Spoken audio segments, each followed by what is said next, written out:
And let me see. Can a broker ever have an office in their house? Yeah. Yes, if there's a visible entrance in the street. There's a separate entrance visible from the street and a sign that says Their Real name, estate, their name Their name. and the words real Realtor? estate broker, Real estate broker. broker. licensed real estate broker. A licensed real estate broker. What does it mean to be a member of NAR? What do you call yourself when you're a member of NAR? A realtor, Realtor. realtor associate. Or Yeah. realtor associate. That means that you're just a member of a trade group, which is called NAR, right? And the four license types, highest to lowest. Broker, broker salesperson, a salesperson, and a referral agent. Correct. And which one of them is the only one allowed to charge the public fees for services performed? Broker. Broker. Broker, Broker. And as a salesperson, as a licensee, what can you expect your broker to provide for you? office space, guidance, and direction. office space, guidance and direction, Office space, but not training. guidance, and direction. What do we just lose one? And what is guidance and direction? Like keeping you within the laws or the statutes. Correct. but To make sure not you know the training statutes necessarily. and the regs correct. It's not training. Training, I remember I advise you, you gotta seek out a broker that gives you good training. So don't confuse the two. Which license type is not required to complete continuing education in order to renew the license? Referral agent. Referral agent. Can a salesperson send referrals? Yes. Sure. What's it? So why have a referral agent's license? What's the difference? You don't engage with in the sales, you just only do referral. Okay, so referral agent can only send referrals. They cannot work directly with the principal or clients, right? Yeah, Can we sell mobile homes? Yeah. only if we're reselling them. We can only we handle the can't sell them first. resale of mobile homes because we're not licensed motor vehicle dealers. And with the exception of any for sale by owner, who can help someone else sell real estate without a license? Attorneys. one. who ordered attorneys. Attorneys while acting their normal practice of law. Because an attorney who wants to engage in the brokerage business, they need to get a license just like us, right? Who else? Yeah, Bank and trust companies. Well, for properties that they own, yeah. So it's kind of for sale by owner, but yes. And who else? Insurance companies. Yeah, you said banks and insurance companies. Who else? Owner of the home. Attorney. You said that. Executive. So anybody acting under the order of a court, executors, trustees, etc. Anybody who's acting under the order of a court can do it without having a license as well. Who can we be paid by? Broker. Only That we our work for. broker. Only our Yeah. broker. Who can we pay? Nobody. Nobody. And who can our broker pay? Other broker. anyone under. Anyone They can licensed pay under another him, broker. or, But we send out a referral. Who else? anyone who's licensed under him, because Anyone licensed under the salespeople. broker? Who else?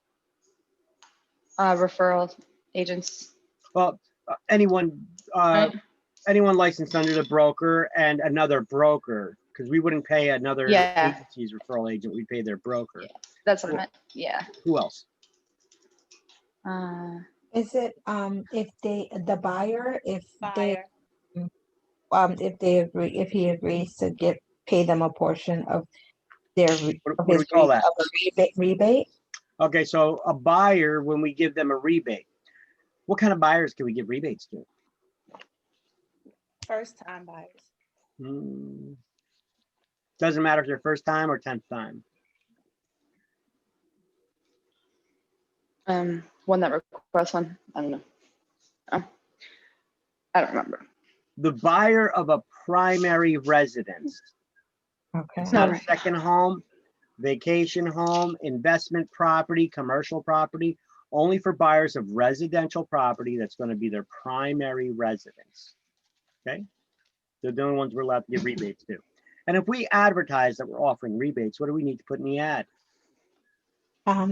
We have to give the information for a tax consideration that they have to speak to a tax professional.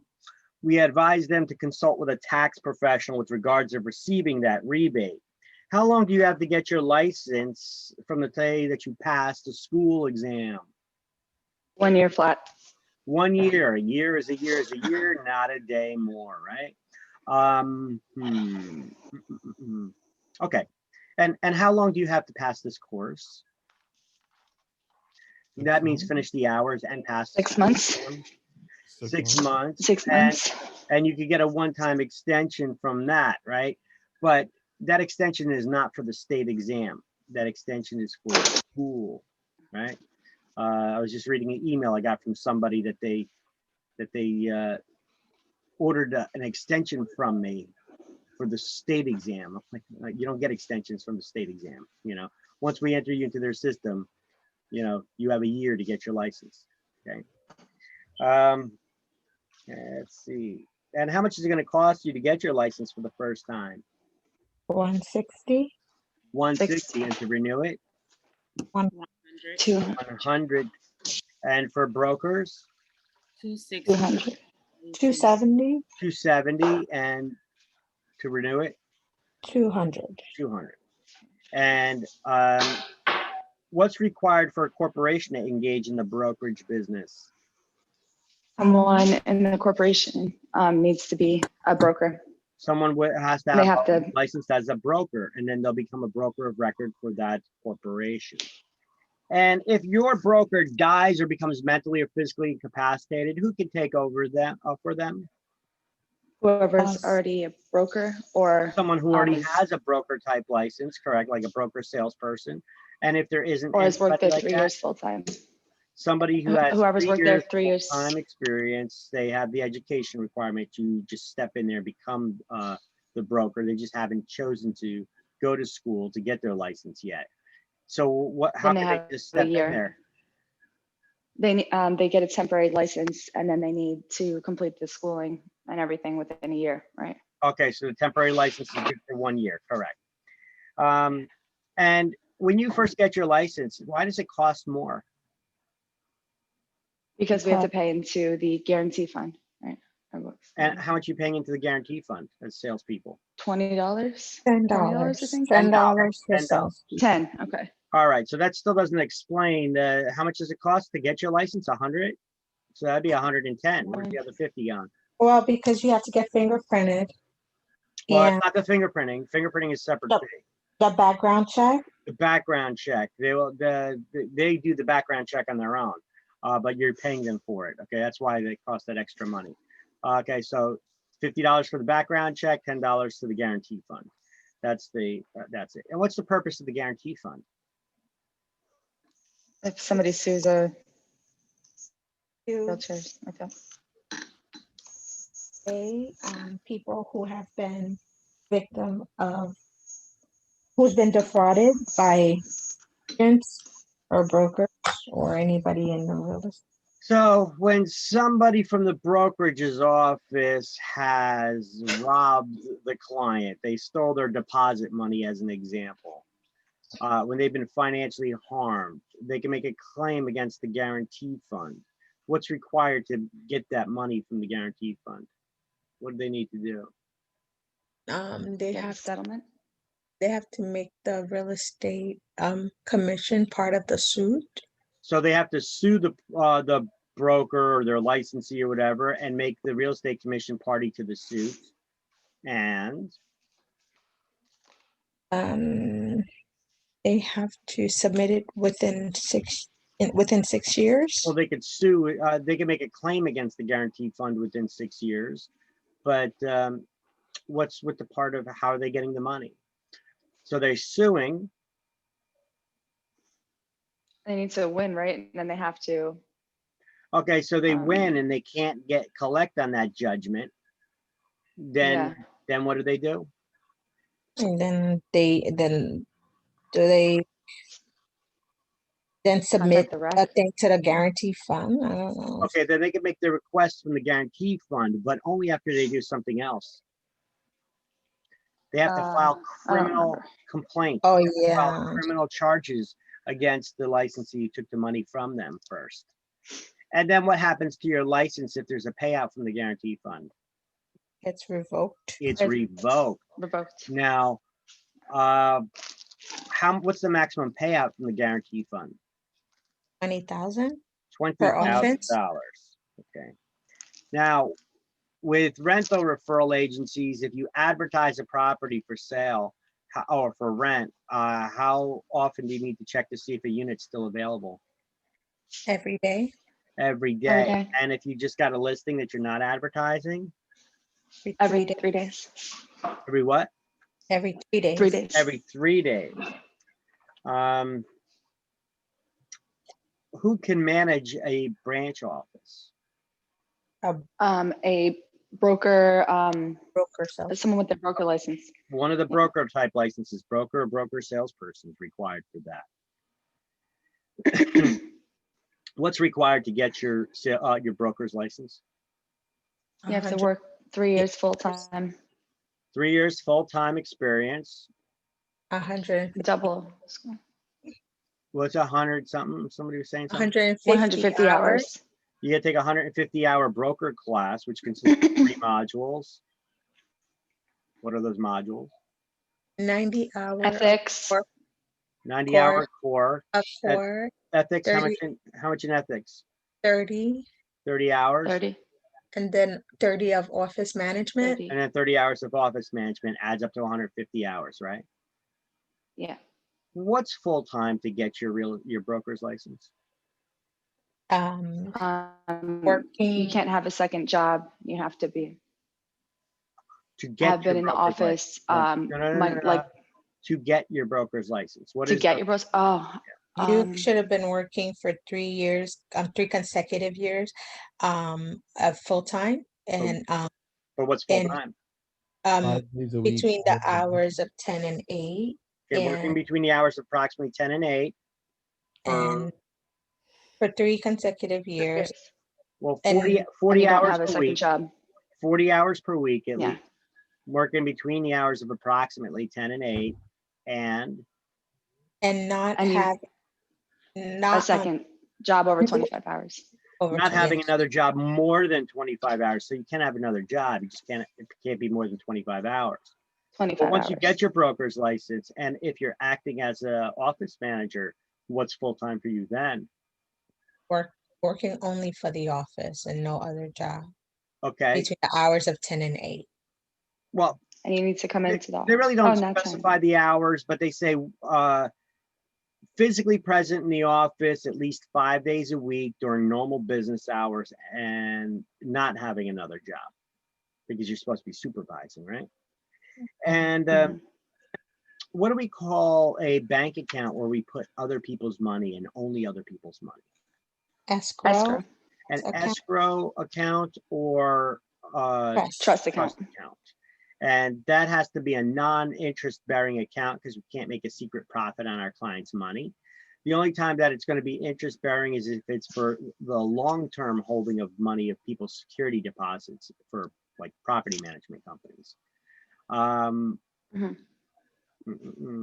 If people give you money, what do you need to do with it right away? you have to Give to- immediately give to the broker. You have You got to to give it to your broker because your broker has some record keeping requirements. What do they need to do with it?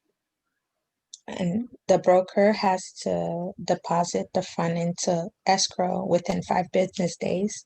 And they and they also need to keep records of it, don't they? Yeah. Keep records, So they have log to it, put yeah. entries into their escrow books as well. And yeah, so it's within 5 days. Within 5 days of what? You giving them the money? Well, within The 5 person days giving of you the money. accepting the money, Okay, so within 5 days of you accepting the money. So you're on a timeline. Once you accept that money, the clock starts ticking, right? You got to get that money to the broker so the broker can do their record keeping and then run over to the bank and do the deposits. And they're not going to be doing that every time somebody walks over to them to give them a deposit. The broker will only go to the bank a couple times a week, but they'll make their deposits and record keeping. So, okay. How long does the broker need to keep those escrow records for? 6 years. 6 years. Broker needs to keep all records for 6 years, right? No, Yeah, other than 6 Other- months for rejected offers and listings that were never responded to or something like that. Expired listings and Yeah. expired listings. Expired listings, yeah. 6 So months. unaccepted offers and expired listings, they keep them for how long? 6 months. 6 months. 6 months, correct. And if your clients give you too much money, you got to report it to the IRS. What's that? How much? 10,000. Over 10,000. $10,000 or more, or thereabouts. And anytime you sign any kind of contract with somebody, what do you got to give them right away? Duplicate original. A Duplicate original. original. What's a duplicate original? It's a copy It's of another original. facts. It's another original. Okay. So it's multiple originals, right? Can we prepare contracts? What kind of properties can we prepare contracts for? All property. We can prepare prop. Prepare contracts? Yeah, what kind of properties can licensees prepare the contract for? We could sell all kinds of properties, but what kind of Oh. properties can we prepare the actual contract for? Or 1 to 4 family homes or so. 1 to 4 family, Oh, right. single residential lots, right? Because anything else is considered commercial real estate and needs to be prepared by attorneys. And we cannot prepare commercial property contracts for commercial properties. Only an attorney can. So the residential properties that we can prepare contracts for,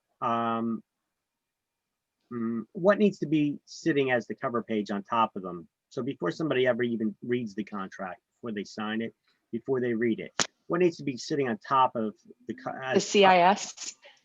The CIS? No. CIS is the first document we give to anyone. But what needs to be sitting on top of the cover page, as the cover page of a contract that's prepared by licensees? Could don't it know. be the letter of intent? Or the attorney revision clause? No. It's the opinion 26 notice that informs people that they have a right to have an attorney.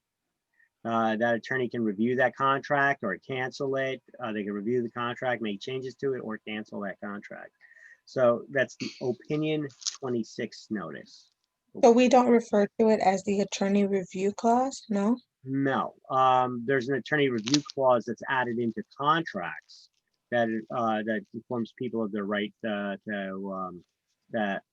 have that, and that they've been notified separately before they sign the contract.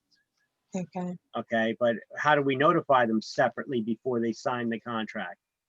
Because as the cover page, before they ever see the contract, they're looking at the opinion 26 notice Okay. that advised them of their rights to hire a lawyer, right? Anytime we get a listing, we got to give a document to somebody telling them that they can't discriminate. What do we call that? Or The LOD. attorney general's memorandum? That's the Attorney General's memorandum pertaining to the New Jersey law against discrimination, the LAD. Okay, we were going over some interesting conversations yesterday in my instructor seminar pertaining to that.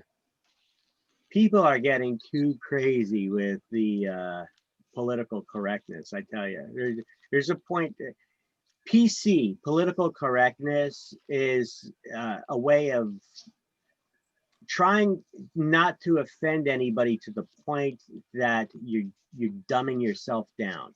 Okay. Right. political correctness. You guys, anybody know where that term ever came from? Just a little I factoid. don't think That's nothing to do with politics. I don't know. Anybody ever wonder where that term political correctness came from, being politically correct? Where'd it come from? It Politicians, I guess? came from communist Russia, Mother Russia, you know. They don't want you, the leaders there, they don't want you talking negative or incorrectly against the government.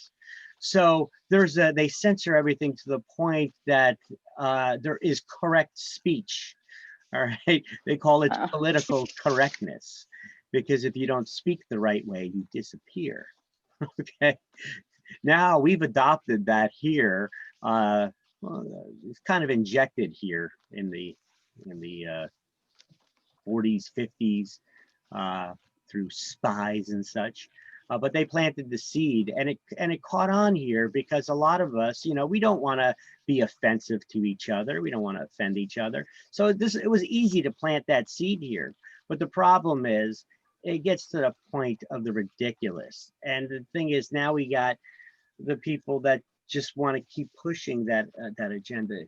So yesterday in our class, it was quite interesting. Some of the things that people were bringing up too, because a lot of times political correctness will be spread by activists or activism, and but you still got to have something called common sense, people. They were talking about, and this was somebody from the Department of Civil Rights in New Jersey, and the guy's telling us, you know, all the things that we should not be doing because it could be construed as discrimination. Because some kind of a law was passed in New Jersey by uber political correctness. Did you know you're not supposed to consider somebody's criminal history when you're renting property to them? Really? You do background checks on them. They're telling us you're not supposed to be looking at somebody's criminal history. What do you mean? We always look at people's criminal history. We do criminal history background checks on people. Well, if you do an across the board criminal history background check, that could be deemed discriminatory. And I'm like, how so? If you were in jail, you know, you caused a crime, you know, they went on to say, well, you know that historically the system has disproportionately been created the laws. I forget how the guy worded it, but he said it's disproportionately negatively had an impact on Black persons more than it has white persons. So I'm like, okay, well, what does that have to do with renting to people with criminal histories? You know, somebody's been in jail. It's a background check, you know, so that's when you try to corner people on answering questions, the answers kind of start getting fuzzy, you know. So basically that didn't go nowhere. It ended up getting dropped. The subject ended up getting dropped, you know, because when you try to corner people on specifics, they can't answer them. And as a homeowner, if you were renting out your property, you want to do criminal background checks on somebody, wouldn't you want to be able to? Yeah. I mean, I Right. would think so. Yes. So, I mean, if you're going to want to be able to do a criminal background check, somebody from the Department of Civil Rights or from the Real Estate Commission is going to tell me if I could do a background check on somebody or not? Right?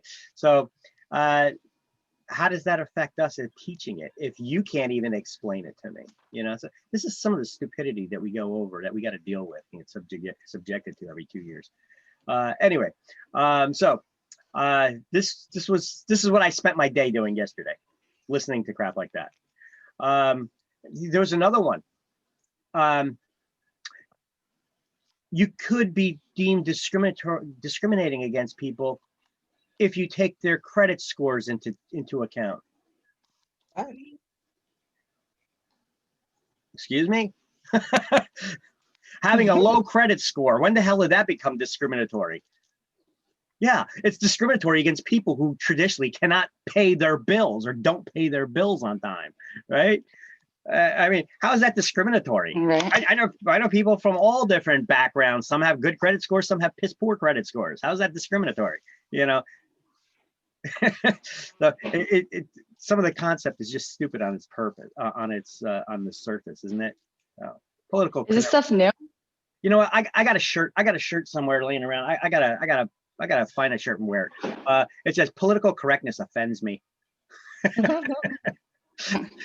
Is this stuff new? This information It's that you got idiocy. yesterday? It's idiocy. Don't listen to that. You're not going to be following that. Okay. It is idiocy because how do you explain it? Okay. People are going to, because once I and other people tried cornering the guy on answering some of the questions on, well, how would you then do background checks on people? You know, if you can't check them for criminal history, you can't check their credit scores to see if they historically pay on time their bills, you know.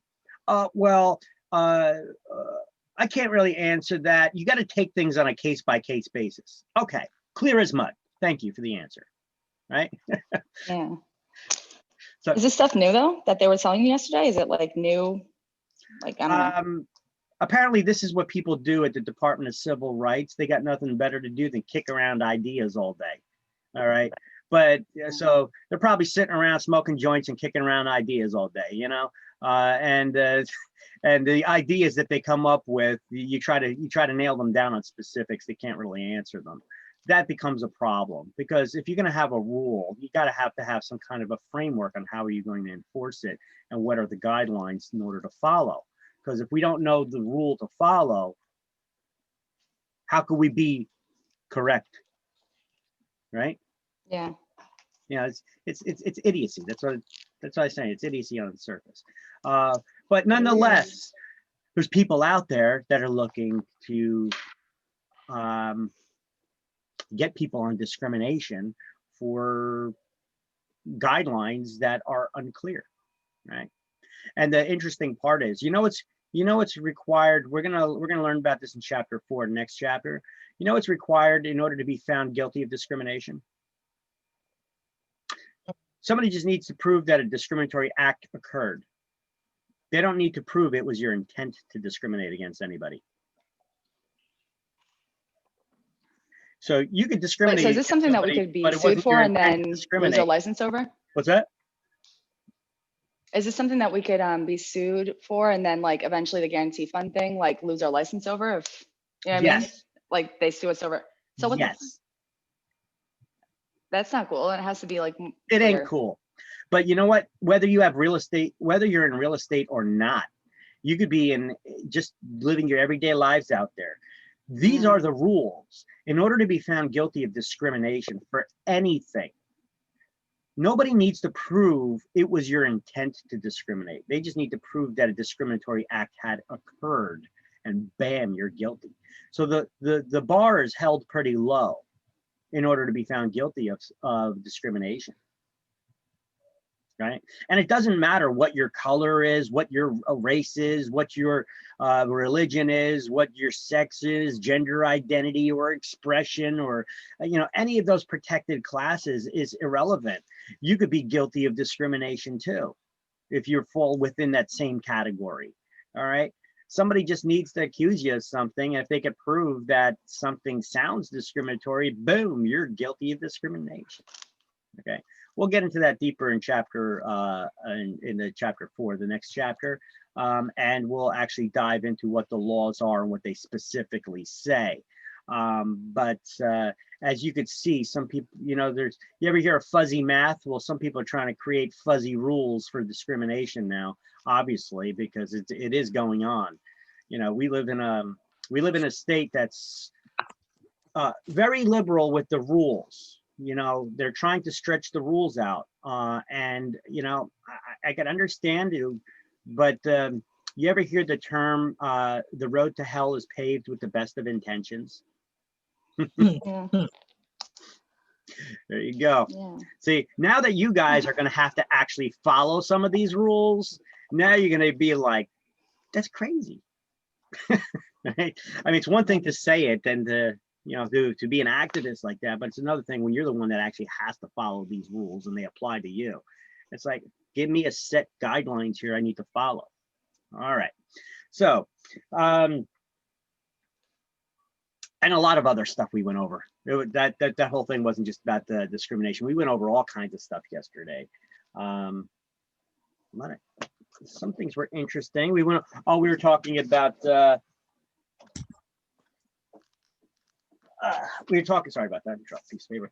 We were talking about some of the guidelines for service animals, which is another thing we're going to be going over in chapter 4. That is also considered discriminatory things with service animals.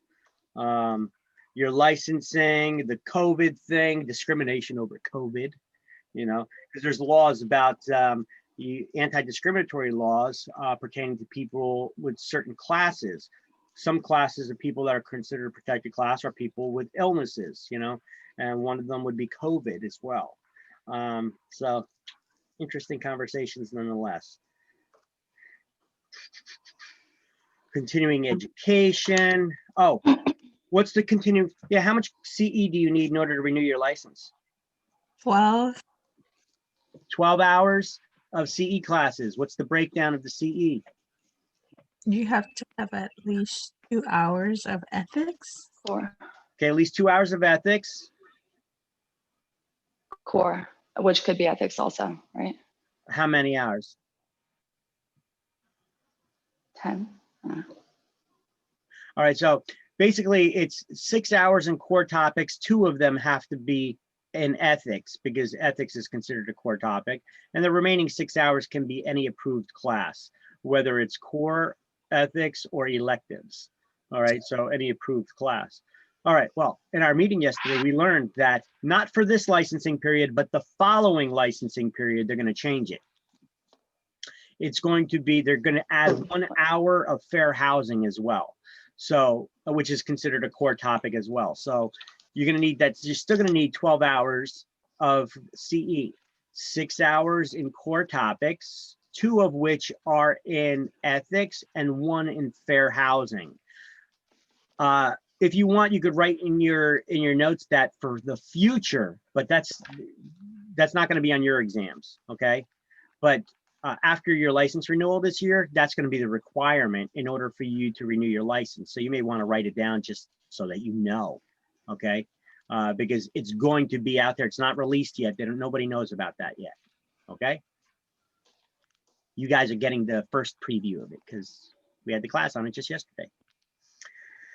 So what was it? What was the breakdown? The breakdown is, well, the current breakdown, what you need to know for exam is 12 hours of CEs required to renew your license. 6 in core topics, 2 of which are in ethics, okay? And the remaining 6 can be in any approved class. Now, what it's going to be 6 hours of core topics, 2 of which are in ethics, and 1 in fair housing. Fair housing is like learning about the equal housing rights and all that for discrimination stuff.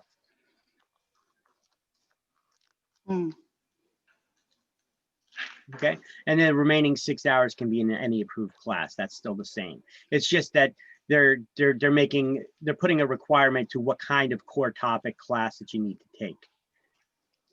Okay, 2 in ethics, 1 in fair housing. But don't study that for exam right now. It's just going to, for exam right now, it's going to be 6 in core topics, 2 in ethics. All right, that fair housing one's not a requirement just yet. They're going to make that change after this renewal period. Okay. Just want to give you guys a heads up, give you the skinny what's going on. All right. Get it. And when do you need to be complete? When do you need to complete your CE by? Your 12 hours of CE. April 30th. So April 30th. when you need to renew your license by? July June 1st. 30th. June 30th. June 30th. Okay. So June 30th of odd years, you need to renew your license every 2 years, right? By June 30th of odd numbered years, everybody's license gets renewed by the same date, right? The so June 30th of odd years. You need to complete your CE 2 months before. If you don't, what happens if you don't complete it 2 months before? You So won't where do Yeah, we you can't have your license. like can't take renew your license. those 12 hours? You could take the CE online or in-person classes. Oh, okay. Now, but what happens if you don't finish them 2 months before the license renewal? They issue you a Right. Then you $200 can't. fine that you have to pay, or they don't call it a fine, they call it 200? administrative fee. Yeah, you said the A fee. processing something fee. Yeah. Yeah, the processing fee. Mm. Right. And then you still need to complete the CE. Oh, okay. Okay, it's not like I'll just pay the fine. No, you pay the fine. You still need to complete the CE. So before how you much can is the renew CE license. cost?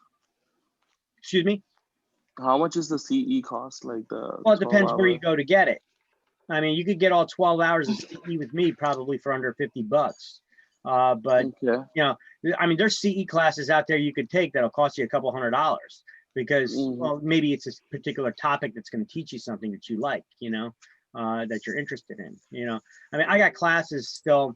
I developed the one, but I never got it approved yet. I'm in the process of redoing it right now, and then I'm going to submit it for approval. I have a class teaching people. It's called Feng Shui for realtors. Okay, it's basically teaching people about Feng Shui and Vastu for That's real cool. estate agents. Yeah. Oh, wow. Yeah. Wow. So it's basically the same kind of a concept. It's just different reasoning behind it, but it's basically the same thing. All right. Right. Cool. But it's interesting, and a lot of people follow. A lot of people out there follow Feng Shui these days. Yeah, actually. In the Indian community, they call it Vastu.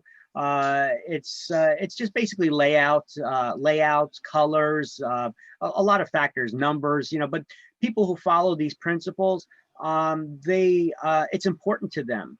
And you know, some people out there may say, "Oh, that's silly." Well, if it's silly to you, well, that it doesn't matter. You're not the one that's buying the house. The people who it's important to, you need to know what is important to your clients, and you need to service your clients' needs to the best of your ability.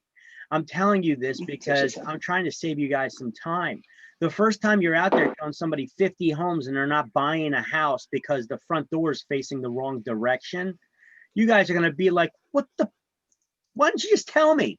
You know, well, because you didn't know to ask. Our job is to probe buyers, to ask them what is important for you when looking for a house. You're just thinking how many bedrooms, how many baths, the architectural style, what the mortgage or rent is going to be, right? And they're like, "Well, what direction's the front door facing?" You're like, "Well, what the hell does that matter?" Well, I tell you what, if they follow Feng Shui or Vastu, it matters. Okay, they'll never buy the house if the front door is facing south, for example. And you could show them That's cool. 500 homes that all meet their and exceed their requirements of what they're looking for at a super duper price. Won't buy it. And when you find out why, you're going to be smacking your head against the wall. You can be like, "Are you for real?" You could have told me that. I could have at least then customized my search and not been showing you all these homes. Oh, I could have at least looked for that now. So I have classes like this. It's being aware of differences in cultures, different cultures, and it's not even necessarily a cultural thing these days. You got a lot of people out there that follow Feng Shui, and it's not necessarily a cultural thing. Feng Shui is usually something with it's an Asian thing. You know, Vastu is a thing that Indian people follow. You know, it's some say it's a religion, others it's just principles people follow for various reasons, you know. Other people, it's advice that's given. Like, I mean, I've come across a lot of people that follow Vastu, you know, and they said, "Well, I got to do this, this, and this, and I need to have this, this, and this because my guru advised me on that." Okay, well, why? And then they look at each other. "Well, we don't know, but okay, whatever." You know, I mean, you get people who go to church all the time and they follow certain principles and they don't know why either. You know, it's the same kind of a concept or principle to it. It doesn't matter what people's reasoning is. You know, if it's important to them, we just need to be aware of that. All right. But anyway, that's it. That's another interesting little class I'm putting together there for CE. give you some CE credits, and it's interesting, and it is actually useful because developers these days, when they're building, they're actually consulting real estate professionals that are familiar with with Feng Shui and Vastu principles, because they know this is what the public is looking for.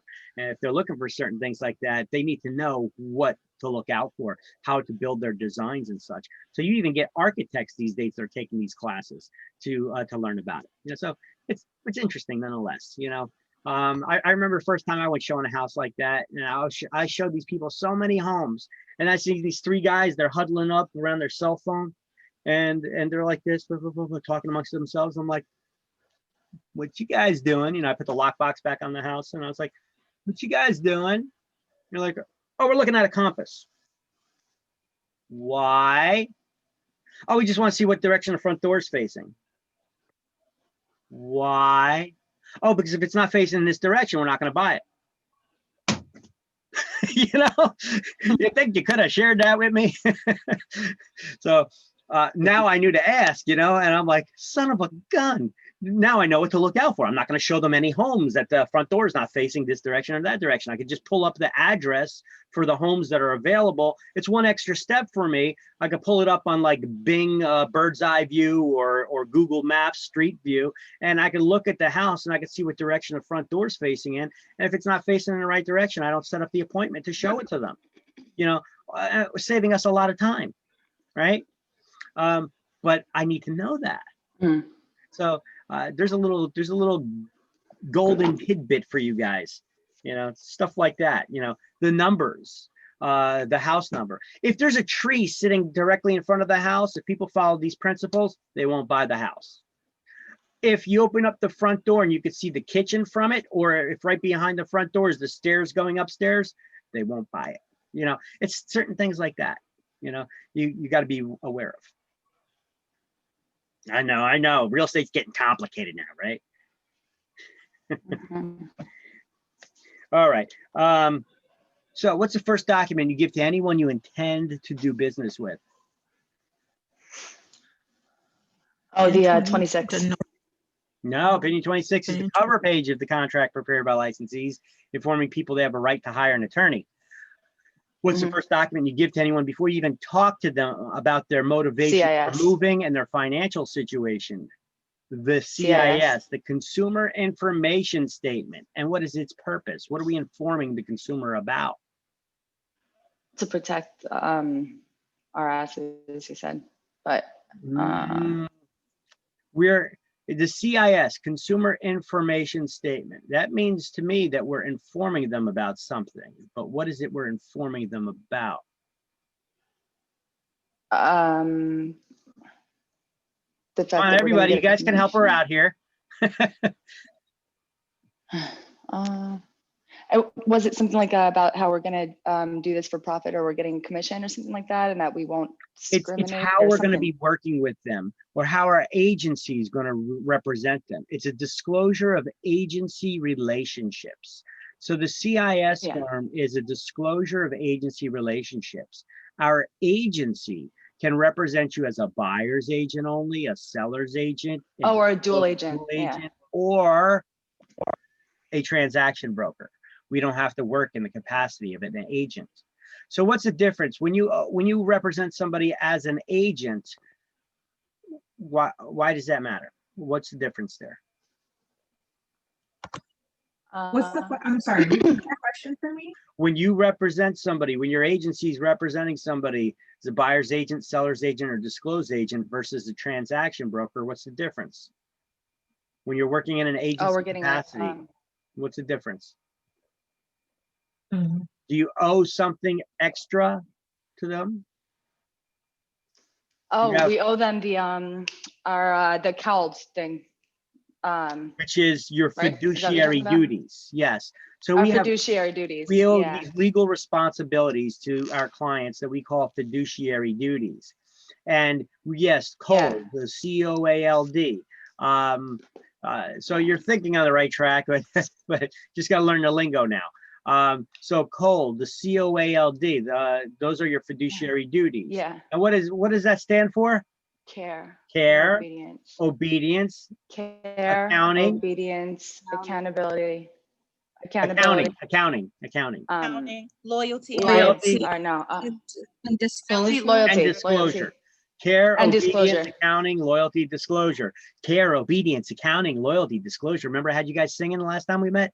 Care, obedience, accounting, loyalty, disclosure, right? So that's why we need to That know. was stuck in my head for like 3 hours.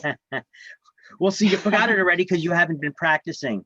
You need the choir together Right. to get together every now and then to practice still. Care, obedience, accounting, Right. loyalty, disclosure, right? Disclosure.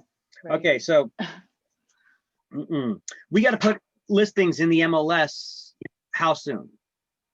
After we get the listing? Same day, is that what you said? One day? Wasn't it 1 and 3? 48 hours. Oh, 48 Okay. hours. We got 48 hours. Oh, we have to put a update it listing in every the day. MLS, unless who tells us not to? The seller. Like, we Okay, have so a the owner contract of the with them. property does. And then if we don't put it in the MLS now, we got to cover our butts. What's this cover your butt form called? Waiver of broker. Waiver of Wait, broker yeah. cooperation agreement. All right. Now, any listing of a property, any particular property, anytime we advertise and we put a property ad out there for a particular property, what does each property ad have to have in it? Realtor, realist, or realtist, real estate Well, agent, one of those. no, the individual property ads, not the general Oh. advertisement, but for each individual property ad, what do each individual property ads Oh, have to have in it? the name of the brokerage and No, the no, fact no. that it's a license. 123 Oh. Main Street. Okay, what does that property ad have to have? I'm not talking The about the general real municipal, the estate ad. municipal location. The municipal location, the name of the municipality where it's located. Okay. So each individual property has to have in each individual ad its municipal location. Now, the general real estate ad, Got it. yes, you have to have the name of the company that you're working for, the term, what terms? Realtor, Realtor, licensed realtist, real estate broker, that thing. or the realtor logo. Correct. If your name is in an ad, tell me something about it. You can't put your middle Uh, name, and No, it you has to can. back. You don't have your to. middle name. Your middle name. Yeah, you can put your middle name, but you don't You have put to. your real name or nickname. Okay. You have to use your real first name and your real last name is a must. The middle name is not required to be used. Okay. It can be substituted. You could put a nickname there if you prefer to. And go you have to put license. license. Now, okay, so we established that your name is in the ad, your real first name, real last name. Now what? There's a rule there. When you- You have to put your MLS. No, not your License. name, pertaining to Licensed your real name. estate. Your MLS. pertaining to your name, there's a rule. Oh. Pertaining to our name, licensed real estate agent, right? The Um, brokerage's what do you mean name has to pertaining? be in larger type. Hey, and is more everybody else properly freezing or is displayed it than my yours. connection? What? She asked us Yeah. everybody else freezing or Is everybody else, is it like going really slow, like a robot? No, Or is it me? no. Because this whole time it's like, it goes really slow and then fast. I think it's my It internet. could just be your Okay, internet sorry. connection right now. It's It's like, I getting a can't hear little what you're saying hiccup. half the time. Yeah. Look, Yeah, so with your name, you got to use your real first name and your real last name in an ad. But the brokerage's name, the company name, has to be in larger type and more prominently displayed than your name. That's the rule I was looking for. right, okay, Okay. got it. What else? What else?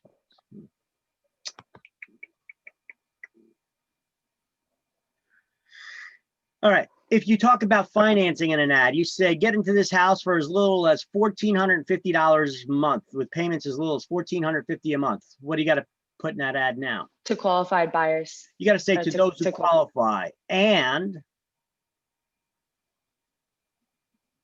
And you disclose three more The- things.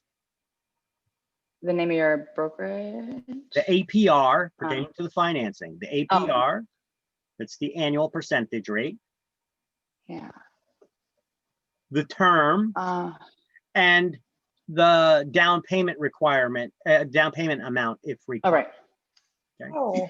I And thought what it was- law requires you to say to those who qualify, that what law requires you to discriminate when you talk about financing in an ad? That requires you to discriminate against those who can't afford it by saying to those who qualify, and the requirements to obtain the financing, the APR, down payment amount if required, and the term.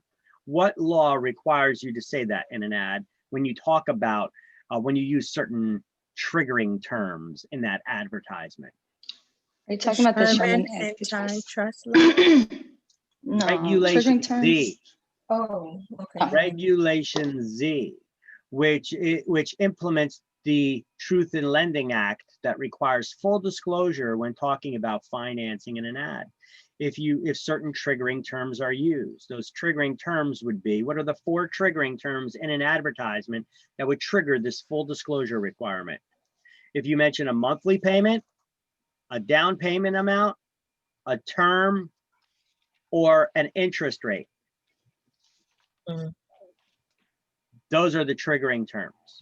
Then you have to say to Got those it. who qualify, disclose the APR, down payment amount if required, and the term. And if you fail to do that and you talk about financing in an ad, what are the penalties? Was this the one with the ridiculous fine? The Up like Up to out of $1 control ridiculous fine? million. $1 million. You see my Austin Powers reference here? $1 million. Well, $1 million. Yeah.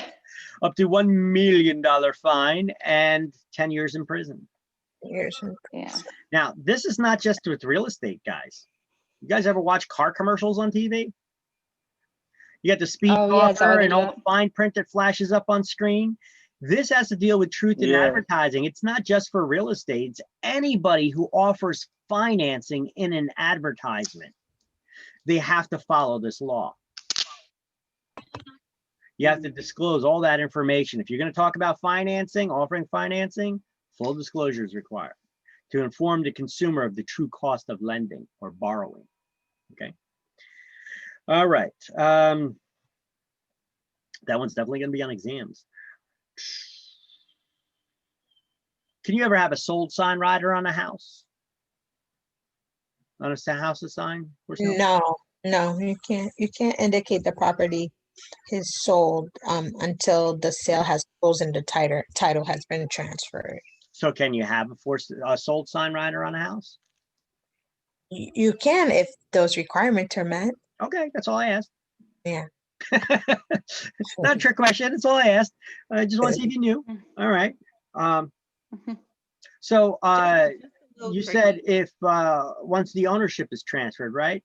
What's another word for ownership? Title? Title. Title. Is there a Title. document in real estate called title? Is it the deed? Deed. What's a deed? Or is it the title Deed. 40? I don't know. What do we call that The again? title is just another word that means ownership. There's no document in real estate called title. So how do we transfer title, meaning ownership? Using deed. The deed. By some sort of Deed deed is, of like- conveyance. So Yeah. how do we convey the title, we convey the ownership by some sort of deed. So a deed is a document that's used to transfer the ownership. Is a deed proof of ownership? Nope. No, it's not. What are the Yeah. 4 evidences of title, the 4 proofs of ownership? Dare I ask? Hey. Is it when you register your ownership with the state? There's I think 4 insurance, evidences of proof of title. There's 4 insurance. Certificate of title. What is it? The certificate of title. Certificate of title's And 1. is it the insurance, the one, the proof? or Title something? insurance policies Yeah, another. title insurance. Yeah. 2 more. It was the Torrens certificate. Torrance certificate not used in New Jersey. That's another. And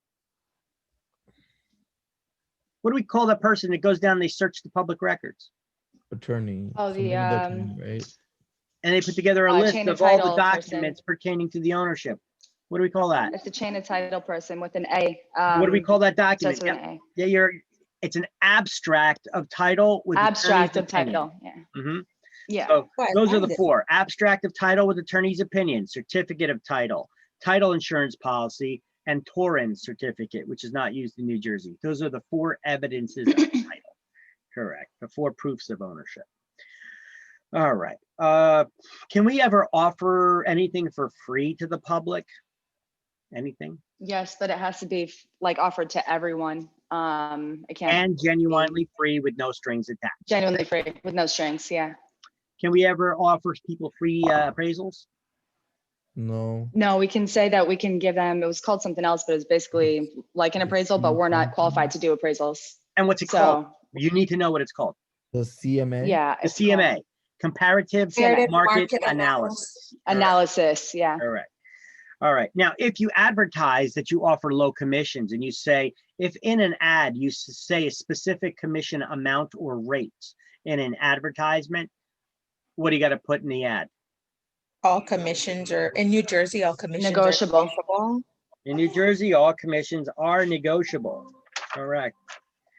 And if you violate licensing law, what can the real estate commission do? If they can either put you on probation. Revoke our or license. put you on Okay, so suspension. let's look at what the actions are against your license. What's the least severe discipline against your license? Suspend or Probation, revoke. Probation. A little Yeah. bit more severe would be suspension, suspension, and more severe revocation. Revocation. revocation. They could revoke the license. In addition to that, they could also fine you, right? What's the Yeah. minimum and maximum fine? 250 to 50,000. $250 to $50,000 per offense. Correct. Now, is there a process to it, or did they just fine you and take action against your license? Now there is a process. They And have what's to the process? they have to give you a notice of hearing in advance, 10 days in advance or They something give you a like that. 10-day advance notice to attend the hearing, where you get the opportunity to listen to the charges against you and defend yourself against them, right? Yeah. All right. What do we call it when your broker's aware that one of their licensees or unlicensed assistants is doing something wrong and makes no attempt to stop or prevent those activities? And then they could be held just as responsible and just as liable as the agent who did something wrong. Guilty knowledge. Guilty knowledge. It's referred to as guilty knowledge. All right.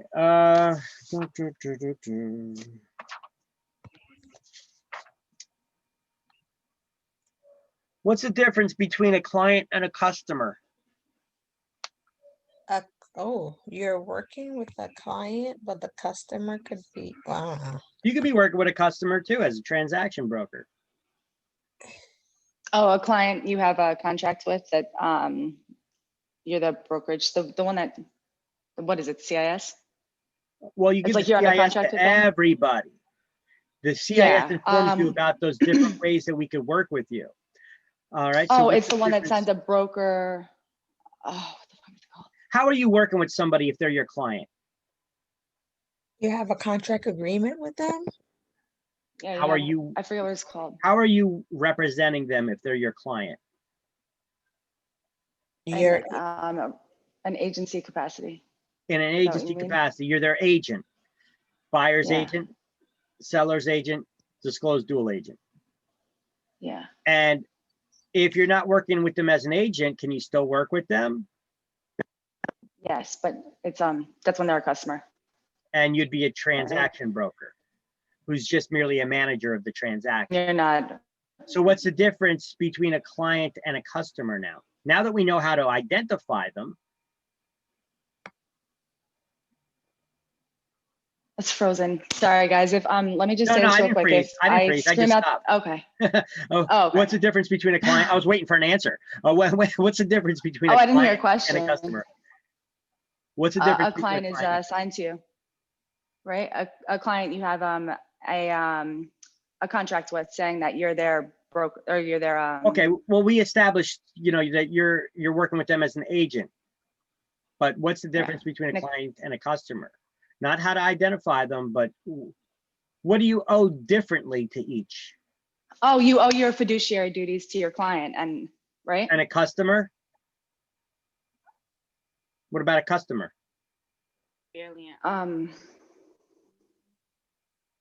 I don't know. You don't owe them fiduciary duties. I don't know. Well, that's Is that true, it? but what do you owe them? You gotta treat them fairly and honestly. Fair, yeah. So a client you Yeah. owe fiduciary duties to, those are the legal responsibilities.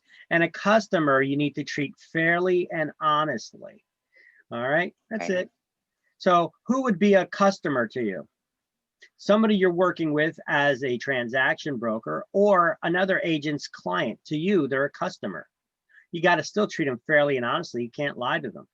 Can't take advantage of them. Right. Right. Just some basic common decency principles, right? They just put up a bunch of fancy wording Right. for it. Okay. Right. All right. Okay. And who works as a general agent? Oh, a general agent is someone who is capable of, like they have your attorney, power of attorney or whatever. Power Okay. of attorney. And then a special who agent works, is what most of us are going to be. so who works as a general agent? Someone who has a power of attorney for their client, so they can sign. And who would Right. that be? Because most Um, agents work, like you said, as special agents. They could work in one capacity. Special only. agents. But what about Yeah. a general agent? Who works as a general agent? Someone who's given the power of attorney, like has a contract with, And who typically is that? The property manager. Property managers. If the Yeah. property management agreement would be your limited power of attorney. So what's the difference between a Right. general agent who can do more and a special agent? that they have power of attorney, so they can, like sign for as So if they their can own. legally bind their clients to a contract, whereas a special agent cannot, right? Right. Yeah. All right. And what is a fiduciary relationship? It's a relationship relationship. based on trust and confidence, Yeah. where Where it's a relationship based on trust and confidence, where you're responsible for your client's money and or property. And you got to put your client's interest above all others, including your own. Right. So what do you call the person who owes fiduciary duties to another?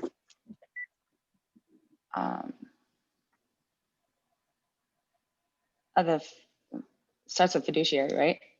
They're a fiduciary. That's it. Yeah. Fiduciary. That is it. They're a Right. fiduciary. They're a Yeah, that is fiduciary. it. That's the whole thing. Okay. Right. All right. All right. So what are your fiduciary duties? Care, obedience, accounting, loyalty, disclosure. That's where we left off yesterday. We're on page 29. Go there. Victor, Yes. just a quick question. Yesterday, I was looking for the slides that were Speak up a updated. little bit or put your mouth a little closer to the speaker. Okay, I was trying to study the slides that you updated, but I didn't see the updated slides. Like I didn't see the updates in the slides when I was trying to study. I'm not sure if I'm looking in the wrong place. Did you re-download them? No, I didn't even download them yet. That was the first Oh. time I was going in there. Oh, okay. So, okay.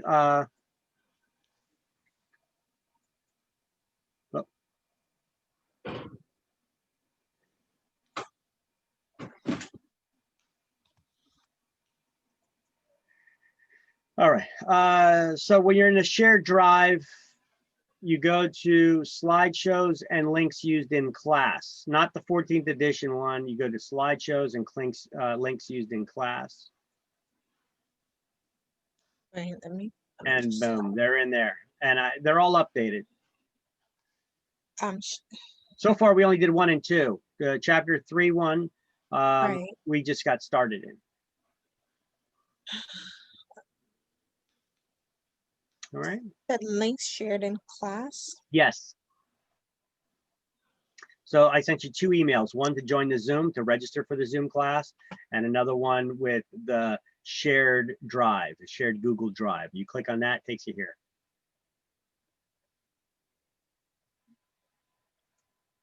Shared Google Drive takes you right here to this folder. Boom. Okay. Okay.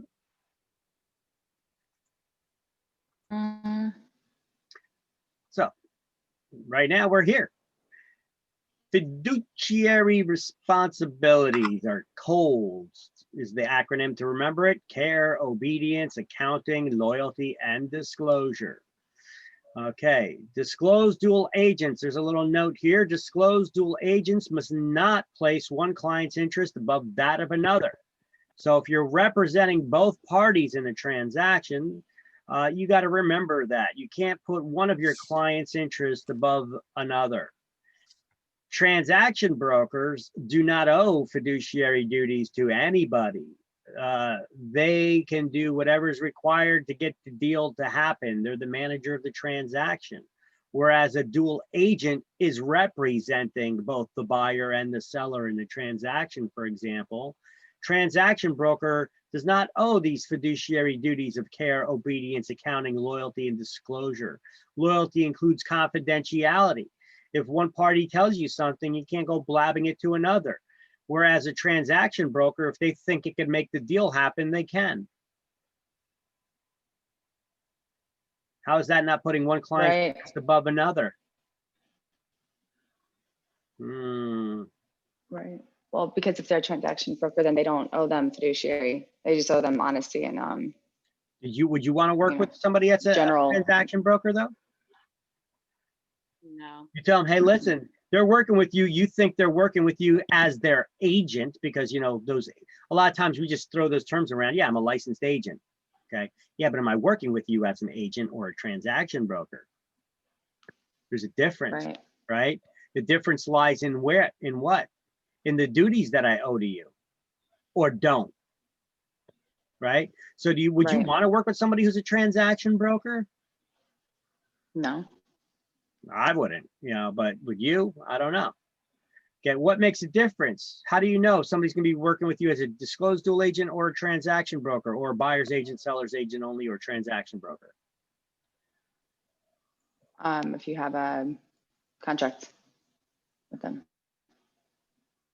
What kind of contract? Yeah. It's not really a contract per Is se, it the disclosure. What? No. Spit it out. Say it. If you got it wrong, you Was it own it. CIS or was it? The CIS, that's it. That's it. All right. The CIS form, the Consumer cool. Information Statement. Look, listen, this class, don't be afraid to get things wrong. Just say it. Worst thing I'm gonna Got say, it. no, that's not it, okay? Don't be shy here, okay? We gotta get over your shyness anyway, because if you plan on working out in real estate, you're gonna have to deal with people. You can't be shy, okay? You gotta start to break out of that shell. Let's start getting you out of that now. Yeah. All right. So if you're gonna get Okay. something wrong here, Yeah. own up to it, okay? Get it wrong and and own it, okay? So say it like you mean it, and then worst case scenario, I'll be like, nope. Okay, my bad. Right? Okay. All right. So, but you were right. All right. It's the CIS form, the Consumer Information Statement. It's a checkbox. We check off. I'm Cool. representing you now as a buyer's agent only, seller's agent only, disclosed dual agent or transaction broker. And Right. let me see. Give me 1 second. I'm trying to pull up something in the background here. Da-da-da.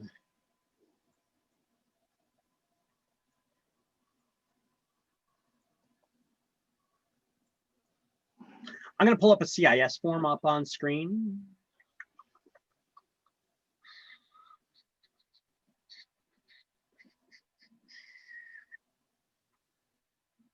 Any second now.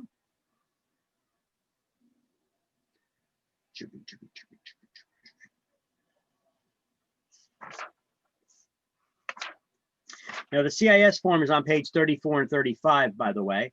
But here, I'm pulling one up on screen right now. Here's the CIS form. You guys see the CIS form in front of you right now? Yay? Nay? You guys see this? Yep. Okay. I need to know what you guys are seeing now. You guys are seeing the CIS form, right? Consumer information statement here on business relations. Yeah. Okay, so this is the CIS form. It basically tells people the different ways that you can work with them. Oh, that's good. Yeah. So I can, and then it Yeah. gives an explanation that this is just pretty much a definition sheet, the different ways that a licensee can work with somebody. And then it tells you, you could work with you as a seller's agent and what a seller's agent is.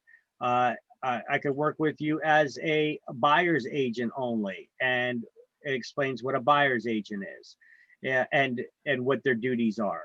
It explains what a disclosed dual agent is, and then it explains what a transaction broker is. And then after you give those definitions to people, you see over here on this side, it says, this is on page 34 and 35 as well on your thing. You're gonna fill this out for sellers and landlords or buyers, sellers or landlords, and for buyers or tenants. If depending on who you're working with, you would fill out your company information there, right? And you'd have the person sign it. You'd say, you state your name, Victor Kaminsky, as an authorized representative of Jersey Brokers is my brokerage. So I'd write that in there. And then I would check off seller's agent only, buyer's agent only, disclose seller's agent and disclose dual agent if the opportunity arises, or buyer's agent and disclose dual agent if the opportunity arises. I usually select one of these, okay? Because if I'm a seller's agent already, hey, there may be an opportunity where I could bring a buyer in that I'm also working with. Or if I'm working with you as a buyer agent, Right. as of right now, may you possibly be interested in seeing one of our company's listings? If that's the case, we're already representing them as well. So if that opportunity arises, are you going to be okay with it? Okay. So I usually select one of these. So, Mhm. so if you already signed one of these with someone as just one of those top two options, and then the opportunity does arise, do you give them a new CIS Yes. to fill out, or how do you Yes. change? Yes. Okay, cool. Great. Okay. Now, let's just say the opportunity has arisen, and now you fill out a new one here, and you check this off, and you have them date it and sign it. That's not enough now to just work with them. You now have to, now that you had them sign that, right? You're just basically telling them the different ways you could work with them, and as of now, how you intend to. But you need, if you're going to be working as a dual agent, you need to now get them to sign the disclosure form so that it's disclosed. Because there's nothing wrong with dual agency as long as it is disclosed. Undisclosed dual agency is illegal. And you know that anytime we do something, we got to do it in writing to cover our butts, right? So the disclosed dual, to become a disclosed dual agent, we also need to get them to sign an informed consent to dual agency agreement. So there's actually 4 versions of that form. There's one for a seller, there's one for a buyer, there's one for a landlord, and there's one for a tenant. In the book, I believe they have one there for a seller, which is this one. Hold on, I'm pulling it up.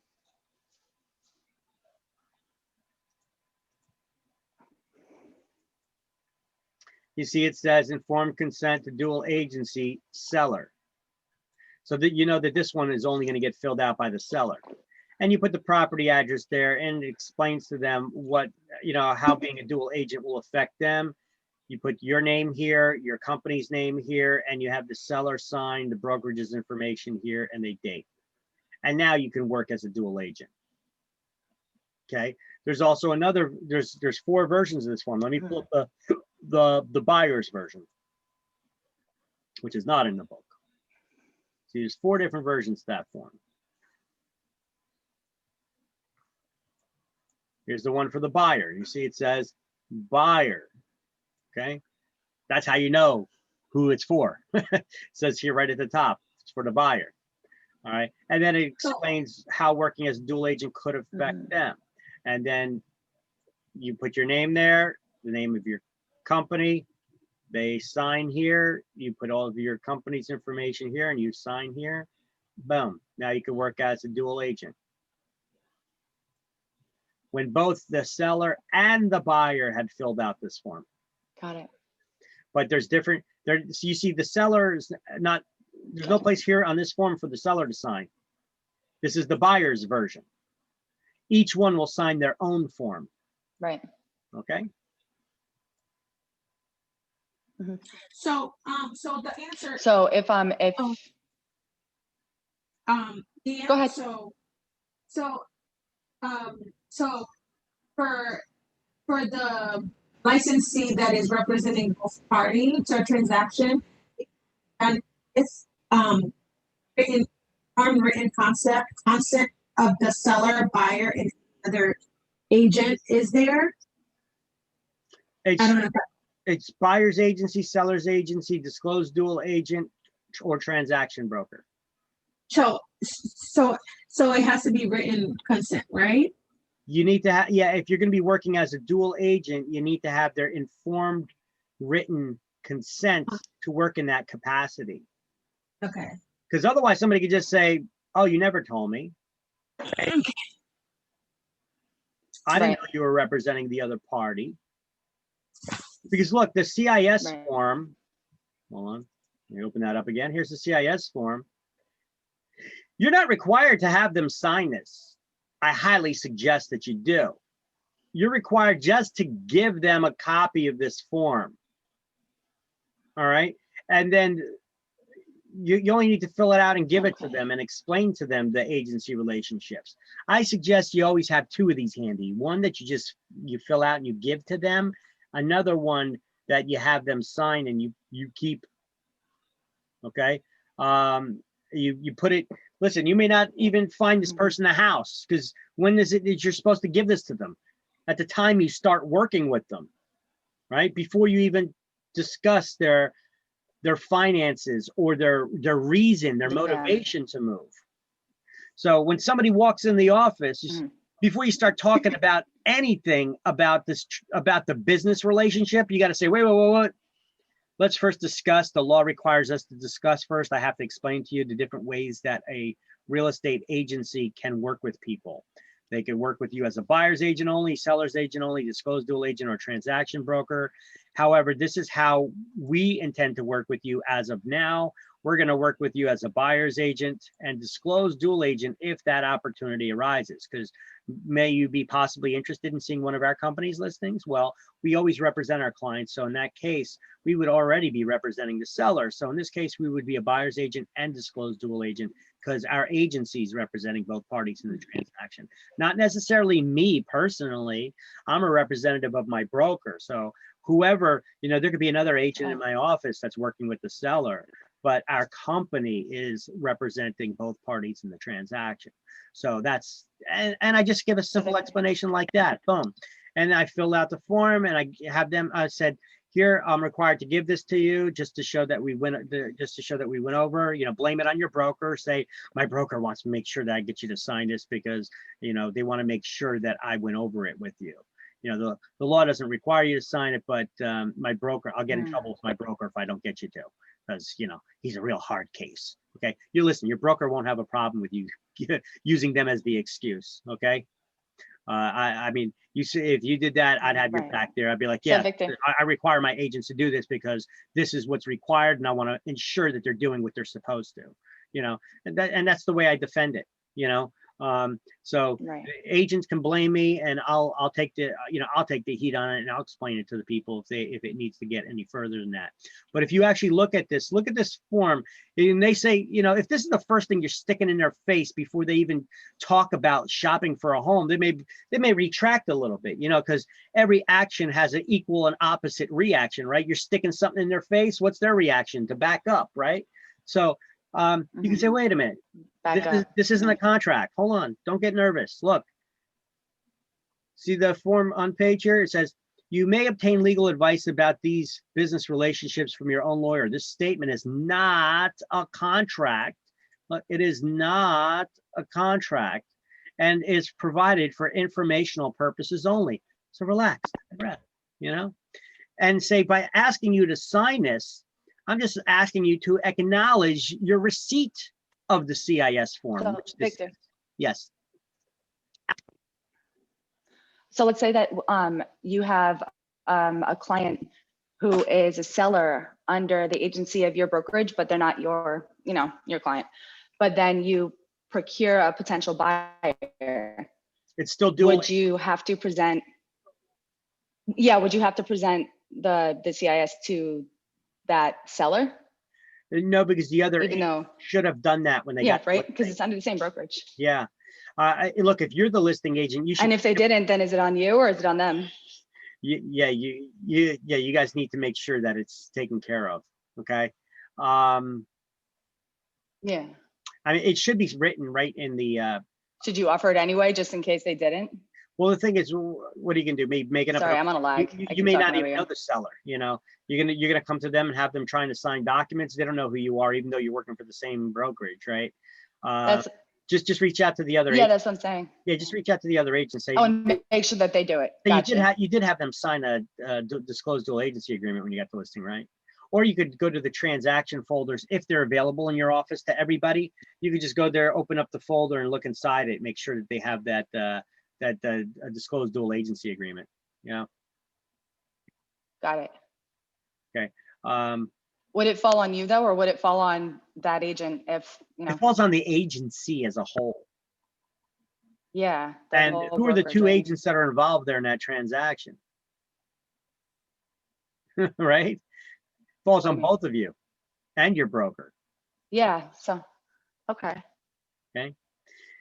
So, I mean, as a broker, when I got an agent that gets listings, they're supposed to put the listings in the file cabinet, and then I could go through any new listings that we get, to make sure that we have, actually the agents should be giving me any new listing paperwork so I could go over it, and then I'll put it in a filing cabinet.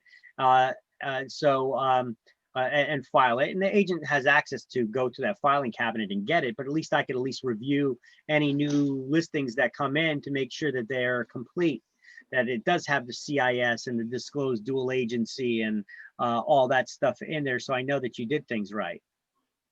Mm-hmm. This is how, as a broker, I can ensure that I can provide that guidance and direction to make sure you're doing things right. There you go. Right. Got to try to have some kind of system in place for doing it, But look, you see how easy it is to get people to sign this form? Did I read this to you? Did I read everything to you, or did I just explained it what it was, right? And that's exactly how you should explain it to anybody that walks in that you plan on working with. You say, listen, this is the CIS. It's a consumer information statement about agency relationships. It just describes the different ways that a real estate company can work with buyers, sellers, etc. We can represent you as a seller's agent only, buyer's agent, disclosed dual agency, where our agency represents both parties in a transaction, or as a transaction broker, meaning that we're a manager of the transaction and we don't represent anybody in the transaction. We don't have any legal obligations to anybody. But we don't do that. We work as agents. Okay, so we're going to be representing you as a buyer's agent and disclosed dual agent if that opportunity arises. In the event that you want to see one of our company listings, I told you we already represent everybody we work with, so the seller we're already representing as well. So are you okay with that? Well, either way, that's how we're working. So sign here. Okay. I'm going to fill this out. I'm going to have them sign here. I'll give them a copy and I have a copy. And then I'll say, okay, now, do you have a problem with us working as a dual agent? Or may you want to see possibly one of our listings that we're already representing the seller on? You do? Okay. Or you may possibly, because you don't know yet. Okay, well, just in case, let's have you sign the informed consent to dual agency as well. And then I'll pull up that form and I'll have them sign that. Boom. See how easy it was? I didn't have to go reading it line by line. If you guys start reading contracts and everything line by line to people, not explaining it, just explaining it to them like that, you're going to be spending a lot of time reading and you're not going to be getting anything signed. Because at the end of the day, after you spent all that time exhausting and reading to them, they're getting a headache from listening to you already. They're going to be like, I should probably have my lawyer take a look at this first. And then they're not going to have anything done. They're not going to do anything. Mm-hmm. Okay.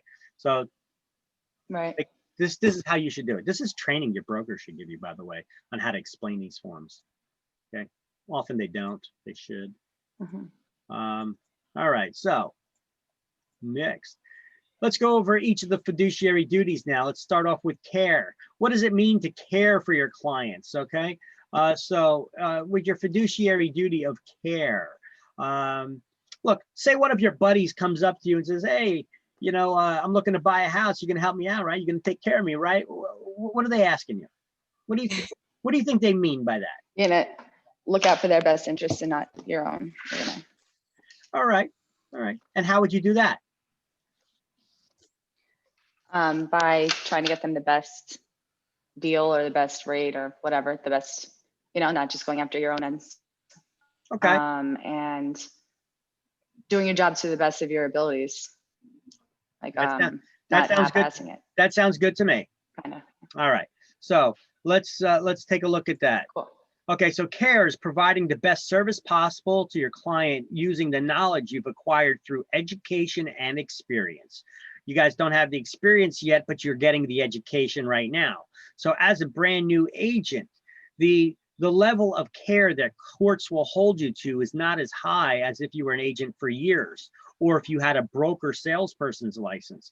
Courts would hold every additional education that you have, and the more experience you have, courts will hold you to a higher degree, a higher standard of care, because the more you've been in the business, the more experience you've got, you should be providing a higher level of care to You should know better. Yeah, exactly. So courts will hold that agent to that higher standard. Now, breaching this duty would be careless or negligence. They refer that to as negligence in your representation of your client's interests. So any additional education you get, any additional classes you take, courts will hold you to a higher degree or a higher standard of care. All right. Now, let's read in the book a little bit now. Let's go through the book on page 29 and under care. I want to read here a little bit because it's important you guys understand these fiduciary duties. So we're not going to read the care part. Just underneath care, it says breach of duty of care. Let's read from there. They're going to talk about your breach of duty of care to a seller, a buyer, and in property management even they touch. So the duty of care requires the seller's agent, among other things, to be knowledgeable about all aspects of the property to arrive at a reasonable listing price. How do you help somebody arrive at a reasonable listing price? Tell them the market average. So how do you help them find the price? The market average and like How do you help people price homes? Is it the CMA? what's it called? When the inspector comes. The comparative Like market analysis, the CMA. Yeah, market analysis. The CMA. Yeah. Okay. So the comparative market analysis, you would do that for the seller. Okay. So that's how you would do it. To be knowledgeable about all aspects of the property to arrive at a reasonable listing price, to discover and investigate material facts about the property. How do you discover material facts about the property? To talk to the seller. Okay, talk to the seller. Ask them, are there any problems with the property? Have you done any improvements to the property? That's all material information, right? Yeah. What I like to do is I like to go over, I like to stop right now at this point. And what I like to do is I would have during that listing appointment, I would have that seller now fill out some paperwork. So while I'm filling out their listing paperwork, I'm going to give them a form, which I want you to write the name of it on the side here, on the left side of the book, in the margin. See how I just wrote something there in the margin? I had them, what did I write? I wrote, what did I write? I wrote page 154. This is what I wrote in the margin there. Next to where it says breach of duty of care. I wrote page 154, seller's property disclosure. And I'll pull that form up on screen right now.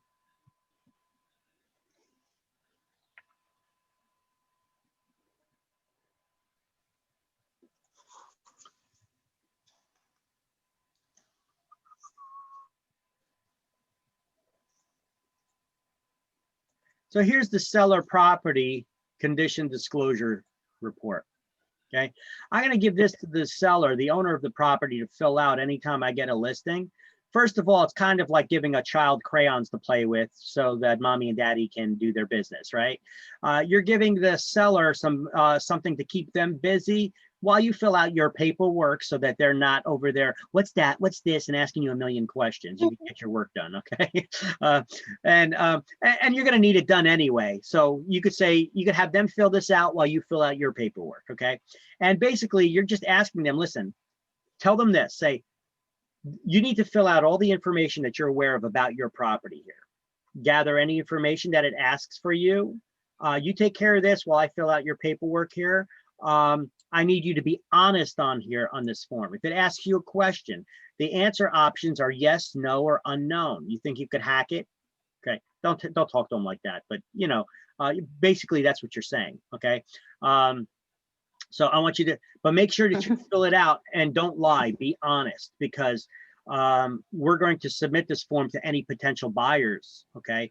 And if you lie about something, or you're dishonest on this form, or you don't disclose something, then you could be held liable to courts for twice the actual cost of the damages, double the damages, or double or triple, I forget, double or triple the actual cost of the damage. But, and if you don't even fill out this form at all, courts can hold you, they can, because sellers are required to disclose any information, that any knowledge about they have about their house. And if they don't, or if they lie about things, courts can hold the homeowner liable for double or triple the actual cost of the damages. I forget which one it is, but it's a lot more.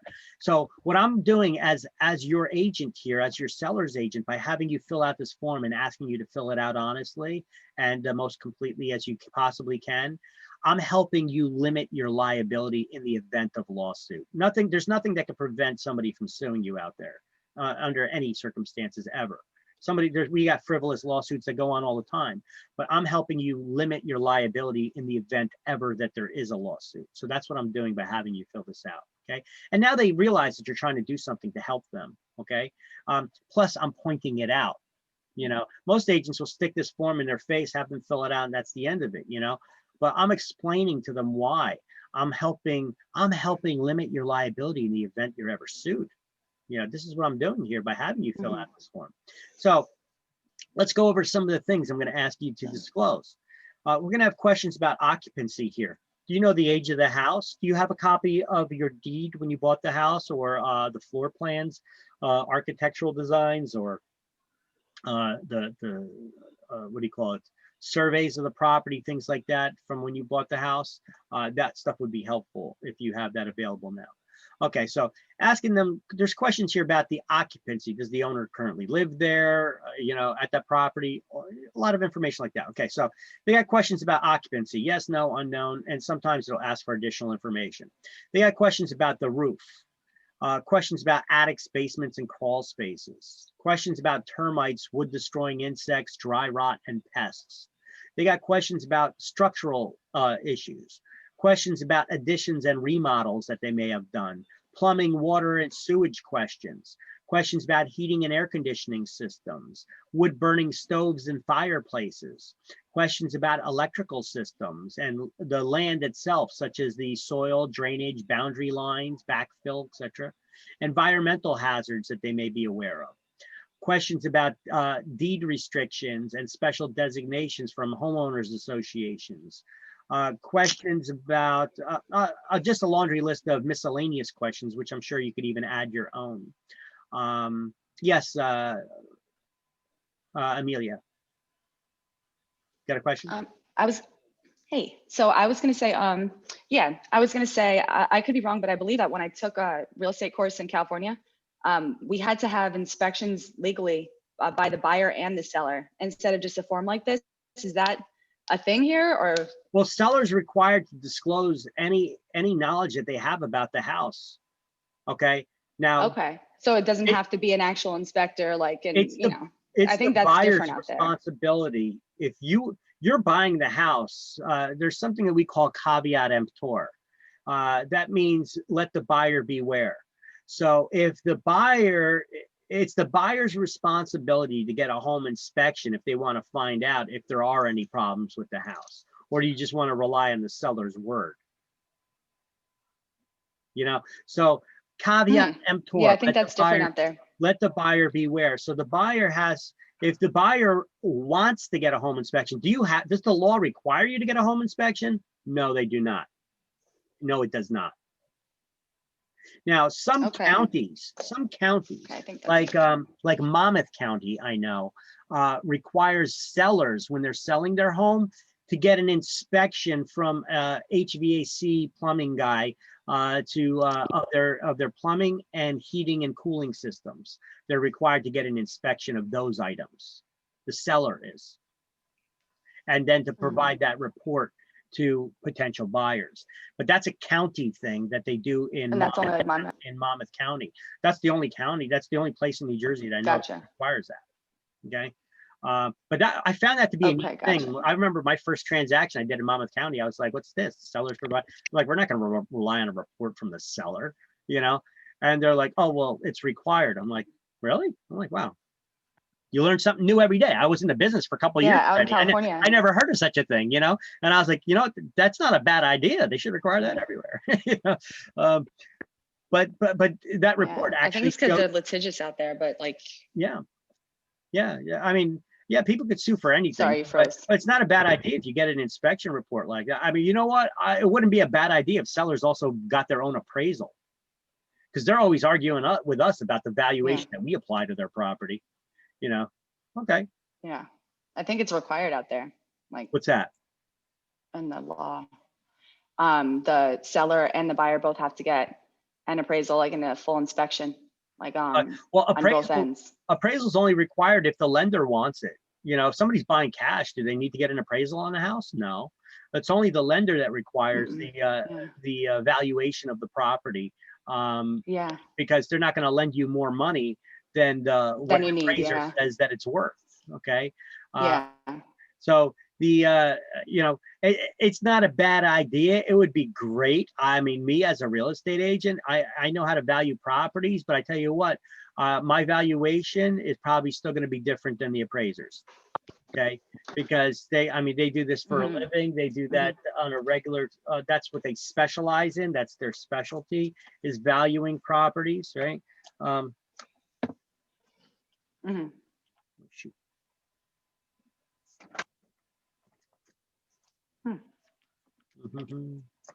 Where is my?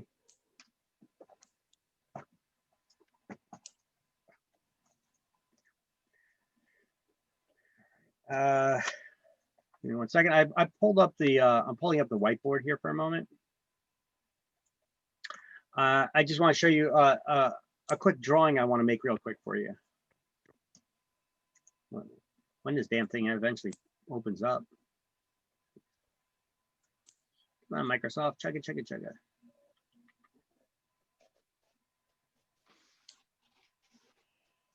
I know.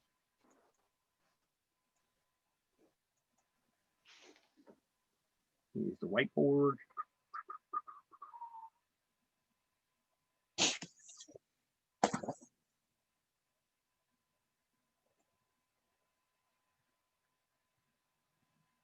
I got a lot of memory on this laptop too.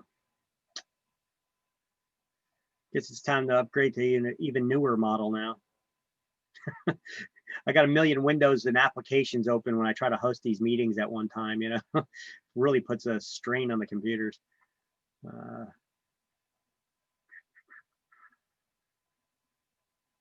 on, Microsoft. Taking you. Anyway, I basically wanted to draw a little picture for you here that explains the different ways that people look at the property for valuation purposes. The appraiser, you know, the homeowner looks at their house like it's a castle. You know, the real estate agent, you know, I usually draw like a the picture of a moderate sized house there. That's the way we look at your house when we're trying to appraise it. And then I draw a picture of a little shack. That's the way that the appraiser looks at your house. Okay, so the homeowner usually wants this much money for their house. The real estate agent gives it a valuation like this, and then the appraiser gives it a valuation like this. Okay, so they really get slapped down to reality throughout the transaction to the different professionals. But you know, they want to argue with us about price all the time. Hey, wait till you get your appraisal on it. It's going to be much lower. You know. Anyway, that's a drawing I'm trying to do. This thing is still opening up in the background there. I don't know what the hell's wrong with it. It takes forever. So let's continue with that seller disclosure report here.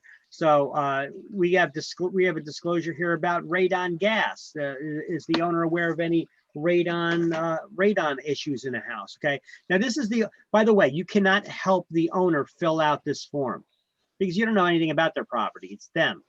They have to disclose this. Yeah. But the only thing that I do help them fill out is this question about radon gas.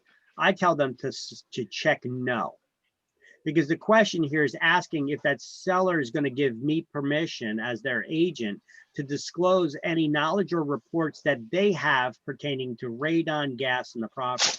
Now, it's not that I want to hide something. I'm not trying to hide something. But when's the last Just don't want to take it time on. the seller had their property inspected for radon gas? Probably when they bought that house years ago. And radon is a gas that comes from decomposing radioactive rock deep within the earth. And you know what? It may have not been decomposing to the point that it was dangerous or letting out any gas years ago when you bought it. But now it perhaps is. So I'm always going to tell people, I don't want to give them that false sense of security by saying, oh yeah, here we got a report, it was clean. Because I want any potential buyer, for your protection, get a home inspection. I want you to get your own home inspection now, right? So it's not that I'm hiding something from anybody, but I want them, I don't want the seller to give me that implicit permission. Because the law also tells us, the Real Estate Commission advises real estate agents that you are forbidden, even if the seller gives you these reports, you're forbidden from giving those reports to potential buyers, unless the seller gave you implicit permission in writing to disclose that information in advance. So I'm going to say no, I don't want them to give me that permission. Why? Because why are we forbidden, even though the law requires us to disclose all information to potential buyers? Well, because people walk in, they're just looking at the house, they're not a potential buyer yet. The law requires, the Real Estate Commission doesn't want us disclosing radon gas or reports about radon gas to people until a buyer puts an offer in writing. And then we have a requirement to disclose it. Okay? It's not that they're trying to hide something. They don't want to create these false panics in the community. Because if you just get somebody that walks in the front door, if you come into an open house and I'm like, oh, by the way, this house has radon gas. Radon is an invisible, odorless, tasteless gas that causes cancer. What would you do if I told you this? Run out the house. You'd run out the house. You know, okay, that's understandable. Okay, this house has radon gas that causes cancer. I'm out late. What if the house next door came up on the market for sale? Would you be interested in that one? No. Why not? The likelihood of that gas, if it has to do with rocks embedded in the earth, is probably the whole block. I don't know. Okay, that's the thing. We don't want to create these panics, these scares. There may be that decomposing radioactive gas under that house, but not the neighbors. But if you didn't start working with me to be able to go over that whole explanation and be able to explain how this works, most people, they just be like, oh, no, I'm not buying a house in that area because that whole area is contaminated, you know, and that's not entirely true. You could have, look, the entire eastern seaboard of the United States is rich in this stuff. Okay, but you could have one house that does not have any, you do a measurement, it has no radon, but the next door neighbor has high levels. So rock is maybe, it takes millions of years for that rock to decompose to the point that it starts letting out the gas. Okay. And when we start going over to one of the other chapters, I'm going to start talking to you about where this radon comes from. It comes from decomposing radioactive rock deep within the earth. It lets out this gas, and this gas does cause cancer. But there's all kinds of other, look, you guys invite this stuff into the house sometimes. Some people have granite countertops in their homes. Where do you think they get granite from? It's a rock. They get it from a quarry. You put a granite countertop in your house. Did you test the granite? That granite could have this decomposing radioactive rock inside it. We'll be going over that in another chapter. That's something else to talk about. Let's see, we got interesting conversations coming up. I actually got a video for that to show you on it too.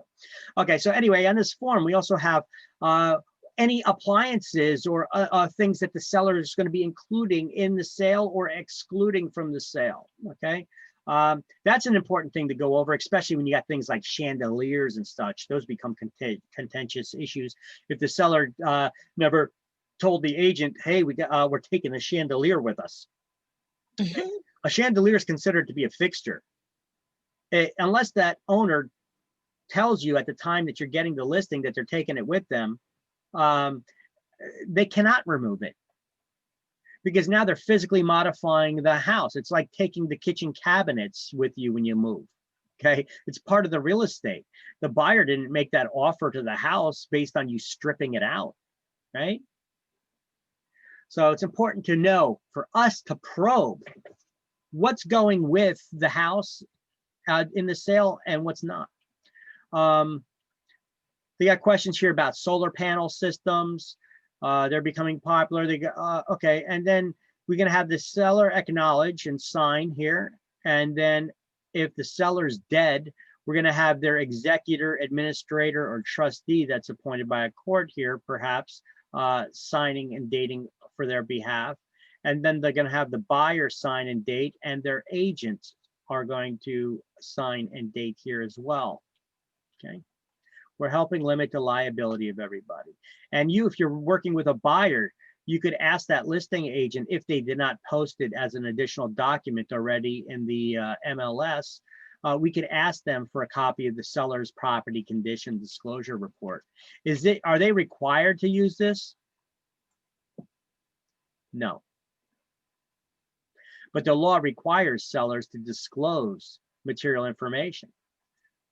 So if they don't disclose it, if there's a problem, they can get sued. They'll get awarded double or triple the damages. So it's just to cover us, really. We're protecting our clients. We're looking out for their best interest by having them fill this out. Okay. So we usually don't help them fill this out except the radon part, right?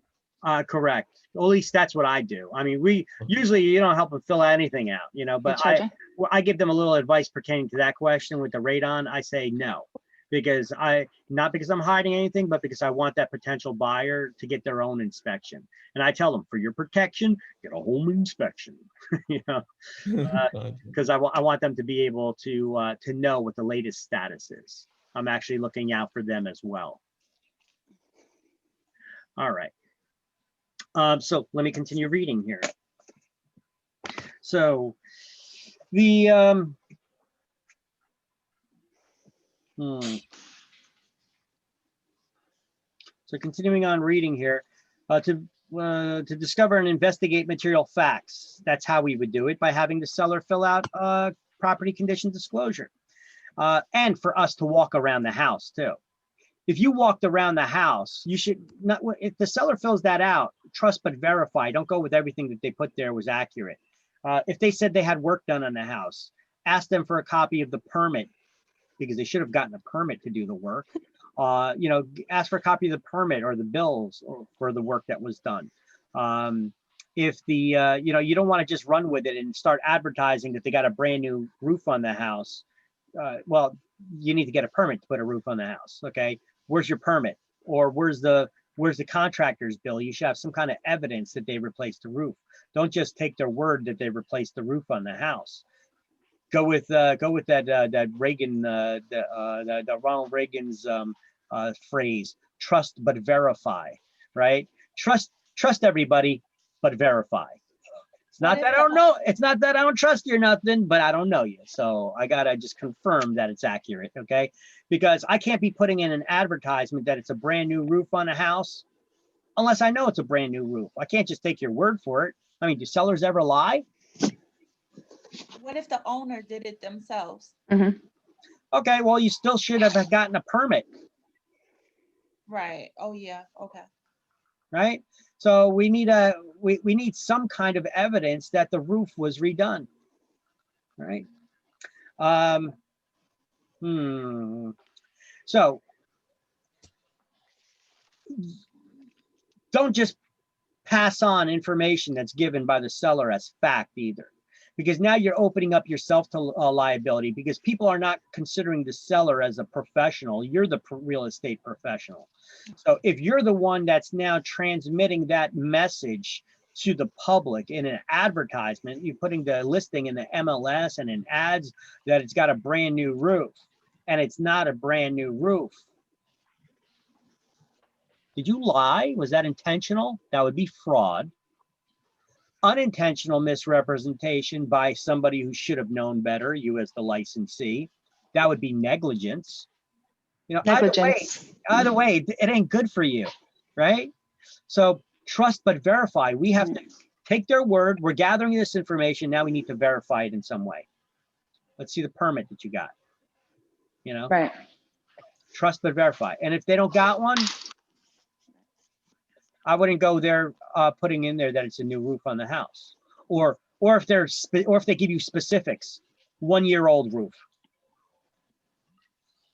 Okay. How do I know it's a year-old roof? How do I know it's a year-old roof?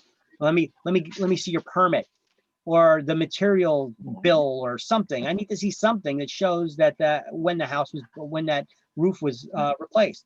Otherwise, I could go out there and I can look and I could say, yeah, that roof looks like it's newer. So instead of putting 1-year-old roof, I'm going to put newer. That's subjective. That's a subjective term, right? Newer. What's newer?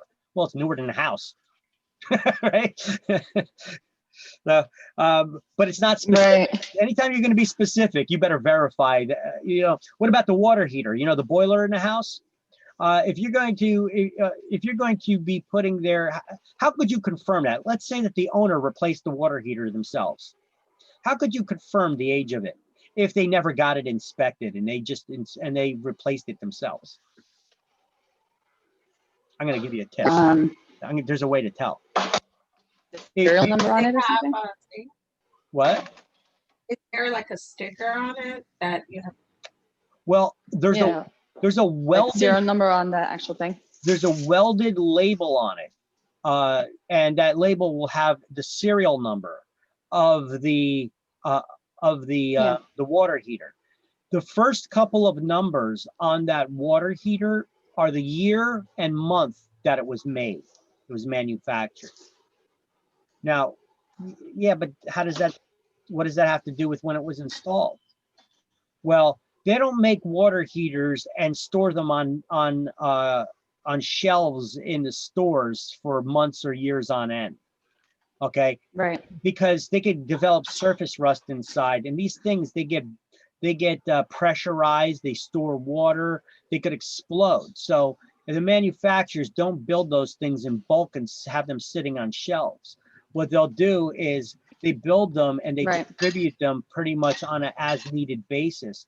So if that thing was built in January, it was probably on the shelf for no more than a month or two tops before it was actually sold. Right.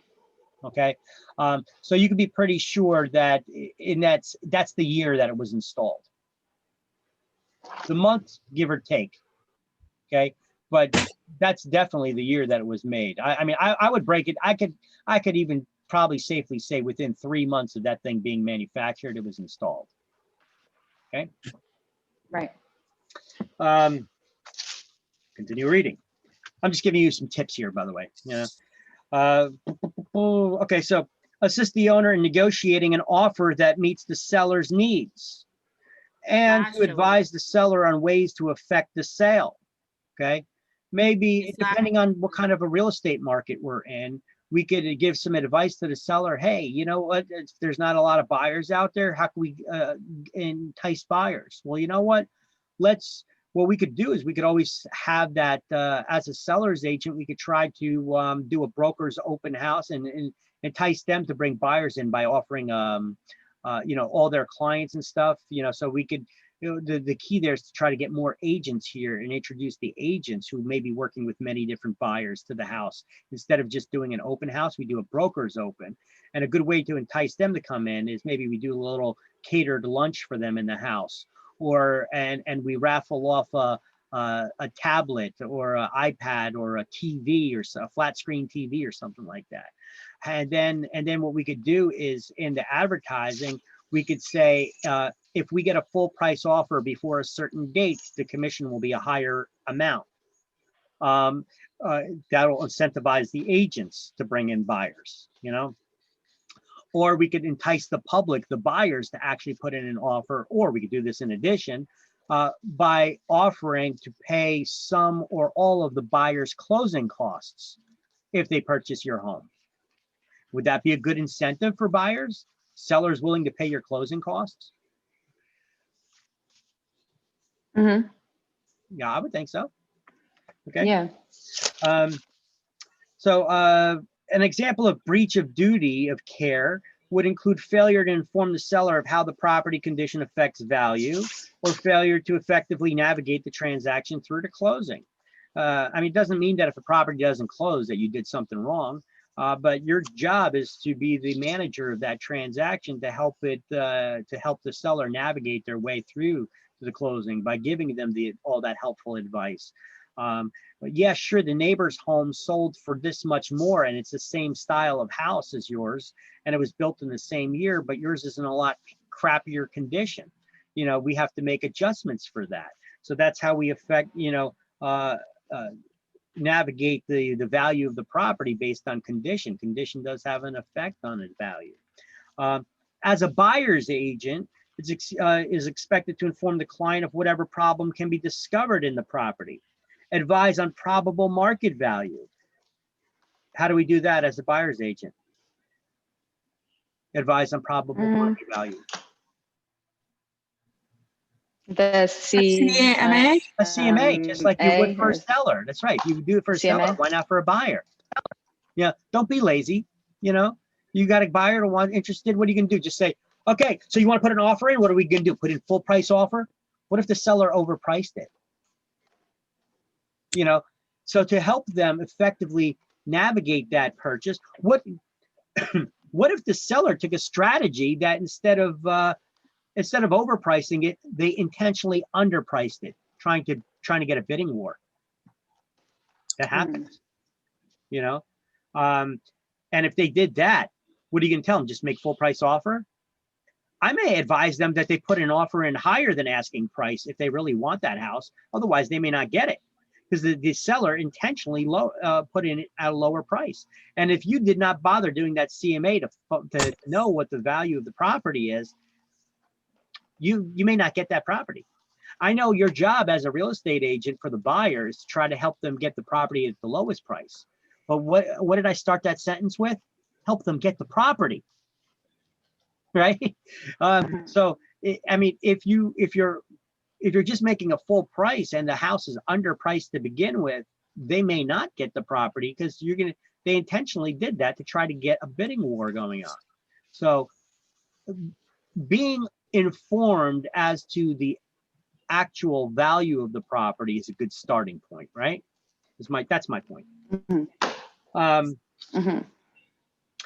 So advise on probable market value, advise on financing options, the different kinds of financing options out there available to buyers, help negotiate the lowest possible purchase price, but not at the detriment of them getting the house, and monitor the progress until the purchase, until the transfer of title.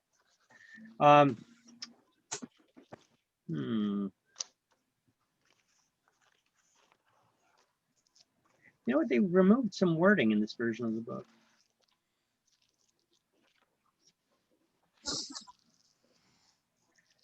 unless it's coming up still. Hold on. Let me continue reading. The agent's expected to deliver a quality of service that a normal person would expect from a reasonably prudent agent. Actions breaching this obligation might be failure to present a written offer before it expires. That's what I was looking for. Okay. Do offers expire? Yes. Well, Yes. Licensing law requires us to present all written offers within 24 hours? 24 hours. But if you don't, does that mean the offer expired? Mm-mm. No. No. So what are they talking about here before an offer expires? They're talking about a negotiation tool. As a real estate agent, you can put an expiration date on that offer. This offer is only good for 24 or 48 hours. We need to hear back from that owner whether they're going to accept it or not. We're basically telling them, hey, listen, shit on the pot or get off. You know, Mhm. so it's time is of the essence for you. You need to make a decision. Are you going to accept our offer or we're walking? All right. Mhm. We don't want to play games. We're serious. So that's actually a negotiation tool that you guys can use by putting an expiration date on an offer. A lot of agents don't even think about that, you know, but that's actually a good, powerful tool. Because sometimes you can submit an offer and the agent may hold on to it a little bit, or they'll advise the seller, hey, listen, we're supposed to be having an open house this weekend. We can open it up and see if we get any other offers. Well, if I put on there that this offer is expiring, you know, you're not going to be able to wait till the weekend. We're giving you the offer now. Yeah. Take it or leave it. Right? See, that's how this tool can be powerful. All right. I just wanted to make a little stickling point of that. Otherwise, we could just glance over that by reading it in the book real quick. So actions breaching this obligation may be failure to present a written offer before it expires. Neglecting to mention in a purchase contract any fixtures or personal property desired by one of the parties. Okay, well, fixtures go with the house anyway, but they may be talking about things like washer and dryer or the refrigerator. Those are considered, those types of fixtures are actually considered personal property, and the seller takes them with them when they leave. And so unless they specifically said it's included in the sale. But look, can we be showing a house and the buyer wants the washer and dryer to be included, but it's not included in the sale? Mhm. Now they negotiate it, right? We can negotiate it. We could ask for it to be included. However, if you fail to ask them and they asked you to, well, you're violating your fiduciary duties to your client. But so by taking care of them, we're going to make sure that we're going to do what they ask of us here.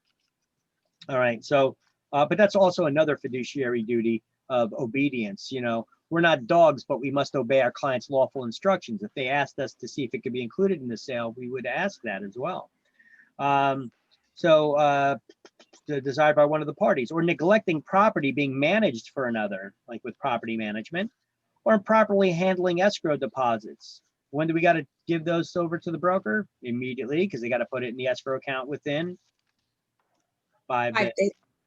Or failing to obtain all necessary signatures on a contract. All the buyers need to sign contracts. All the sellers need to sign the contract.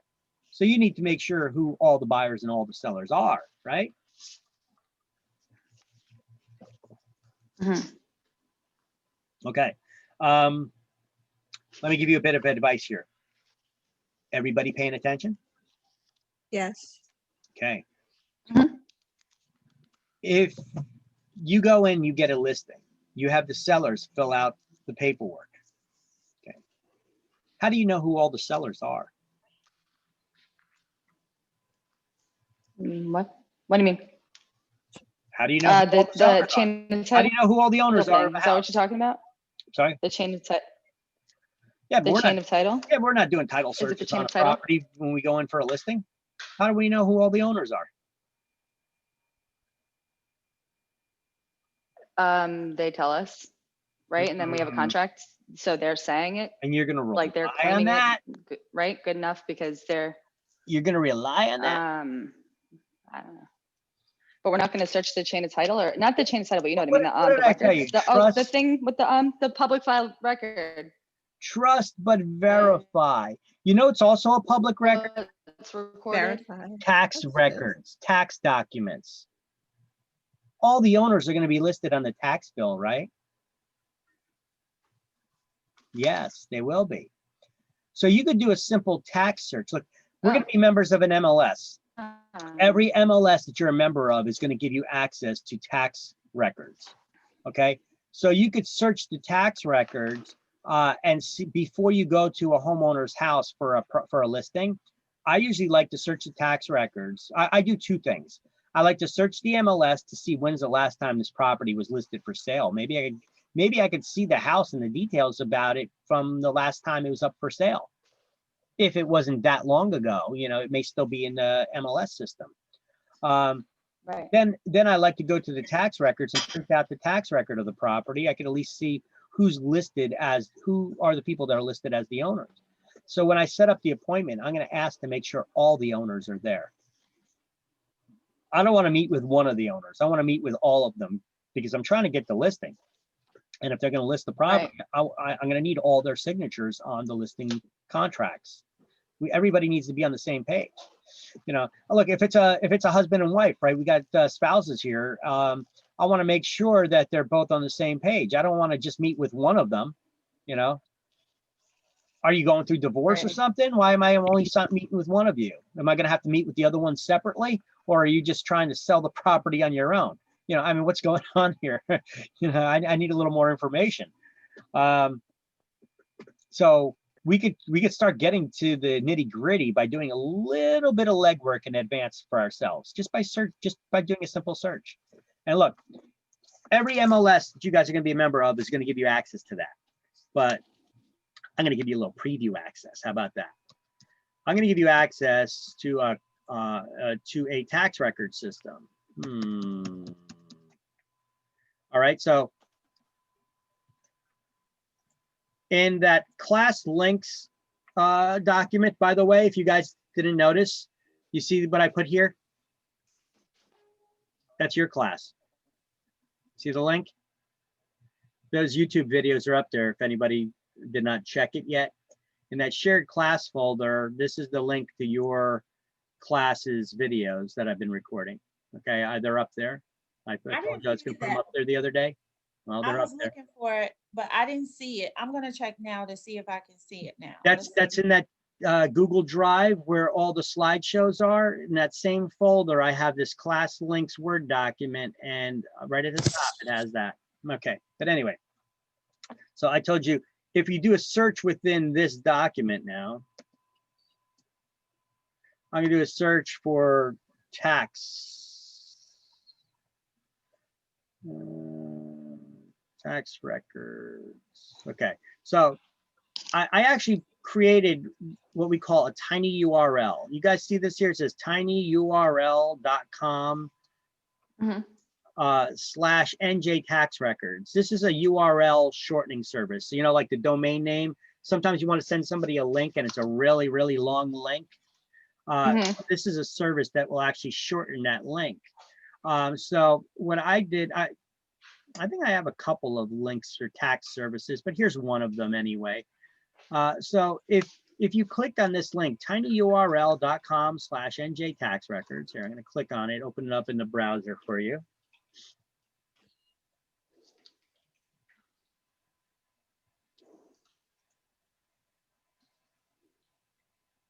And it actually takes you to this, look at the link that it took me to. It took me to a really long link. So that's a shortcut that I made for you guys. That link is tinyurl.com /NJ tax records. We'll take you to the Monmouth County tax record system or tax search system. But it's got records for all 21 counties in New Jersey. You could search your property, okay? In this system, and you could get some tax records. Nice. So, anybody want me to search for a neighbor or something? You know, some address you want me to search for? I don't need to know their name. I just need to know an address. New Jersey. Anybody, any address, pick an address, give me an address of somebody that you know. Friends, family, 21 coworkers. Lucille Court. What's that? 21 Lucille Court. What Edison? town? What county? Edison. Okay, Edison, What? okay. So the under location, you said 21, so 21 Lucille, what's that? L-U? Lucille. Lucille. Okay, I'm just gonna put Lucille. I'm not even gonna put court. Because the less information you put in these searches, the better. Because with court, I don't know if they're gonna want the word spelt or just the abbreviation CT, or if they're gonna have it in a different way. And if you don't put that exactly the way that it is in the tax record system, it's gonna come back with nothing, right? So I'm just gonna do a search really quick. Oh, look, here it comes. I got something that came back in the tax records. I got a hit. So now I'm gonna click on more info. And it gives me the information about this particular property. Okay, so here's the address of the property. Okay, we could see that it is owner occupied because we have the street ad, the property location, and the mailing address for the tax records are the same. So that's good. So it's an owner occupied house. We know that they purchased this house for $515,000 on 12/15/08. The taxes, wow, the taxes are low on this property. Wow, the $515,000 house, those taxes are low. Anyway, you could see who owned that property. Okay, these people owned that property for at least 2019, 18, 2017, they owned it. We could search the history a little bit further back by clicking there. You can see the deed book. Remember, we were talking about searching the public records? Here's their deed book number. It's that this property is located in deed book 6014 on page number 73. Okay, that's where at least this last sale is located in that deed book. Their lot size is 109 by 136, nice size lot. It was built in 1975. Okay, I'm going to take that with a grain of salt though. Let's see. They got property tax map page too as well. Here's the block and lot number. Block 545.R and lot number 30. Okay, because every area of land is designated as a block, and on each block there's several lots. That's where your house would be on your lot. So there's block and lot number that we would need to help try to reference that property. So we get this information, but look, I could see who the owners of the property are.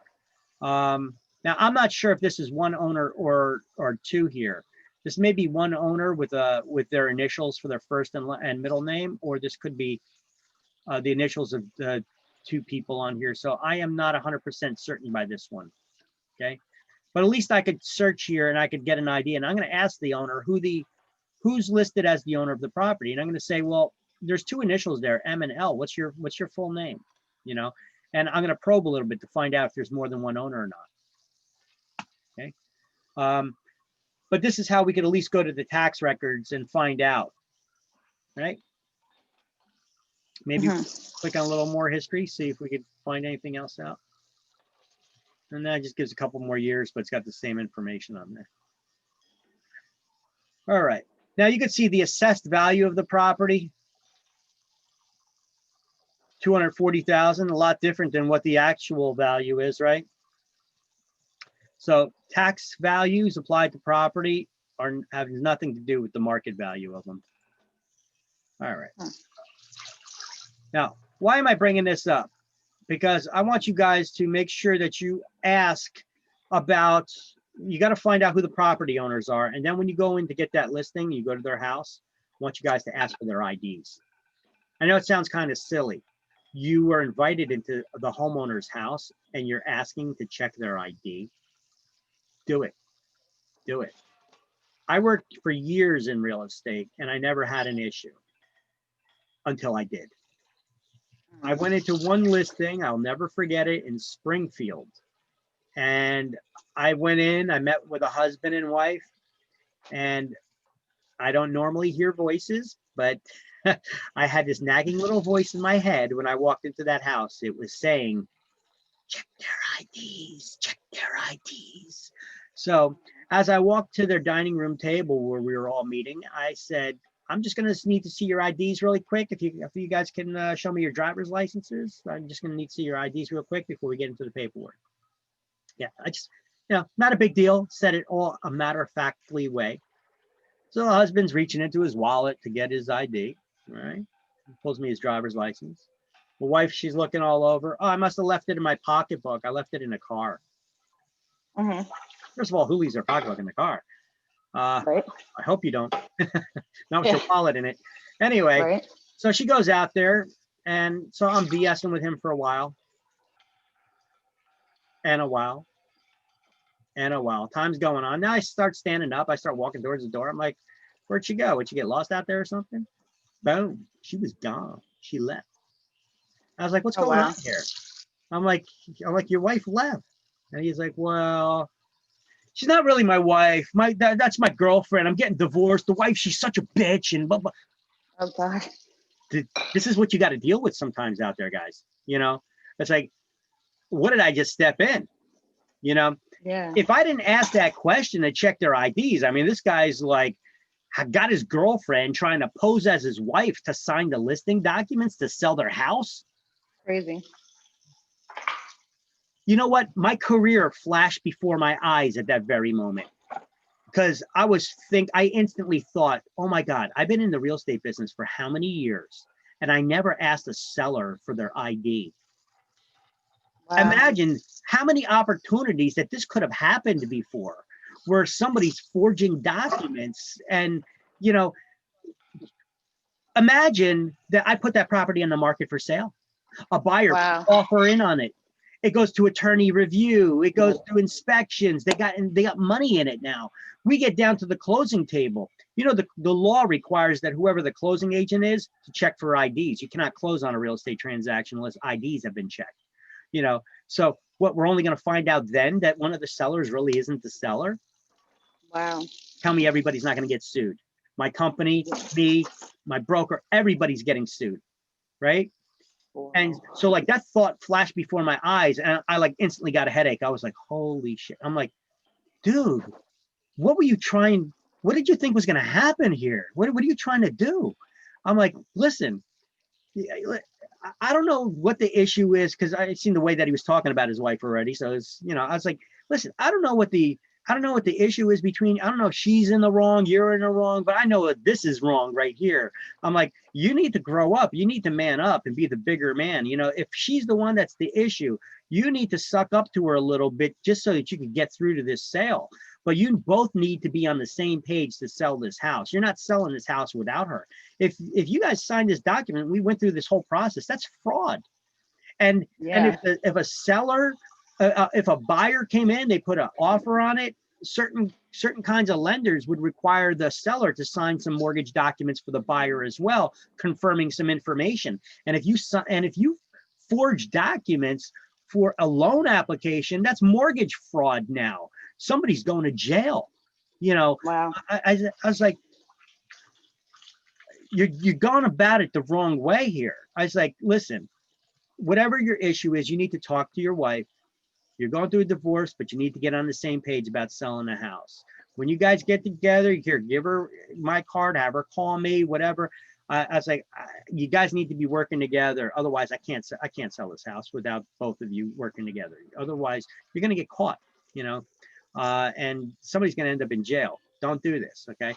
So, needless to say, I never heard of the guy again, But holy crap, was I stunned, After that, I was just like, thank you, little voice. Where are you? Come back. What are the lottery numbers? But Wow. wow is right. Wow is right. So check IDs is my advice to you. Okay. Yeah, it's crazy. Real estate's an adventure, guys. There's no two transactions are alike, Sometimes you're going to come across stuff like this, Sometimes it's good stuff, sometimes not so good, but you got to deal. Yeah. Sometimes, look, I've sold houses for people that are getting divorced, you know, you get that for couples that some of them, they could sit in the same room and be adults. Others, we can't, I got to meet them separately because they can't be in the same room with each other without having a full blown out war, you know, and shouting match. And I don't want to be involved in that, you know? So, I mean, I'll ask people, you know, is the property, when I go in for an appointment, I'll say, first of all, is the property in distress? What do I mean by that? Is the property in distress? Are you behind on any mortgage payments? Are you in danger of foreclosure? Has there been a sheriff's sale scheduled for your home? Are you going through divorce or bankruptcy or anything like that that I need to be aware of? Because I may still be able to sell your house, but I need to know what situation I'm walking into here, because the different transactions have different types of approaches. I need to know how you need me to help you. I want to help you, but I need to know how. Okay, you need to be honest with me so I know what's going on. Right. Okay. Obedience. I told you, you're not a dog, but you must obey your client's lawful instructions, and you must disobey any unlawful instructions they give you. For instance, if they tell you to discriminate, or they tell you not to disclose a problem that they're aware of with the house, these are unlawful instructions, because we got to treat everybody fairly and honestly, equally, you know. So we must disobey any unlawful instructions, but we must obey their lawful ones. If that buyer wants to ask if the washer and dryer can be included in the sale, there's nothing illegal about that. If the seller tells you that they want that you need to no showings without, here, I got some examples right here. No showings without 24-hour notice. Is there anything illegal about that? No. No showings unless the buyer's produced a mortgage pre-approval letter first. Well, let's get into that for a second. You could go to a lender, you could get a pre-qualification letter or a pre-approval letter. You guys know the difference between a pre-qualification letter and a pre-approval letter? A pre-qualification letter is when you get on the phone with a mortgage rep, you give them your social security number so that they could run your credit. And then you tell them how much money you make and what your approximate long-term debts are. But none of that information is verified. But based on that unverified information you've provided to them, they run some numbers and they tell you how much you can be pre-qualified for to get a loan. Does that mean that you're going to get that loan? No. No, none of that information's been even verified yet. But you got a letter. Okay, that's the minimum requirement. So you may have a seller that says, listen, I don't want you even showing the property to somebody unless they got a pre-approval letter. A pre-approval letter is that the borrower does the same thing. They give the lender their social security number, they tell them their expenses, they tell them their income, and then they verify it by providing bank statements, tax returns, pay stubs. So now this information can be verified. And once it's been verified, the lender will issue a pre-approval letter. That means that that borrower is definitely going to get the loan, with a big asterisk there, provided that their financial situation and job situation doesn't change, provided that the house that they purchase is going to appraise for the purchase price, and there's no wood destroying insects or major dangerous issues at that house. Then the lender will definitely give them the loan. Okay, and we call that a pre-approval letter. Okay, so pre-approval letter, pre-qualification letter, which one's better? Pre-approval. Pre-approval, but you always start off with the pre-qualification letter. It's the minimum required. Okay, but it doesn't mean that they're even going to get the loan. So is there anything wrong with a seller saying that I don't want you showing the house to anybody unless they have a pre-approval letter first?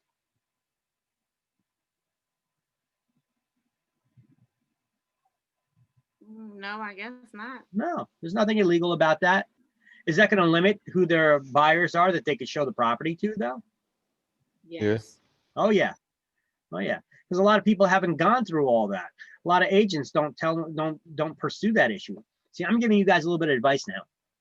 Get the people on the phone with a mortgage rep to get that pre-qualification letter.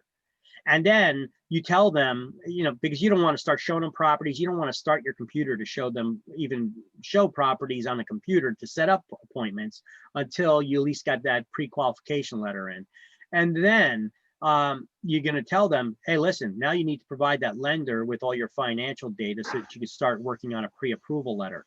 Because once we find you that perfect house that you want to make that offer on, in the event there's another offer on the table, this will greatly help me negotiate for you on your behalf. Because if one party has a pre-approval letter that made an offer and another one has a pre-qualification letter and another one has a pre-approval letter, I could negotiate. Now you've given me some tools to help negotiate on your behalf. I could present that offer to the seller and tell them, listen, I don't know if you have any other offers on the table, but this offer that my client is making for you, to you, is accompanied by a mortgage pre-approval letter. And I'll stress that, mortgage pre-approval letter. And the difference between, and then I'll ask them, do you know the difference between a pre-approval letter and pre-qualification letter? I'm sure your listing agent had educated you on that already. Probably not, but I'm going to say that. I'm going to say, I'm sure your agent has explained that to you already, which I'm sure they haven't. But I say that.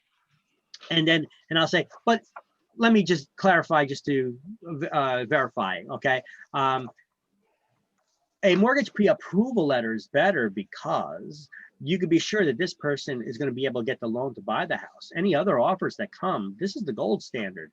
Any other offer that comes in, if it only has a pre-qualification letter, you don't even know if that person is going to be able to get the loan.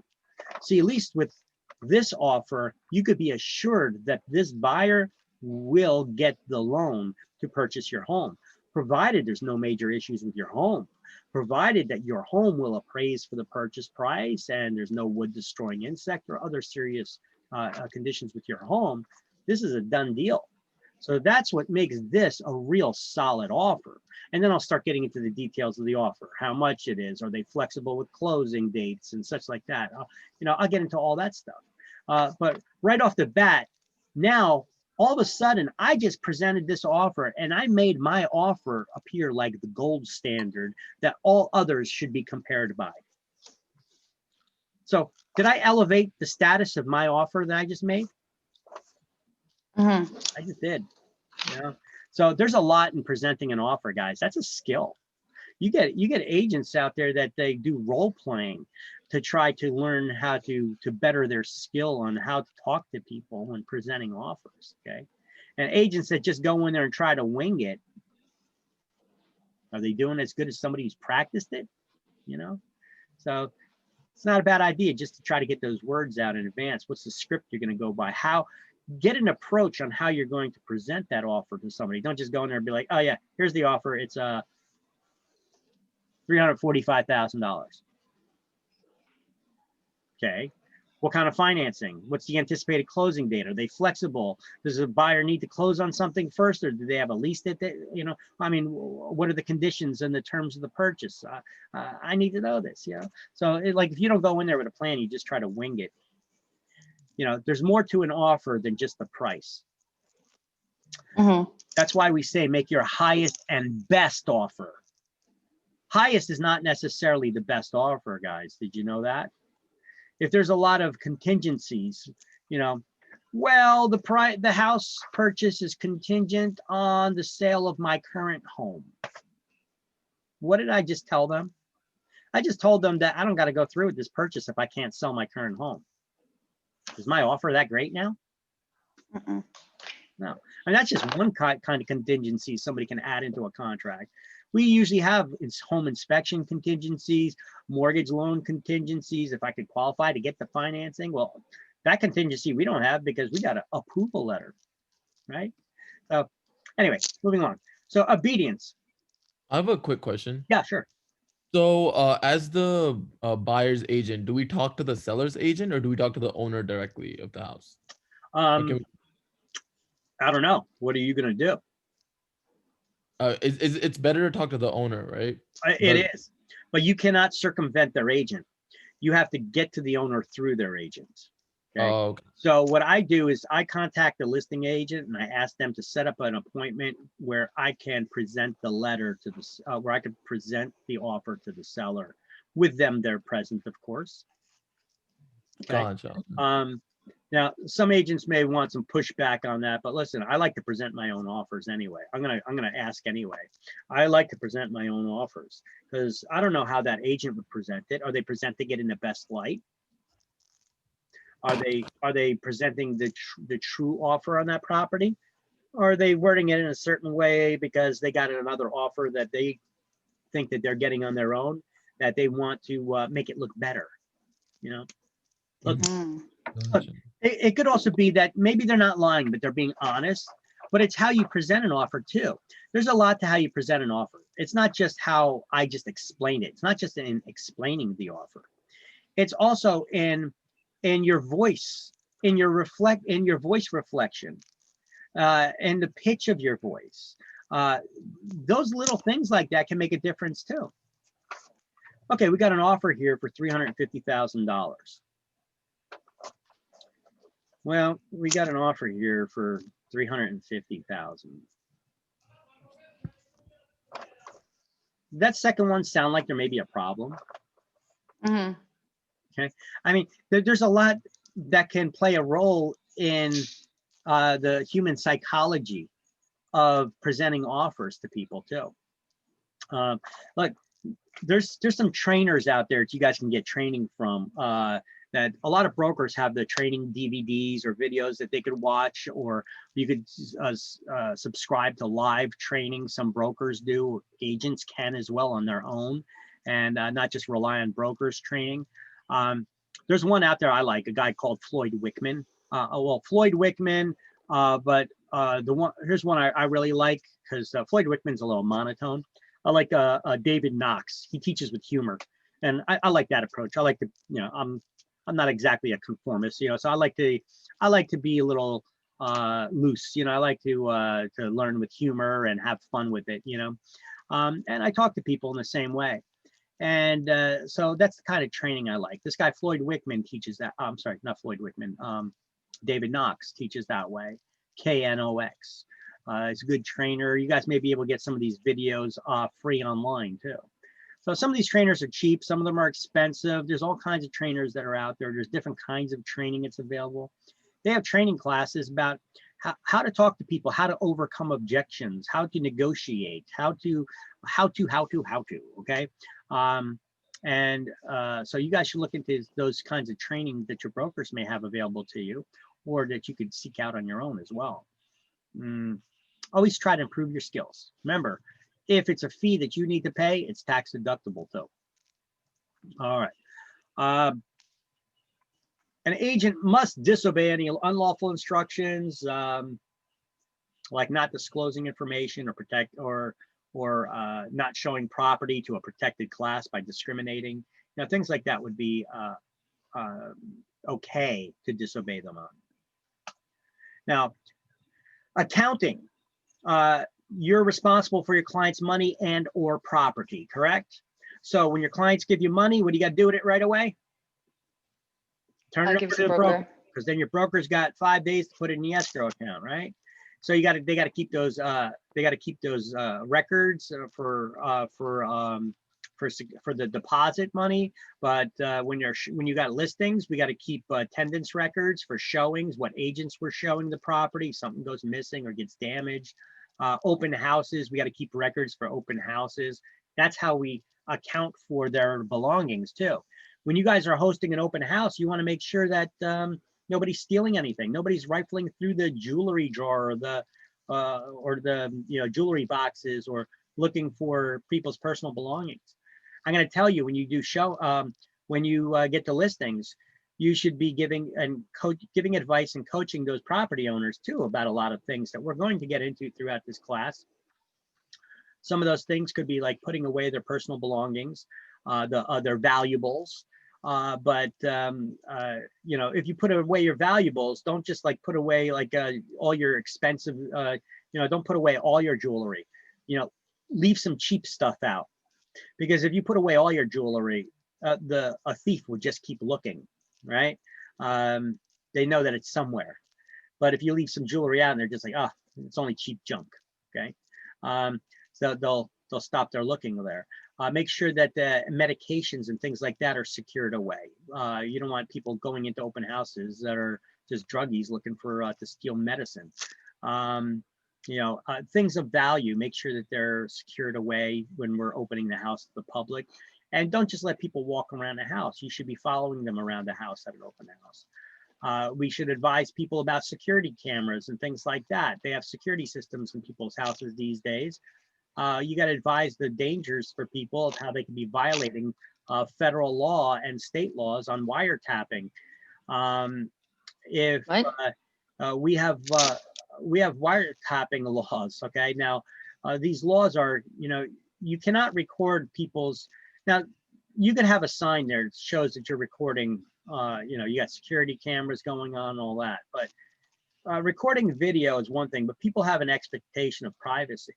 And if you have audio, you're recording audio too, and people are showing the house, walking through the house, talking, and you're listening to their conversation without their knowledge and without you being party to that conversation, there's federal laws against that. These are crimes, okay? So you better make sure that you got that audio turned off, or you put signs throughout that house that audio and video recording is in place. But still, you're not party to that conversation. You still, even though those signs could help you, you still should not be eavesdropping on buyers that are going through your house. And at that same token, if you're working with a buyer, I would coach them that when we're in the house and we're showing the property, or even when we're at the front door, because people have Ring doorbells that have those audio and video recording on it too, they can hear you outside. Say, until we get back to the car or out to the street, don't talk about the house at all. Okay, we don't want that owner to get the idea that you're excited, or you're wanting to put an offer in, and you don't want them hearing what your strategy is and your level of interest is. So that could be putting your offer at jeopardy there too. Okay, so anyway, accounting, open houses, we got to keep that sign-in sheet. I gave you guys that advice. Check for people's IDs at open houses too, to elevate you as a better agent, right? For security reasons in case of theft, for follow-up, and to convert buyers, and so that you can figure out who just the looky-loos are as well, because there are looky-loos that have no intention of buying at all. The neighbor wants to see, they're curious of what it looks like inside. Yeah. Yeah. Okay, we have the fiduciary duty of loyalty, which includes confidentiality. Anything that is told to their agent in confidence, you must keep your mouth shut about. You cannot disclose that information to anybody else. That's one of our legal responsibilities of confidentiality as part of loyalty. You must be loyal to your client's interest, okay? So the agent must not disclose any information that their client shared with them in confidence. As issues such as you need to sell the house quickly because change of job, you already put an offer on another house, what have you. Or if you're working with the buyer and the buyer's or the seller's willing to accept the lower price, or the buyer's willingness to pay a higher price, okay? Those factors, you got to keep your mouth shut. I can't tell you how many times I don't know if it's carelessness or just people are stupid. I can't tell you how many times they come across real estate agents where I had a listing, and the buyer's agent would come to me and they'd say, oh yeah, they're interested in making an offer on the property, and here's what the offer is. But let us know, get back to us, let us know if they don't accept it. We are willing to go higher. What? Stupid. Yeah, I'll be getting back in touch with you then. Right? Because that conversation crosses over into this one, disclosure and notice. We're going to kill two birds with one stone, that conversation that I just had with that agent. As an agent, you're responsible for notifying your clients and disclosing to them any information that you come across that could be helpful to them. Now, in my conversation with this real estate agent who submitted this offer to you, they told me that if you do not accept it, they'll make a higher one. So what do you want to do? Yeah, right. I mean, did that agent think that I was just they're gonna have that conversation with me? Look, I have a fiduciary duty to my client. If you tell me this, I cannot just keep it to myself. I would be violating my fiduciary duty to the seller if I did not report to them what you just told me. Yeah. But a lot of agents, they're not thinking about their fiduciary duties. They're just thinking about the deal happening, and they're getting lost in the here and now, but are getting lost in the grand scheme of things because they're not looking at the bigger picture of what's going on. They're just looking at, we want to get this offer accepted right here, right now. So we're making this offer. And if it doesn't get accepted, just make sure that you come back to us so we don't get lost in the deal. We want to be able to make another offer. Okay. Listen, don't put the cart before the horse. All right. Make the offer. First of all, I like to present my own offers. This is obviously an agent who's not even presenting their own offer. They're submitting an offer. They're letting the listing agent present it. Okay. Another reason why I like to present my own offer. I could present the offer and see if you'll accept it. If not, maybe we could do some counter offers back and forth here. Right. All one shot. But don't try to do it all in one shot by saying, here's our offer. If they don't accept it, we'll make a higher one. First, see if they'll accept it or not. Take a step back, relax. What's your hurry? Relax, relax. You guys need to learn how to negotiate. Okay. And there's classes on that you could take, how to become a negotiations expert. Okay. Some of them are interesting. There's a lot of different negotiation tactics, and it's not always like make the lowest offer possible. They're going to make the highest, and then we'll end up somewhere in between. Okay, that's not just the only way to negotiate. Okay, there's a lot of factors on ways to negotiate. I'm a people person. I like to watch people negotiate. And you guys can see all kinds of negotiations out there that people are doing in front of you every day, from your best friends who are dating to politicians who are passing legislation. It's a slow process. It's not put all your cards on the table right away so we get an answer. Sometimes it's like we need to move one chess thing, object on the board, and wait to see what the other guy's move is going to be before we show what our next move is going to be.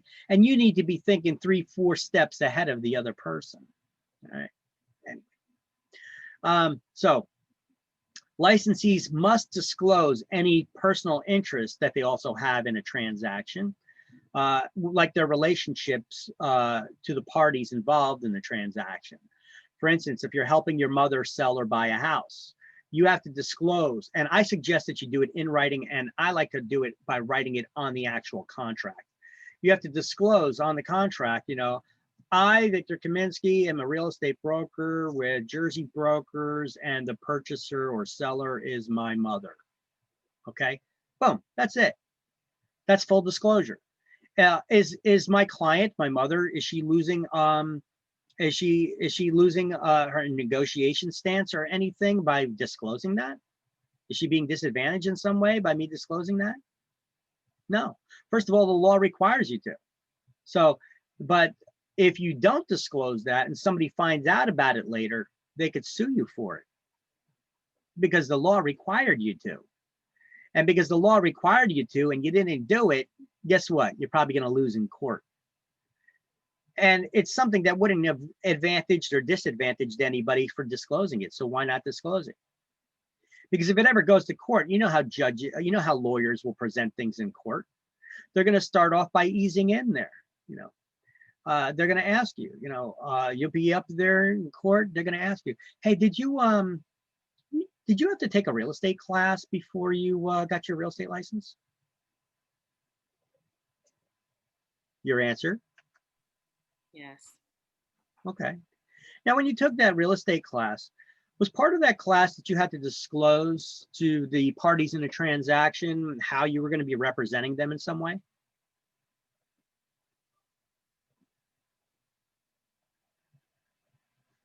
Answer me, people. Yes. Okay, now, how would you go about disclosing that to them? When do you disclose to people how you're working with them? In the beginning, And how do you do that? by offering the CIS statement. On a CIS form. Okay, so that's how you disclose how your agency is going to be working with somebody, right? Okay, all right. Now, did anywhere in your real estate class did they teach you that you also had an obligation to disclose the relationship of the parties in a transaction? Yes. Okay. Then how come you deliberately withheld that information and you did not disclose it to my client? Was it that you were trying to hide something from them by keeping that information secret? Why did you hide that information? Why did you not disclose that information when you yourself just admitted that you were taught in your real estate 101 class you had an obligation to legally disclose that information? Why did you keep that secret? Why did you conceal that information from my client?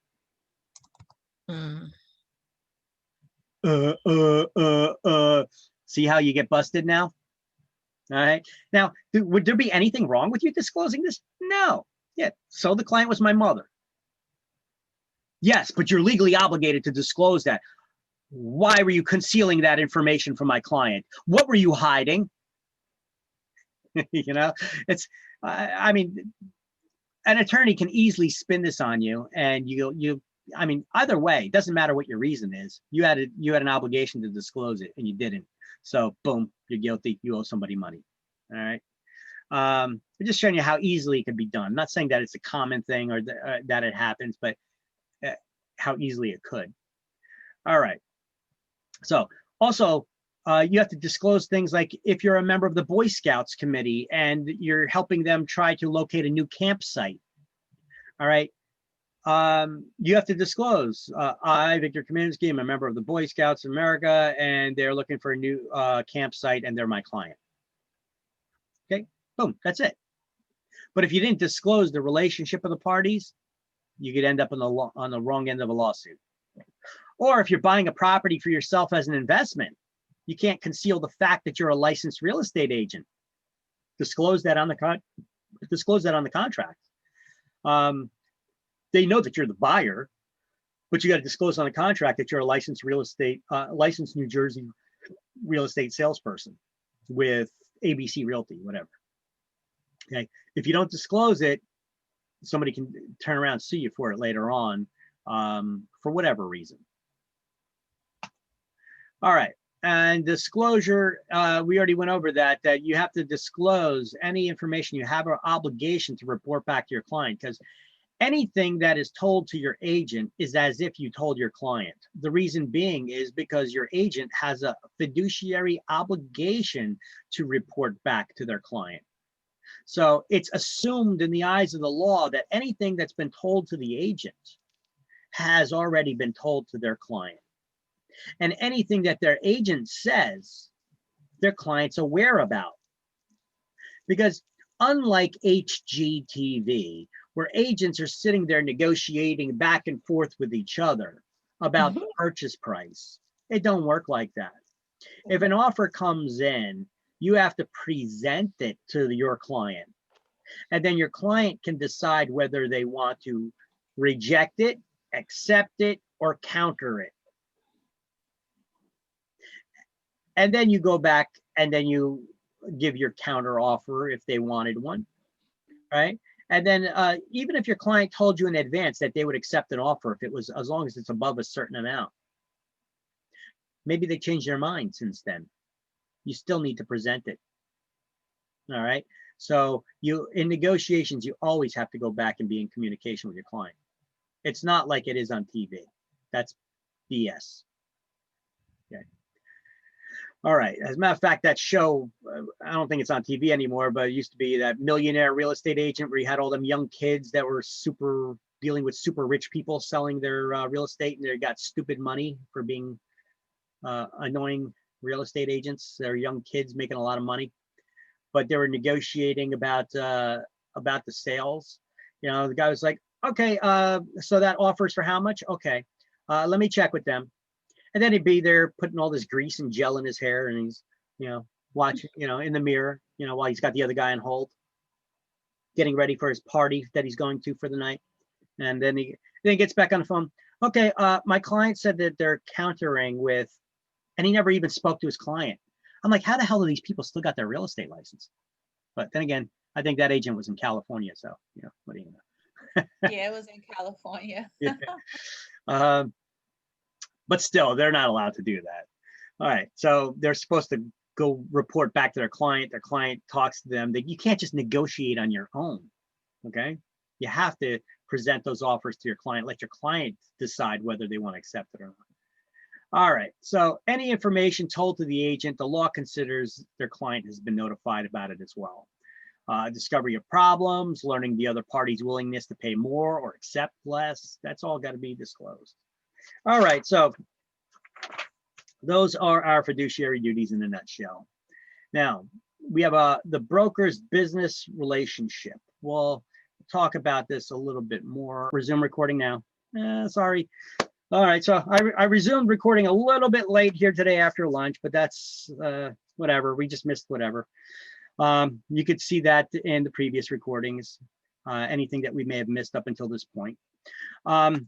Okay, so termination of agency relationships. How do you terminate an agency relation? Well, let's first highlight on page 42 under furnishing the CIS. We're going to highlight the first sentence that we gotta give the CIS form to anyone we intend to do business with before their motivation or financial situation is discussed or initiated, the way they word it here. Everybody got that? Everybody locate it? What page? Page 42, under furnishing the CIS, the consumer information statement in the middle of the page. The first sentence, real estate agents are required to furnish the CIS before discussion of the seller or landlord or tenants or buyers motivation or financial situation is initiated. It's the page right before the CIS form.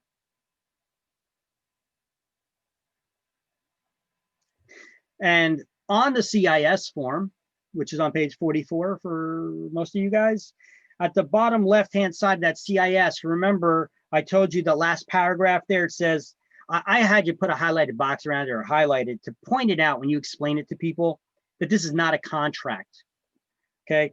You may obtain legal advice about these business relationships from your lawyer. The statement is not a contract and is provided for informational purposes only. And then at the first line on the first two lines at the top of the next side of that same page, you're going to also highlight acknowledgement of receipt of the consumer information statement. Just to tell people, you know, when you sign this, you're only acknowledging that you've received it. You're not signing a contract. And he says it right here. It's not a contract. It's just, you're signing it just to acknowledge that you've received it, so I don't get in trouble with my broker because I'm supposed to discuss with you the different types of ways that we can work with you. As a buyer's agent only, seller's agent only, disclosed dual agent, or transaction broker. Okay. So the next page, 45, it says termination of agency. Put a highlighted box around the title and all those bullet points. You need to know this for exams. What are the different ways to terminate an agency relationship? Okay. On exam, they could ask you how to terminate an agency relationship or different ways to terminate a listing.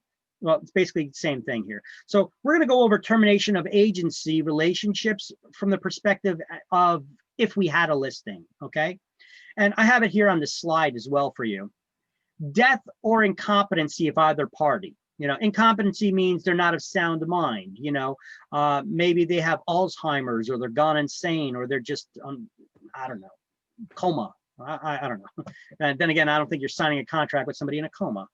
But either way, somebody dies, they go into a coma, they get Alzheimer's, dementia. You cannot have a legally binding contract with somebody who's not of sound mind, right? Destruction or condemnation of the property. Condemnation means that it's unsafe to enter the property. The property's been condemned by the municipality. Now, we're going to learn about we're going to have this word condemnation again later in this book. when we start learning about some of the police powers of the government has something that's called the right of eminent domain. That's the right to seize the property of an individual for the greater good of the public with just compensation. And that's the power of the government. But the process of actually taking the property is through a court action called condemnation hearing. But that's not what this is talking about here. This is why I specified unsafe to enter. That's what they mean by condemnation here. So if the property burns down, you got a listing and it burns down. No more agency relationship. That's a new listing. You could still sell that property, but you'd have to get a new listing now. All right. Because you didn't agree to it that way. By mutual agreement, by renunciation of the agent. See, you could agree with the seller, hey, to back out and cancel the listing, right? Renunciation by the agent. You as an agent can say, I don't want to work with you no more. Now, why would you want to do that?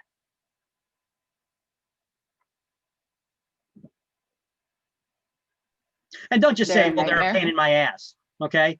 Yeah, but that's how I make money. A lot of people are a pain in my butt, you know? So how are you going to make money, right? But I tell you what if the person you're working with now starts discriminating? Hey, I don't want you showing to these people or those people. You know what, buddy, you're going to cost me my license. I can't work with you. I'm canceling the listing, all right? Revocation by the principal. The principal would be the person that you're working with, the seller, the owner in that case.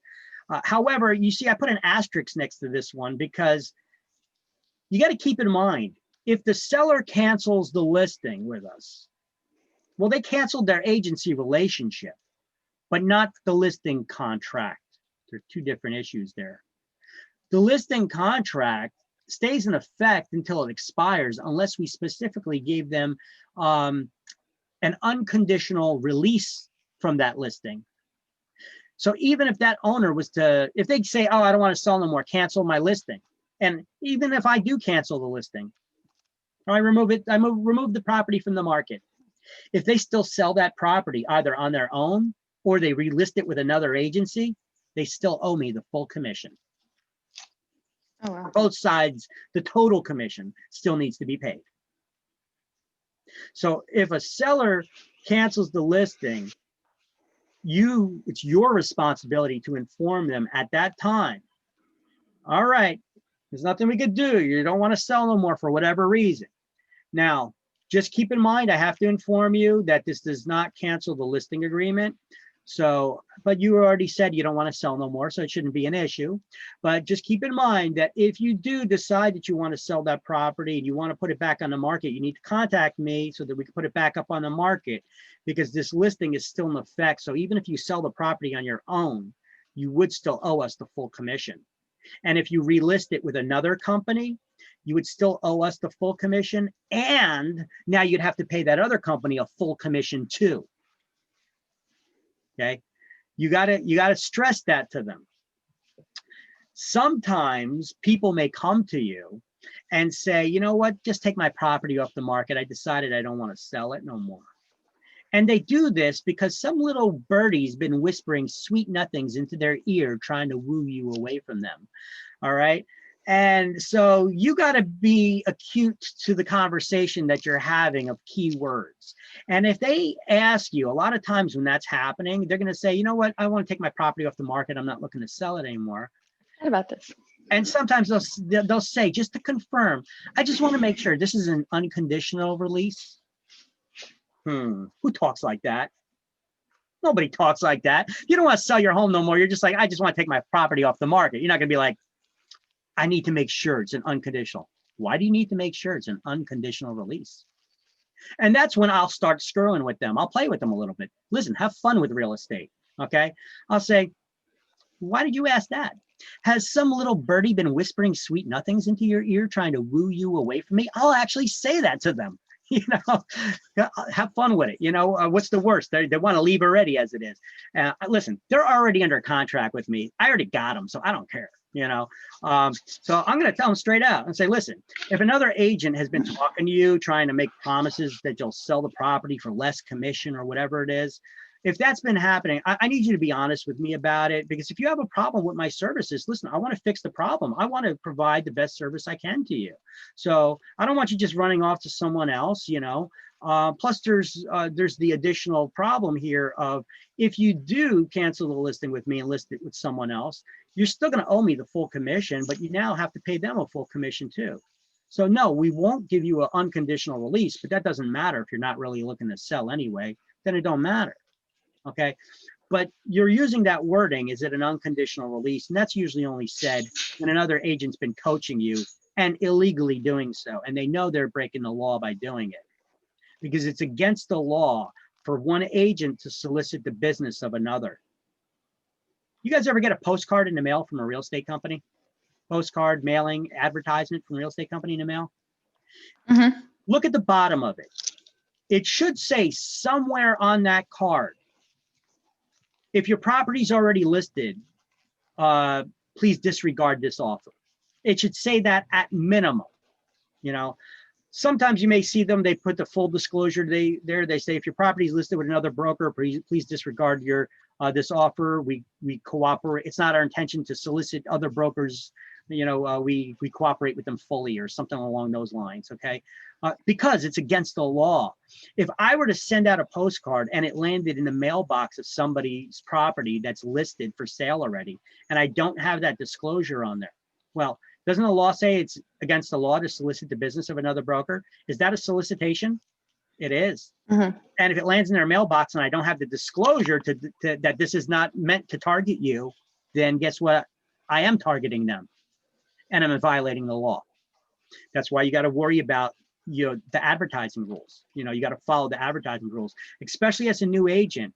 This is why before you send out any mailing materials or anything, you get a draft made up of how it is that you want to make up your marketing materials. Run it by your broker first. Make sure that it is in compliance with all the rules, because if you violate any of them, you can have actions against your license, fines, etc. Okay, so that's the one with the revocation of the principal. You gotta, when you start hearing wording like that, you know, is this an unconditional release? Another agent's trying to steal your business. Okay, don't get mad. Don't get mad. Listen, you're business people, right? Don't get mad. Just treat it like a business. You know, you don't want to lose the client. So say, are you unhappy with the services I've been providing for you? I mean, I know we haven't found a buyer yet, but you know, no agent can promise you that they will. We could just do our best to find you the buyer. Okay, and then try to make amends with them, or talk to them about it. So I'll try to get them to tell me who that agent is, and then I'll report them. But I'm not going to tell them that I'm going to do that, not right now, you know, but I'm going to try to get that information, and I will report them for trying to steal my business. You kidding me? Oh yeah, report them people. You know, we got to self-police ourselves here. That agent knowingly violated the law. So I'll also talk to that seller and I'll say, listen, if this agent is so willing to get your business by knowingly violate the law and solicit the business of another broker, how quick do you think that they will throw you under the bus to make the deal happen? Right? Mhm. I mean, when it comes down to it in the transaction, if they know something may cause a problem to the deal, but it could interfere with them getting their commission, you know, how quick do you think they'll throw you under the bus so that they get paid?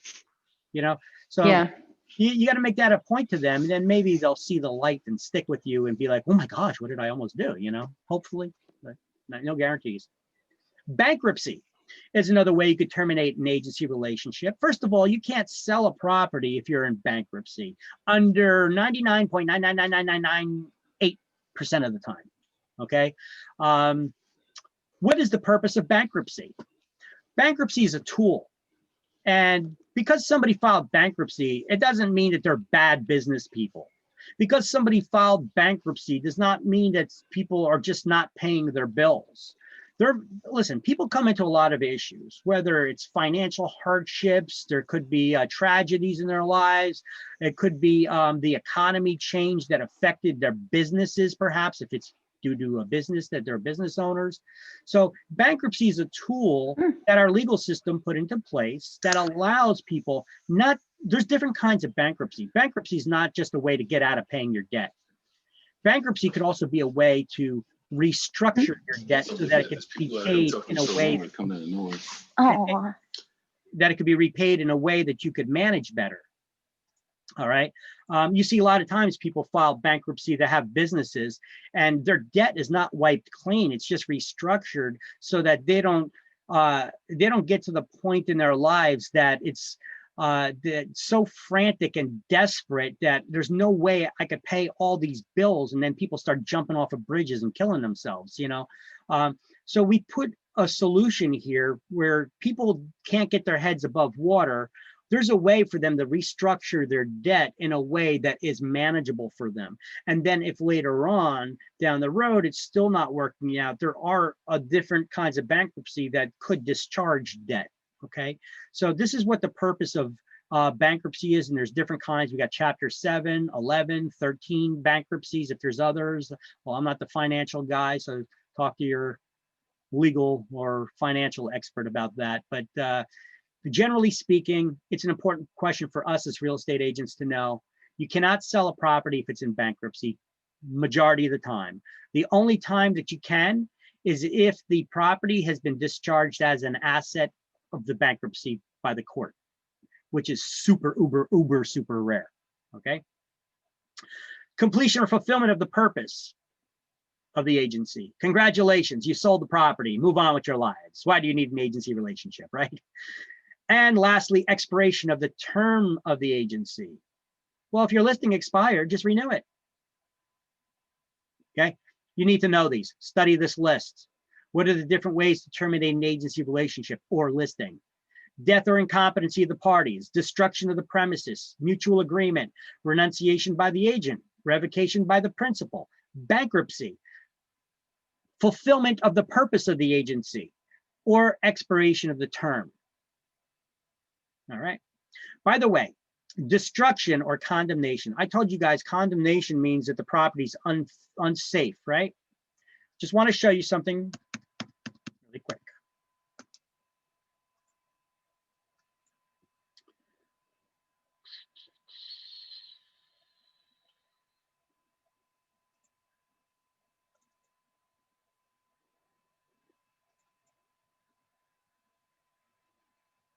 If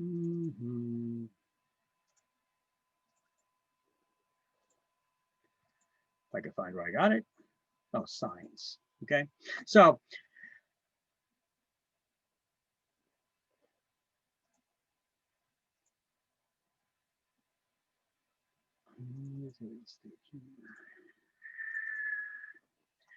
when you see a sign on a building, it looks like a red box.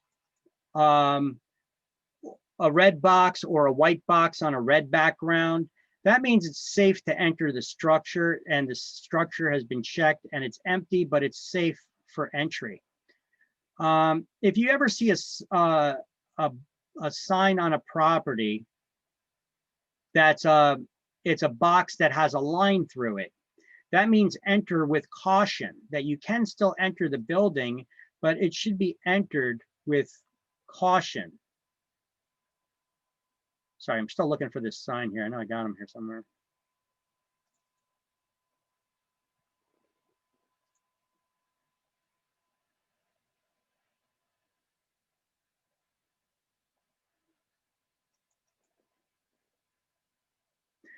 If you ever see a red sign with a white X through it, or sometimes they'll spray paint it on the building, a box with an X through it. This is done usually by the fire department, the fire inspectors, but it could be done by other agencies within the municipality. But if you ever see that they got that sign on the property, it means that you cannot enter at all because it's too dangerous to enter. It's basically a sign for firemen, but especially for you guys as real estate agents. It's a warning for if they're telling fire people do not enter this building, you guys have no business entering that building at all either. Why can't I find, oh, there's why. I had it in the wrong place. Real estate tax.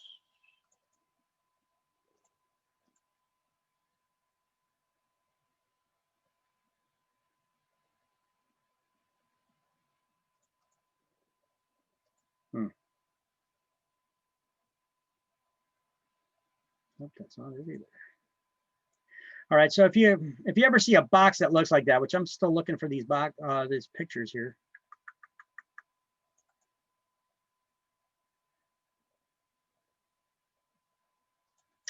Then that's a sign that you should not enter the building. Let me see if I put it in the slideshow.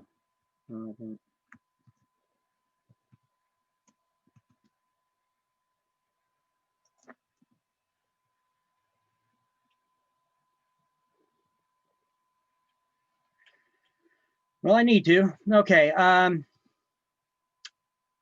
So if you ever see that red box or a box with an X in it, do not enter the building under any circumstances. I'm going to keep looking for it and I'll show you if I find it. Okay, the buyer is the principal. We have that exclusive buyer's agency agreement on page 4041.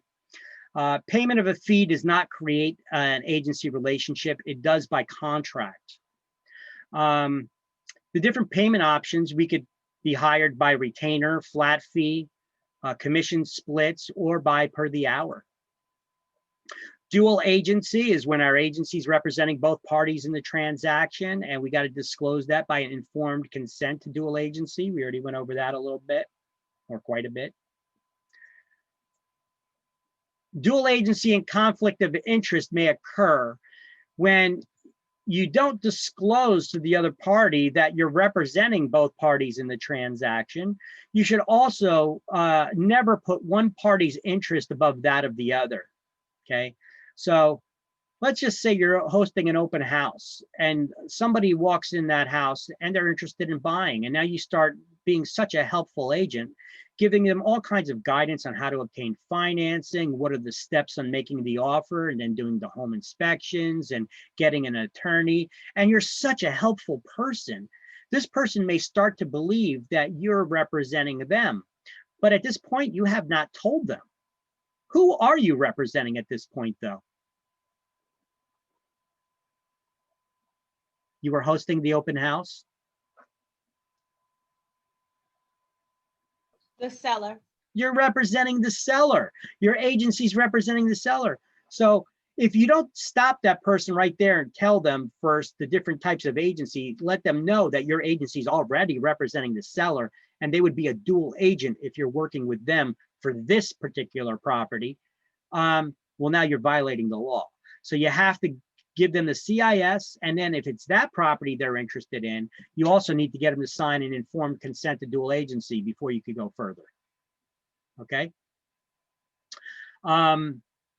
So a lot of times negotiation, compromise. Okay, basically this is all talking about that situation, that the scenario I just spelled out. So the same thing is you have to disclose your interest in the property, the relationship of the parties. Remember, like if you're helping your relative find a house, you always have to disclose the relationship of those parties. All right, material information. This is information. It's any information that could affect the buyer's decision in purchasing a property. That's probably the best definition to put in your notes for it. The book's definition doesn't even make sense. So here, where is the book's definition? Turn the page, then we got to inform consent to dual agency, turn the page. And then it says conflict of interest. Okay, disclosure issues. You guys see it's on page 48. So it's 2-3 pages from where we just were. Material information. Under disclosure issues, we're going to highlight from the second sentence. Material information is defined as the physical condition that a reasonable person attaches importance to, or information that the agent knows or suspects a buyer would want to know and would consider important before proceeding. I would just highlight that.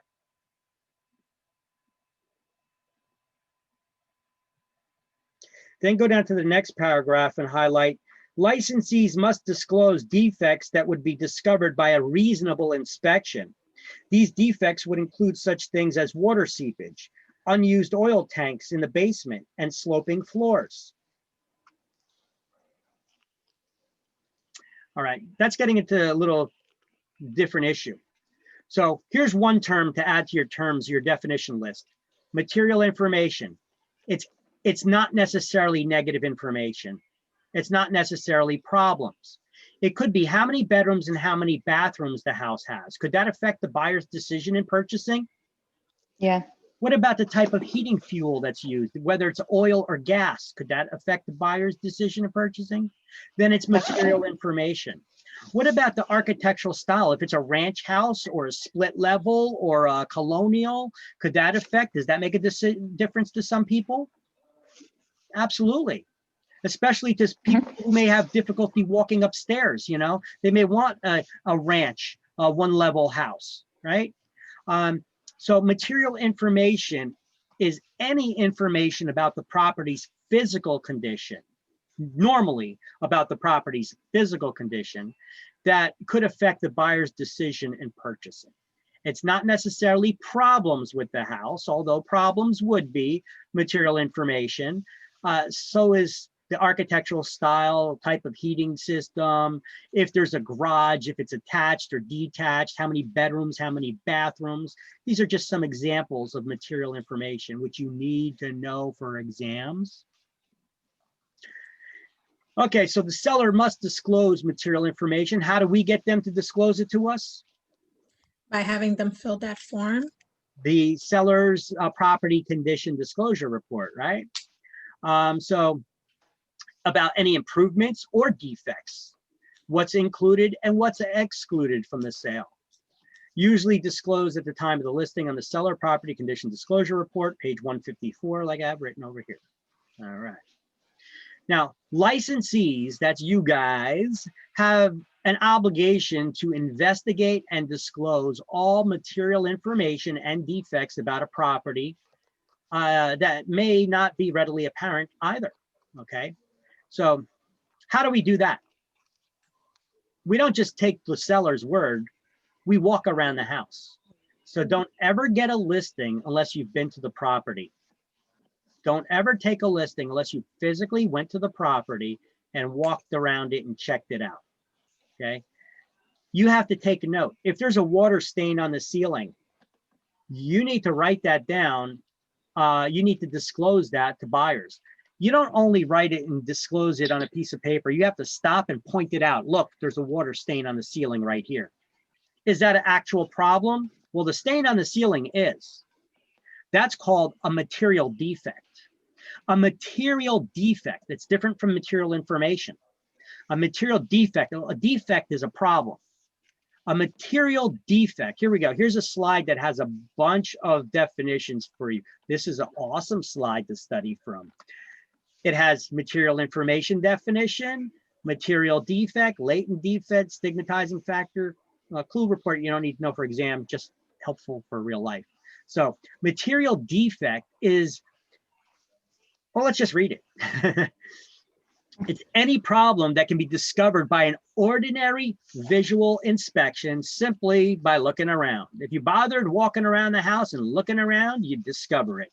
You don't need to be a home inspector to find out if you're walking from one side of the room to the other and you're going downhill that there's a problem with the structure, right? The level, they're supposed to be, floors are supposed to be straight, right?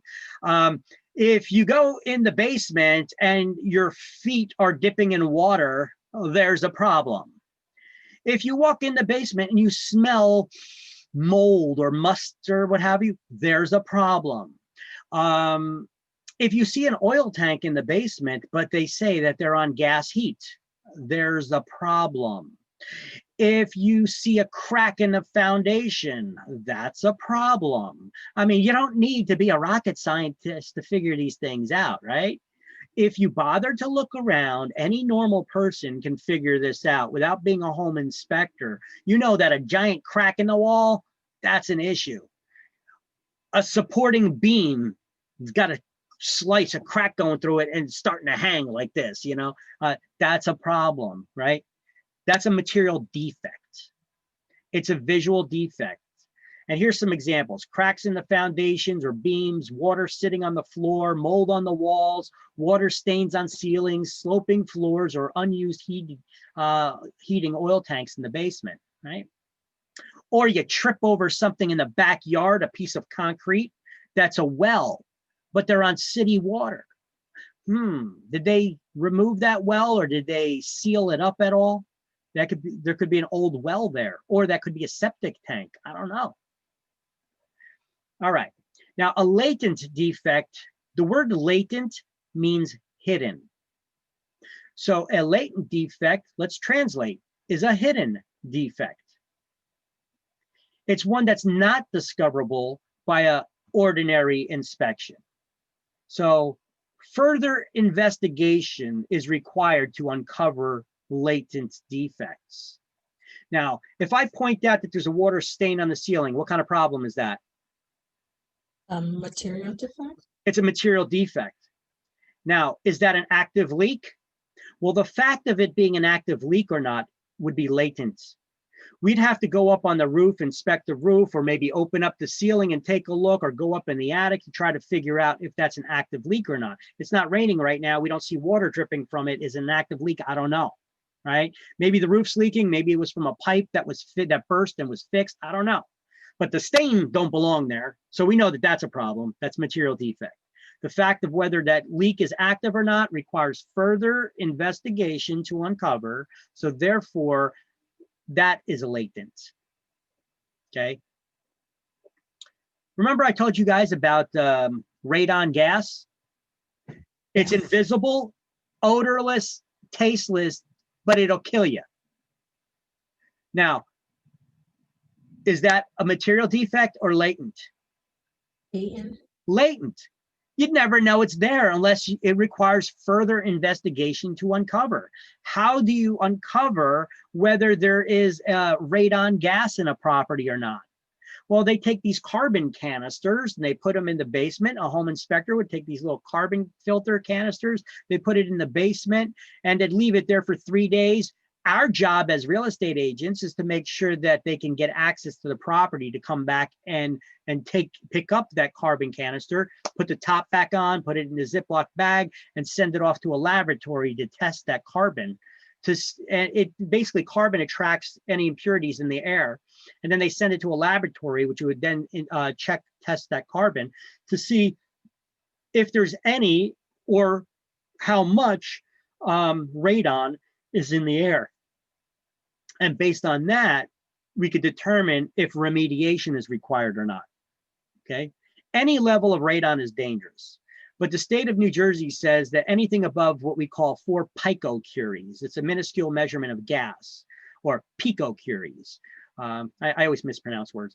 4 picocuries. Anything above 4 picocuries is considered a dangerous level of radon that requires remediation, which is going to be on exam, but we're going to go over that in a later chapter anyway. The only way we'd be able to find out about it, though, is if we tested for it. So it is a latent defect, and it does cause cancer. I'm going to show you guys a video on that too, on testing for radon. Now, I got to adjust this because I don't think that this is correct. I put that in there, and I think I was wrong when I put that in there. They did not outlaw it, I don't believe. It's when they discovered that it was a major issue. Something called EIFS stucco, EIFS, that stands for Exterior Insulation Finishing System. You guys know what stucco is, a stucco finishing on the external of a building. Okay, it could look like a lot of things, you know. It could look like a flat, solid wall made of stone. It could be formed into the shape to look like boulders or like bricks. It could be colored. Stucco is it basically goes on with a trowel. They basically put on a paste. It looks like a paste, but it's actually stone in a type of cement. And so it's very flexible. They could shape it, they could color it, they could dye it, but it goes over insulation. And there's nothing wrong with the stucco finishing system. However, EIFS stucco, when not installed properly, it's a very good insulation system. Some say it's too good of an insulator because we in New Jersey live in a 4-season environment, right? We got the hot, the cold, the winter, you know, the dry, the wet. What happens if the house can't breathe and you just completely seal it up and you're going from hot to cold, from wet to dry? If moisture gets behind the wall, what happens if it's sealed up like that? Mold. Mold will grow behind the walls, and now it starts eating at the foundation, but the wood behind the walls, you know, the framing. Mold starts growing back there. People start getting respiratory issues now. You maybe never had allergies before, but all of a sudden you do. It could eat away at the structure and cause very expensive damages. It could also cause health issues to people. There's many different kinds of mold we're going to go over in a later chapter, in chapter 9. There's types of mold that could kill you. There's mold that could cause respiratory diseases. There's molds out there that could give you allergies that you never had them before. Mold can be a serious issue, and EIFS stucco is a perfect breeding ground for it if it was installed incorrectly, because it doesn't allow the house to breathe. So it would be a latent defect because it's impossible to find out if it's an EIFS stucco or not without having a licensed home inspector, New Jersey licensed home inspector, inspect for that to tell you if that's EIFS stucco or not. So anytime somebody has stucco in a house, you know, I tell them, you know, make sure the inspector checks on it, okay? It was a huge issue. In New Jersey, I think they stopped installing it back in 2001 or 2011 for a brief period until and then they started doing it again, but it's still a serious issue. We still have people using EIFS stucco, but if it's installed incorrectly, it could cause major issues. So most home inspectors advise against it, even though there's nothing wrong with it if installed properly. Problem is most people don't install it properly. In-ground oil tanks, water leaks that may not be easily apparent, rotted sheathing behind walls because maybe your gutters are clogged and the water's going behind the walls. You know, termite mud tubes. These are all issues that are latent defects. They require further inspection to try to discover if you actually have an actual infestation, an active termite infestation. Radon gas. All right, lead paint, or lead in the water. Maybe you have lead pipes, okay? These are all issues that are latent. They require further investigation that's not normally discovered by a normal visual inspection, okay? So I gave you examples there, but what do you need to know for exam? What is a latent defect? It's a hidden defect, requires further investigation to uncover. Material defect, it's an obvious one. If you bothered to look around, you'd discover it. Material information, it's not a problem necessarily. It's any information, however, that could affect the buyer's decision in purchasing, okay? You do need to know these 3 things. Actually, the 4th one you need to know too. It's called a stigmatizing factor. Stigmatizing factor, there is no reference to it in the book. There will be in the next version because I'm helping them draft it or make improvements to it. Stigmatizing factor are unpleasant events that do not affect the physical condition of the property, but they could affect the sellability and desirability of the property. They're unpleasant events like rape, murder, suicide, home invasion, robbery. They don't affect the physical condition of the property. But would you want to buy a house that somebody just got raped and murdered in? Oh, Lord. Perhaps not, right? Okay. If it was me, I would say, is the juice worth the squeeze? How much is it? Right? Hey, an investor, you have priced right, you know, I mean, it's unfortunate. I'm sorry for them, but, you know, but most people, they wouldn't want to be there just because of the ew factor, you know, or maybe you're scared about it a little bit, you know. They call that a stigmatizing factor is the official name. You need to know that for state exam. Unless I'm not sure if I put it in as a school exam question yet, but I will. But on state exam, absolutely 100%, you'll see that word stigmatizing factor. They'll give you some kind of question on it. You need to understand what a stigmatizing factor is. They'll give you like a multiple choice and say which one of these is or which one of these is not a stigmatizing factor. And they'll give you like 4 options to choose from. All right. Here, which one of these is not a stigmatizing factor? Somebody was raped in a home that was for sale. There was a home invasion. The home did not appraise for the purchase price, or somebody was murdered in the home. The appraisal. It's unfortunate, but it's not a stigmatizing factor, right? So yes, the home not appraising for the purchase price would be the correct answer there. Okay. You also here's a little tip there. Anytime on exams you hear the word not, except, or other than, you better pay close attention to that question because they're probably not looking for what you think they're looking for. Okay, so you got to pay close attention to what they're asking in that question. All right, now, do you guys want to know if a home ever had an insurance claim on it because there was a problem with it? Then get a clue. I'm not being a wise ass. Look, no, really, there's something called the clue report. Okay, so anytime that there's an insurance claim paid out on a property, there's a database that insurance companies have access to. They run what's called a clue report so that they could determine the risks and possible dangers of claims that may have possibly been done on this property before. It's kind of like before you get car insurance, they run your driving record to see, what your history is. Well, they could search the history of that house too. It's called a clue report.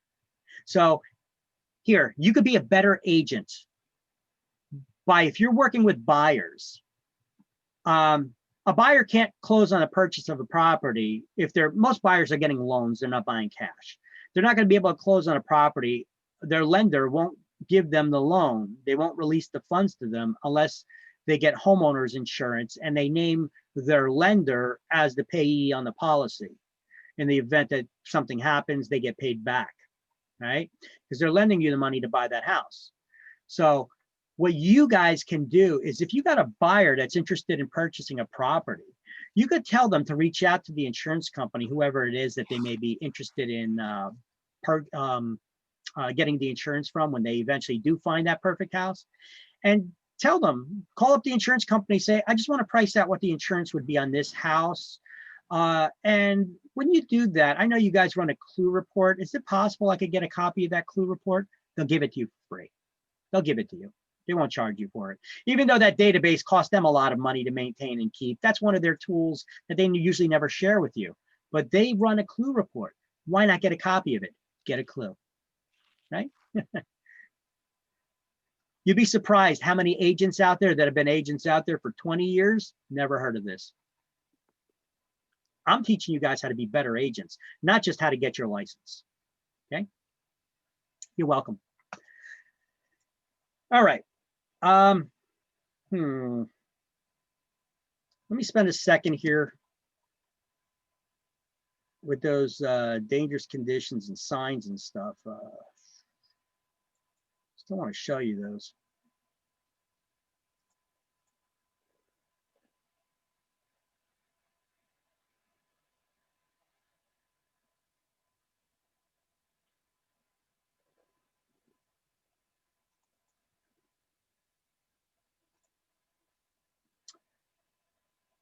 It's driving me nuts.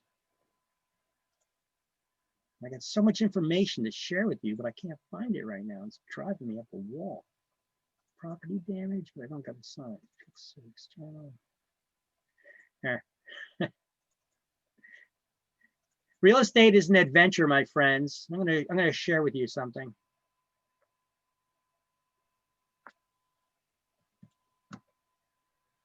Once it eventually opens on my screen, I'll share it with you. Right now, I just see a black screen. Oh, I got to get a new picture viewer. Windows picture viewer sucks. I think it connects to the internet first. All right, here's a picture of a nice pool in a backyard. Lovely, isn't it? Am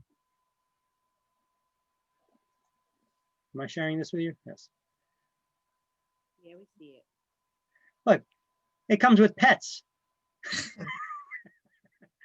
This is an actual listing I went to. That actually looks like my neighbor's backyard. Now I went to a property like this, and when I was setting up the listing appointment, there was a new property that was on the market. The agent, you know, it was hard to set up the listing, and then the agent did everything in his power to try to discourage me from showing the property. And I'm like, when people do that, I kind of think that it's a hot listing and they just don't want me to see it, you know, and usually that's the case. But in this one, the guy was being honest. He's like, it needs a lot of work. This is just outside. The inside was a freaking mess. All right, hold on. I got another one for you.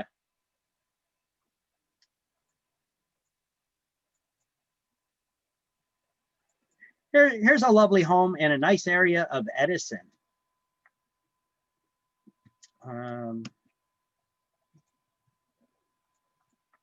Has some issues. I never even got inside this house. We pretty much stopped it at the search here on the external of the building. I mean, this is termite rot right here. That's termite damage on the windowsill. I mean, look at this stuff. The lights can't even stay up there. The lights are falling off because of the termite damage, you know. Rot and termite damage. I mean, look at that. That's we see some black mold in here too. Look at this. The steps are crumbling and falling apart. This house was a mess. You had branches and stuff growing out of it. So what do you do with a property like that? Like what? Skip it.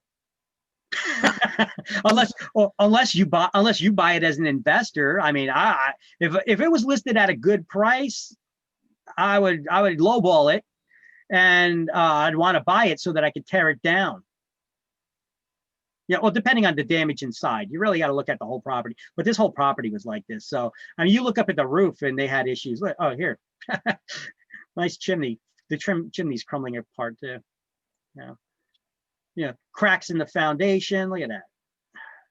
So Yeah. it's got issues, you know. But I seen worse. Not every house is HGTV, my friends. Here, I'm going to show you some pictures of a listing that I had. They had a pipe break in the middle of the winter. So there was a little water damage in the basement. In the kitchen. A little. The doors were bowing. This was the door from the kitchen to the outside here. The door were bowed and could not be closed again. There's the pool in the backyard. Where's that water coming from? In the ceiling, it's coming from behind the walls too, and it's leaking like this and making icicles from inside the house. This is the kitchen floor, I guess, from about the level of the kitchen floor. Yeah, I don't know how long that water was running, but look, it caused a crack in the foundation and it froze. Look at that. That looks like the water was spitting out of the house when it froze, right? It's everywhere. That's wetness there. Through the walls. Ceiling collapsed in the kitchen. The electric was still on in the house. This is the dining room. Second floor bathroom pipe froze, I think broke, and went through the ceiling on the first floor, went through the basement. It was a mess. Was that because nobody was living there? Well, nobody was living there at the house, but they should have turned out, if nobody's living in a house, you're going into the winter months, you should, what we call winterize the house. You're winterizing the pipes in the house, they're putting antifreeze into them, and you shut the water off on the house too, so that if they do break, only the water that's in the pipes is going to come out. It's not going to continue running for days on end until somebody comes by and notices it, you know. Hold on, let me show you the videos of this. That leak was active. I showed up to the house and I had to try to find the and turn off the water main and turn it off. Okay, here's a video from the other angle, other view. You can see that the ceiling here is covered in water droplets. See, some of it's yellow, but I think that was fresh water. I think that was just from the, from the beams and the dust and the dirt in the ceiling. And you see the water still dripping, but I shut off the water main already from the inside. See the lights covered in water. I had to send this video to the owner. Soaked. The cabinets were all warped. Well, I don't know if you can see it, but they're covered in water. All the appliances. Now, would their insurance company cover this? If they're insured. You can see this must have been dripping for a while, actually, because you can see this cabinet. I don't know if you can see this. You see how warped this cabinet is over here? Look at that. It's got a big bend to it, and this is mainly where the water was pouring back. The water dripping all over. Were they out of the state? Oh my God. Yeah, one guy was living in California. So basically, the situation here is the parents died. They left the house to the two kids. One kid was living in California. The other one was in a federal prison. So that was very fun trying to communicate with them too. Right.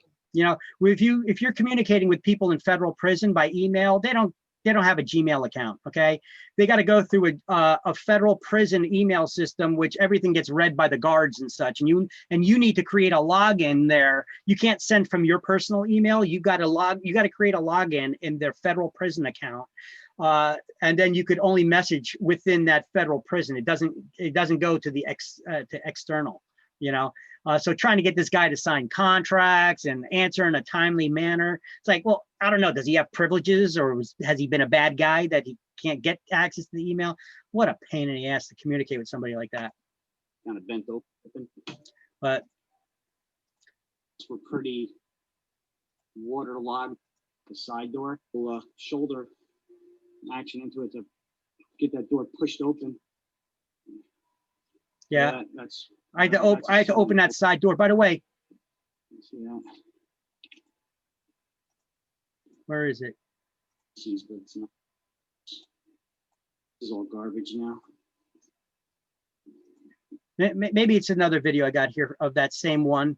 I want you guys to hear something. I don't know if you were hearing it at all or not.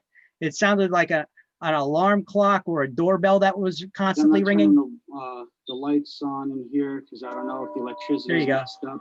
I think it may be because your doorbell keeps going off over there.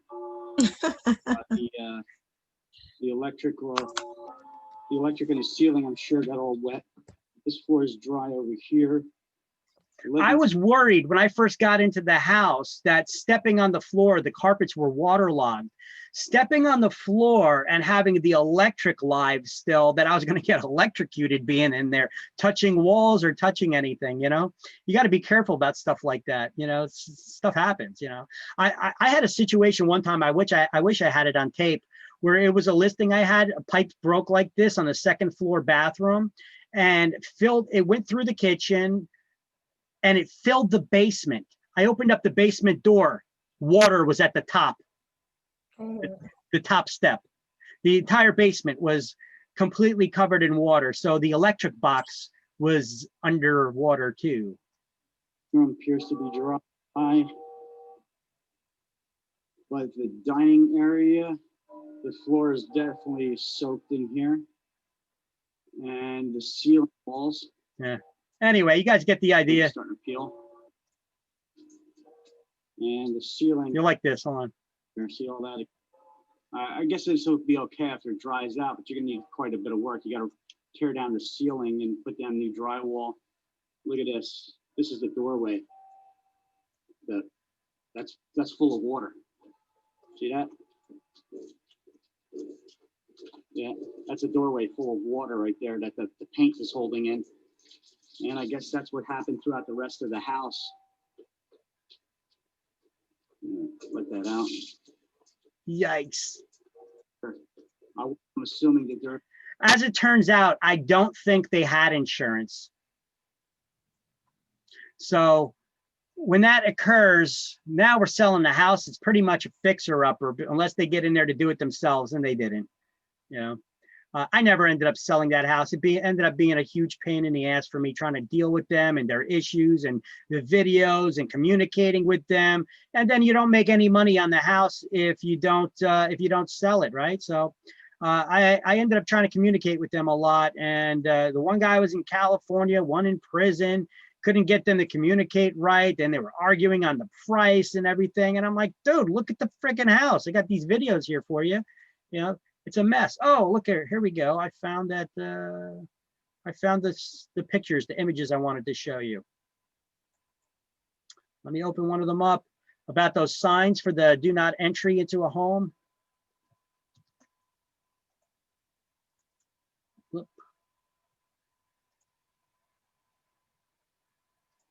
There we go. So as you can see over here, let me try to zoom in. You see, if you ever see a sign like this with that X, that red X on there, do not enter that house. It's dangerous to enter it. They're telling firemen it's too dangerous for you to enter. If there's a fire, let it burn and just try to put it out from the external, okay? That's basically what that sign is telling them. Come on.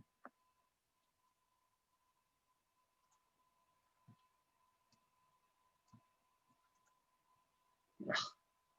Sorry, when I resize these images, sometimes it doesn't let me go to the next one. This is a lovely home. See, it's got that red X on there. I wonder what happened there. Fire, maybe?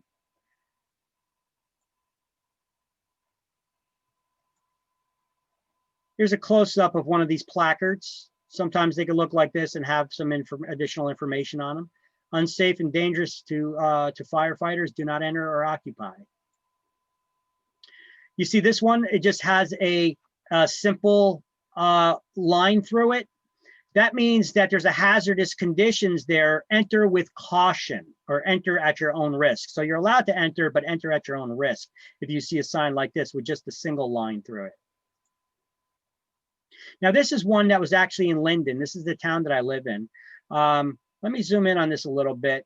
It's a little bit different. Instead of having the X on it, they wrote this building is declared unsafe for human occupancy. Nobody's to enter or occupy that building. That's a case that there was actually a death in the property.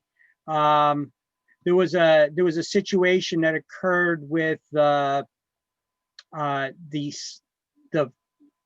carbon monoxide detector was not well. It was removed. You know, somebody removed the batteries from it, and there was a problem because the landlord did some maintenance on had somebody come in and do maintenance on the heating system, and the exhaust dislodged from the chimney, and it was letting out carbon monoxide gas into the building. And the mother, who was a nurse, went to wake up her children for school, and neither one of them were responding. She called 911. Her son was rushed to the hospital and pronounced dead. And the daughter, she was in a coma. So there's, you know, carbon monoxide is a serious issue. It's an invisible silent killer. It's an invisible odorless gas that comes from unfully burnt carbon fuels, and everything on this planet is carbon based. So anything that burns has a byproduct of carbon monoxide. This is why it's important. If your battery, like in your smoke detector, you should have a carbon monoxide detector or a combination unit. If you have a combo unit there, or just a carbon monoxide unit, and it's beeping, well, it's annoying, but do not take the batteries out. The beeping is saying, we're still working, but we don't know how for how much longer. Time to get new batteries. That's your reminder to get new batteries, okay? They sell newer detectors that have 20-year, 25-year the lithium batteries in them that you should get, but don't take out the batteries, because something like this could occur. This lady lost a child because the batteries were taken out of the carbon monoxide detector. And the real shame of it was just the couple days before, the fire department and the Red Cross was going through the neighborhood, knocking on people's doors, giving out free carbon monoxide detectors with batteries. Aye. And for some reason, she didn't get hers or whatever happened. And, you know, that which makes it even more gut wrenching, you know? All right, so those are the signs, the placards. I just wanted to show you what they look like when you see them on the houses there. And I showed you some damages. And what else are we talking about here in chapter 3? Okay, so off-site conditions is the next issue. All right, so off-site conditions, these are factors that are not on the subject property. Remember I told you guys about different rights of rescission? What does the word rescission mean? A lot of your contract.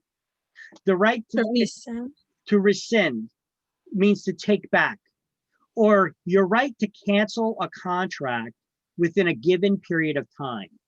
And I gave you guys in chapter 1, I gave you a slideshow with a list of all the rescission periods. I think it's going to be in another one of these chapters. Could be this one, that I have that list again.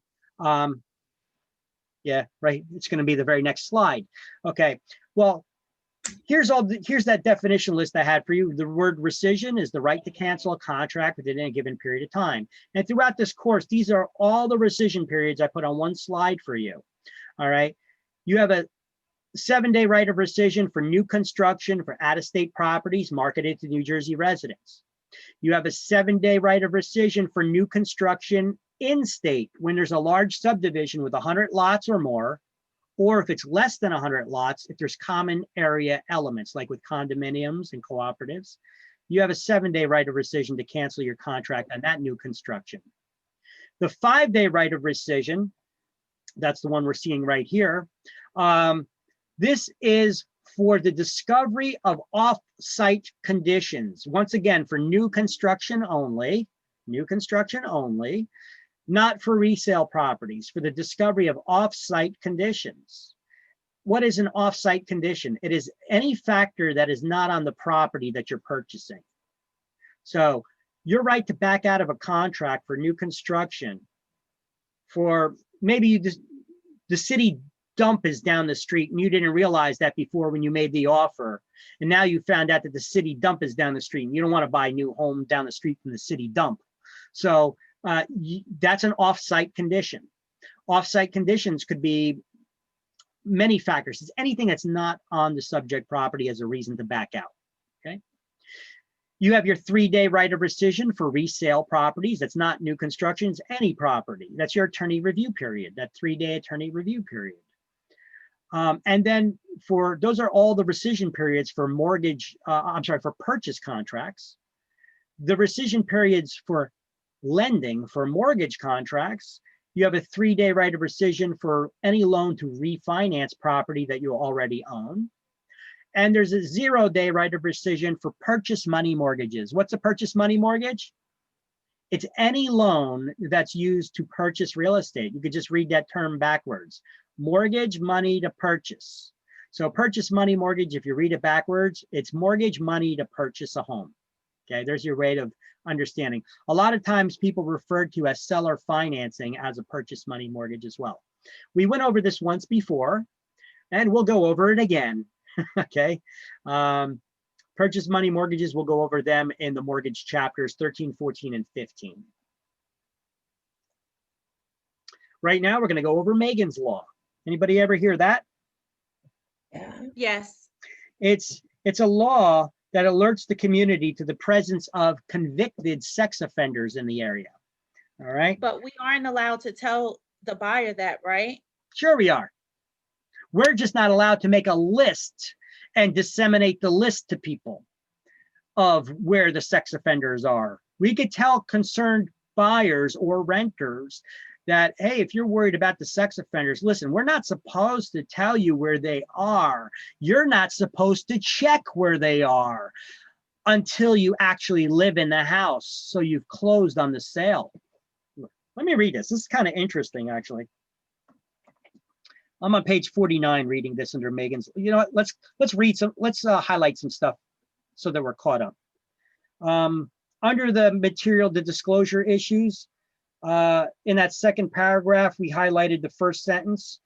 I also want you to highlight 2 lines down from your last highlight there. A latent defect is one that is not discoverable by ordinary inspection.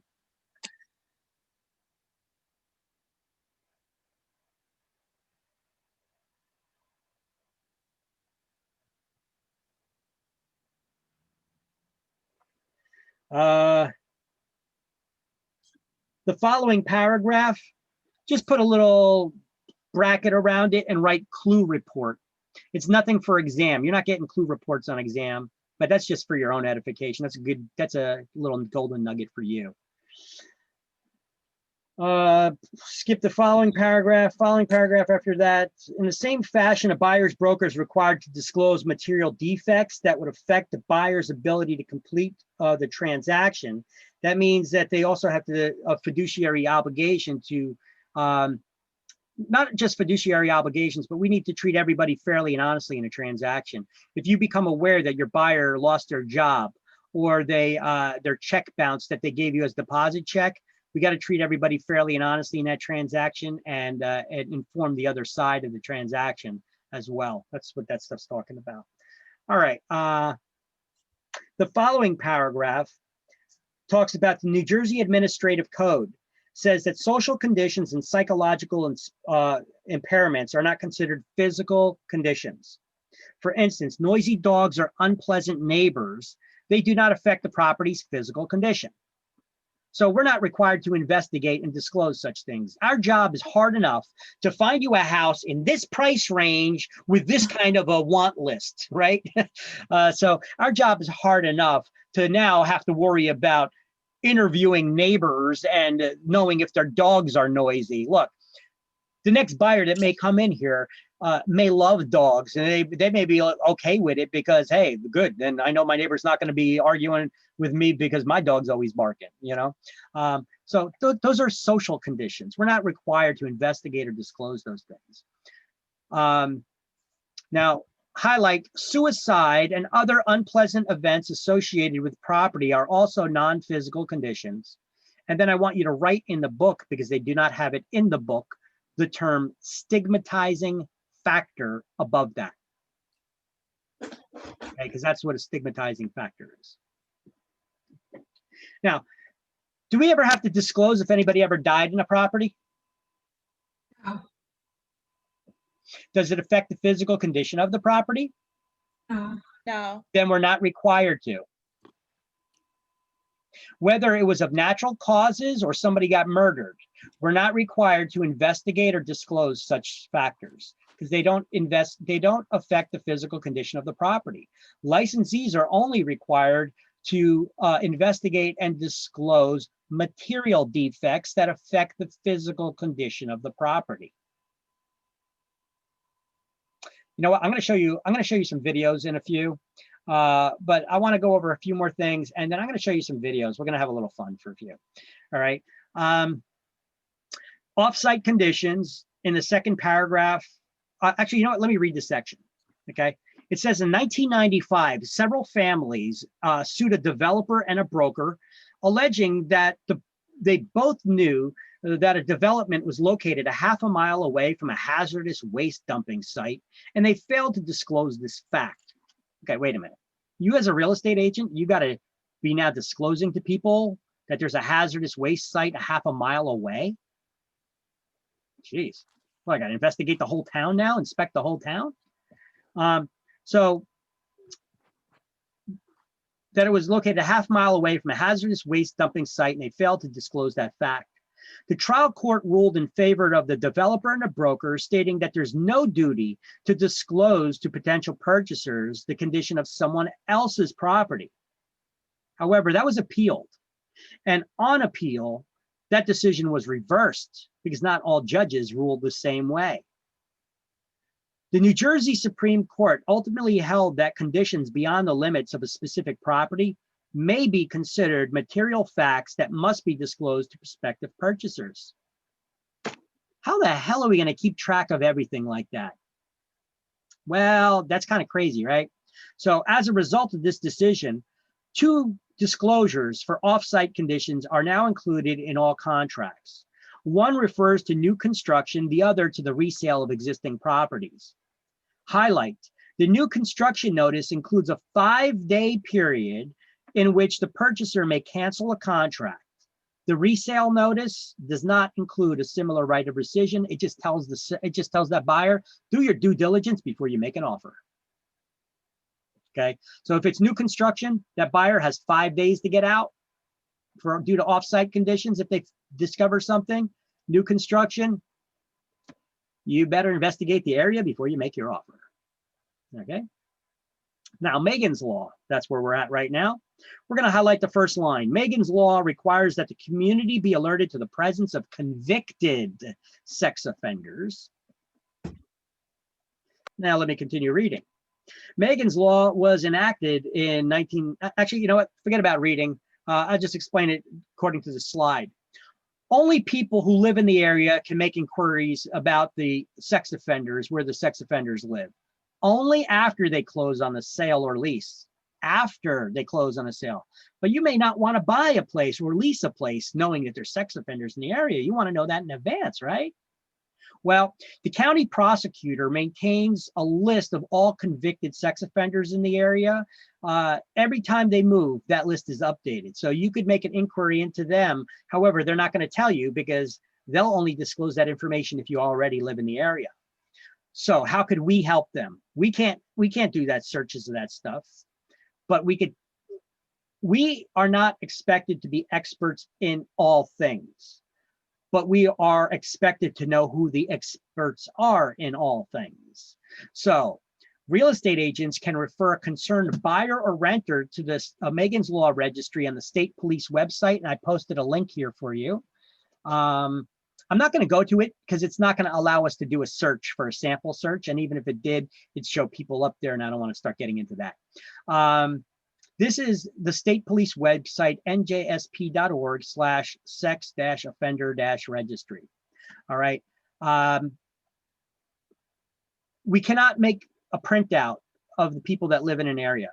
They changed it so that you can't just do a search on the website unless you put in your information. You got to put in I think your email address and some of your information. And you also need to put in an address of around the area of what you're looking for.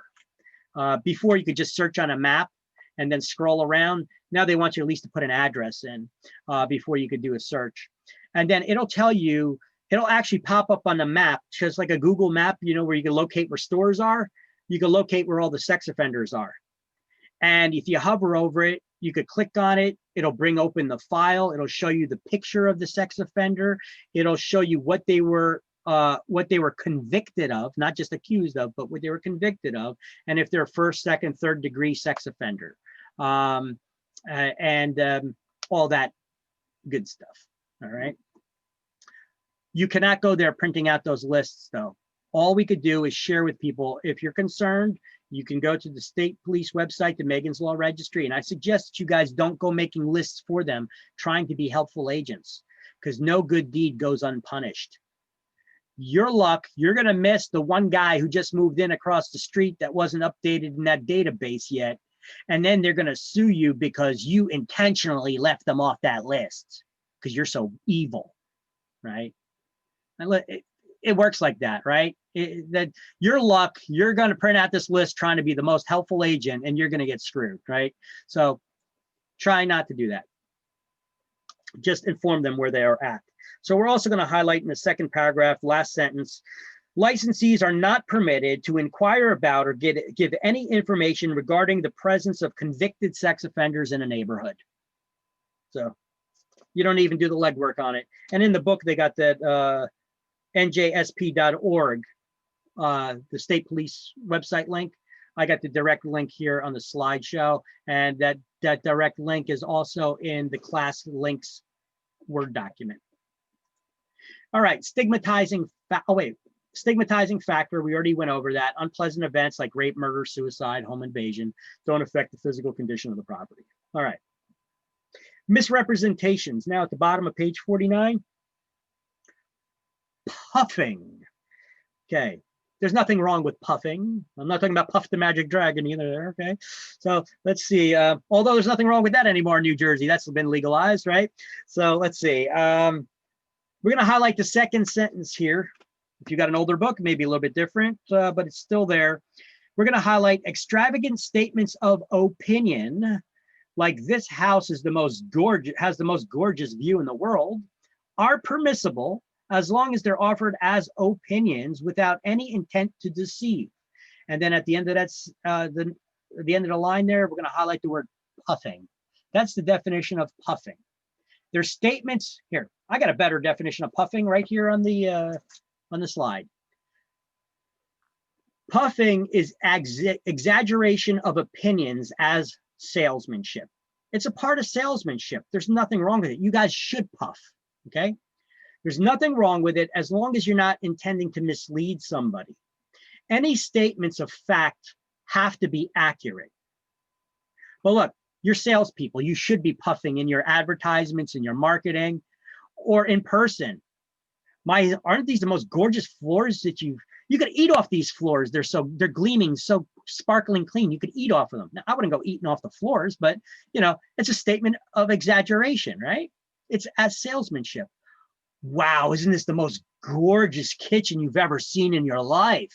It's a statement of opinion. Everybody's got one, you know what that's good for, right? Look at this private fenced-in backyard. It's like your own private oasis back here. It's puffing. You guys should be doing that, all right? But you're gonna get something about that on exam. Puffing, there's nothing wrong with it. It's an opinion. Everybody's got one. You know what it's good for. However, statements of fact have to be accurate. And we're going to go over types of misrepresentation on the next page. So misrepresentation, we're going to put on page 50 for some of you guys, we're going to put a highlighted box around this entire paragraph that talks about misrepresentation is more than a deliberate lie intended to mislead somebody. There's three other types of misrepresentation as we see on the slide here. We have fraud, which is intentional misrepresentation intended to harm or mislead or take advantage of somebody, to deceive them. There's also negligence. This is unintentional misrepresentation. These are statements of unintentional misrepresentation done by somebody who should have known better. That would be you guys. Like if the seller told you the roof is 1 year old, but you never confirmed it, and then you started advertising that, and it turns out that it was 10 years old. All right.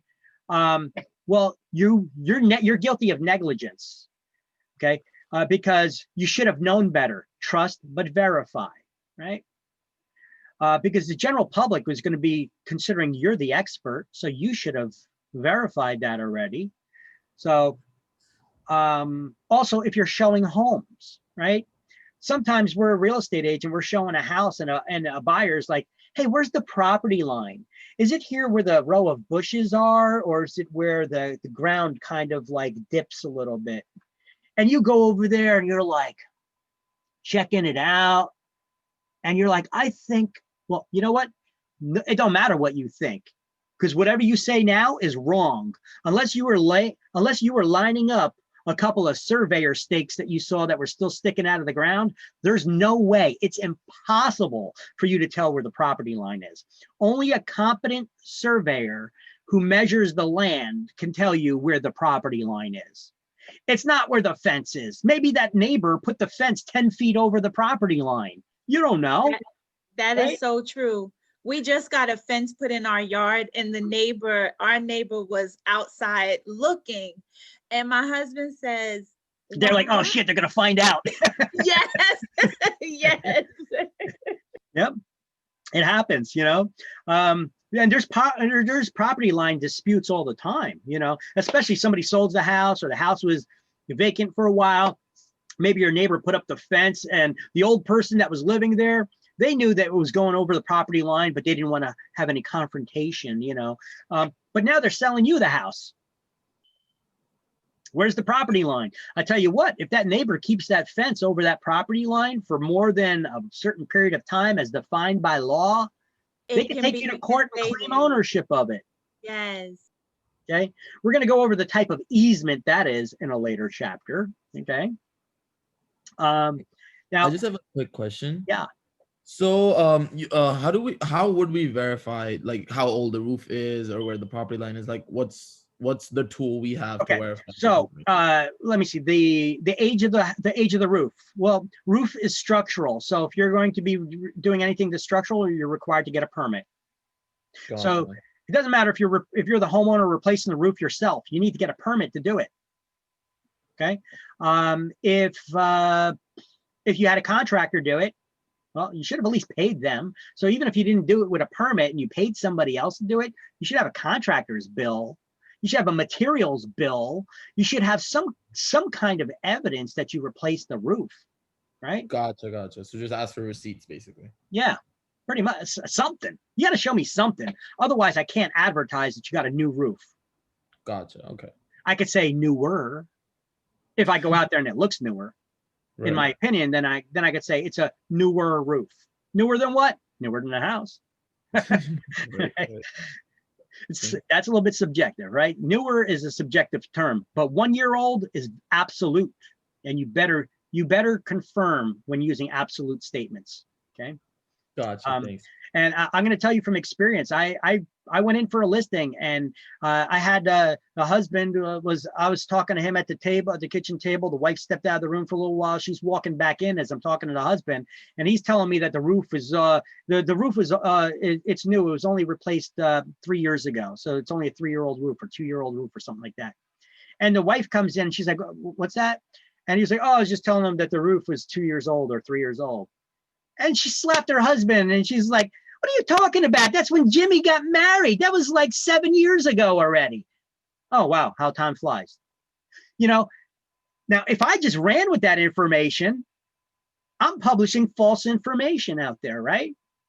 So I would be negligent in my duties if I just ran with that absolute statement without confirming it, which obviously, he's guilty of innocent misrepresentation, because that's a false or misleading statement by someone who's not expected to have expertise in the subject matter, even though it's his roof, people, things slip their minds. His wife slapped him in the head. She's like, "What are you talking about? That was like 7 years ago."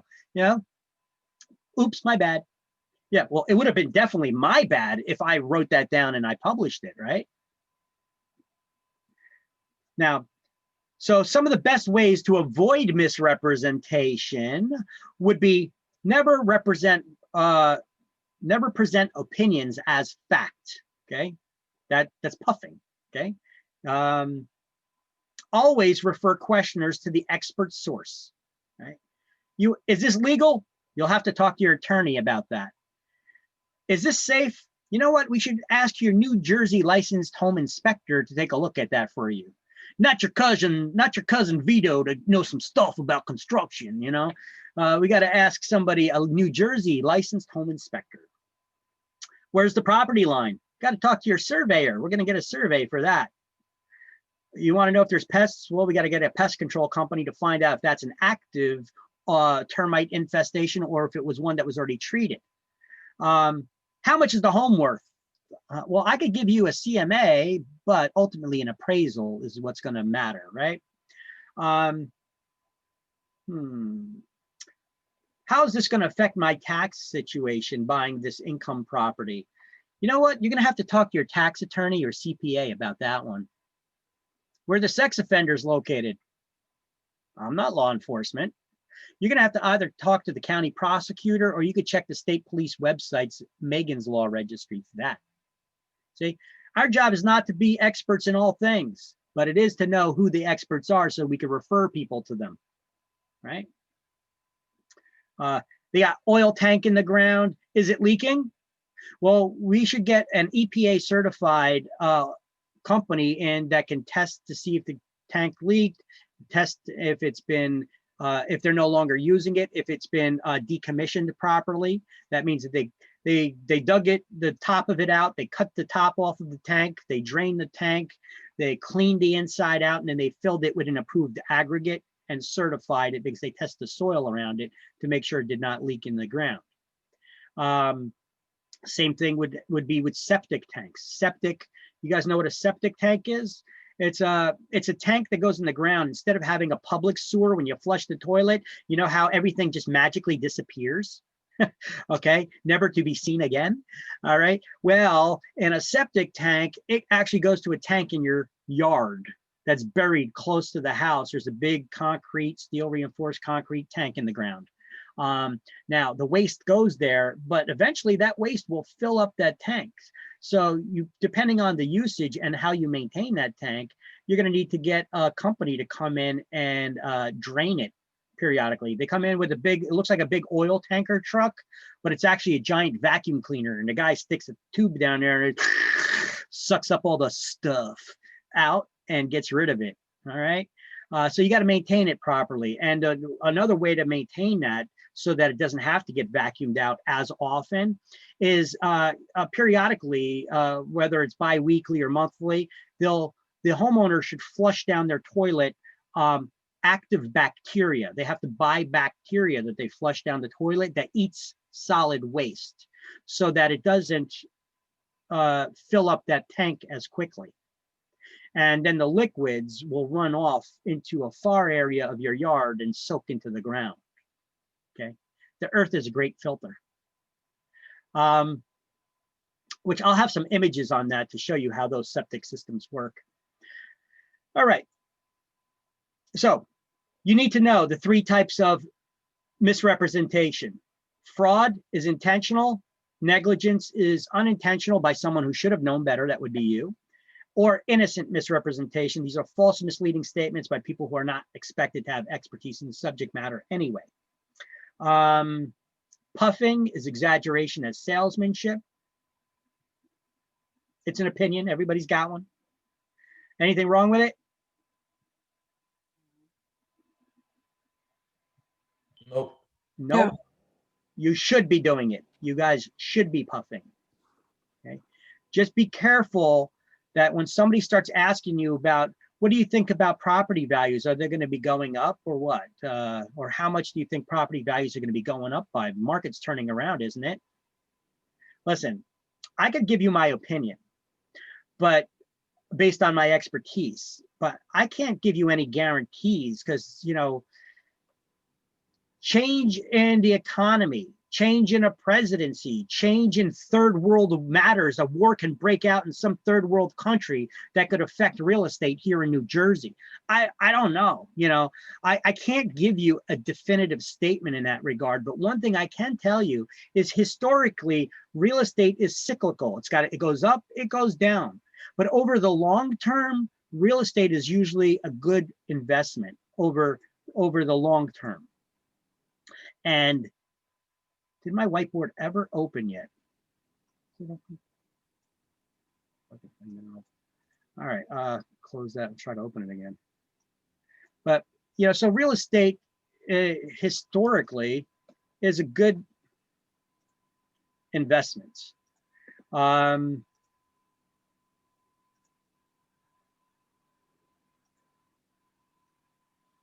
trying to reboot, trying to reopen that whiteboard. But on this slide, can you guys see the slide with the septic system? No. No, you don't. Okay, so you don't see anything then. All right, then let me just open up that whiteboard and maybe I can do some drawing here for you.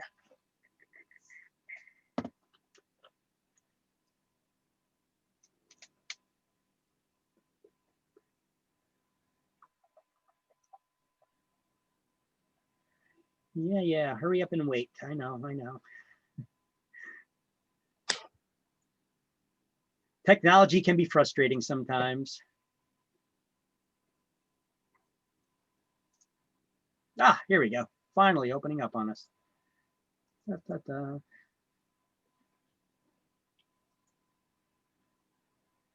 Clouds on the title. All right. So remember before I was telling you about how the homeowner sees their property. Remember that? They see their property like this, right? They got that castle going on, right? That's how the homeowner sees their property. This is how we as the real estate agent sees the homeowner's property. Okay. And this is how the appraiser sees it. They got a little Smurf house, right? But which is the only one that really matters out of all this when it comes to pricing the homes? The appraisers. That's the only opinion that really matters in the end. All right. So I just wanted to go over that because that's what I wanted to open that board for ages ago. But why did I want to open it now?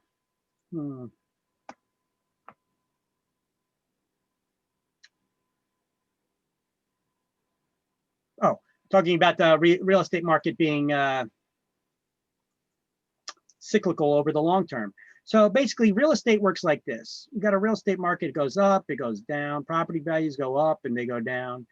But over the years, if you look at it over the long term, real estate's got its highs and got its lows. But if you look at it over the long term, if you bought real estate over here in the up market even, and now you own it over here in the down market, look at that. You're still not losing money, right? Well, not too straight, I drove it.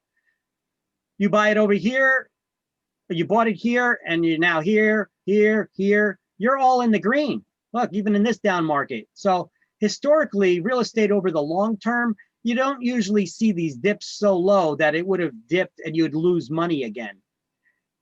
Over the long term, real estate's usually like this. It's a climbing market like that, right? So in the COVID days, I'm going to tell you, you got to look at the curve, right? Observe the curve. So historically, over the long term, the curve in real estate is a good thing. All right. Are you guys seeing the slideshow? For some reason, you keep disappearing on my screen. Okay. Yeah, I see it now. Here's a septic system. Here's your typical cutaway of a house. Okay. If a septic system is a private sewer system in your own property, you don't have to pay sewer fees or sewer taxes and bills like that. Typically, people who have septic systems are often also on well water, but not necessarily. You could also be on city water as well.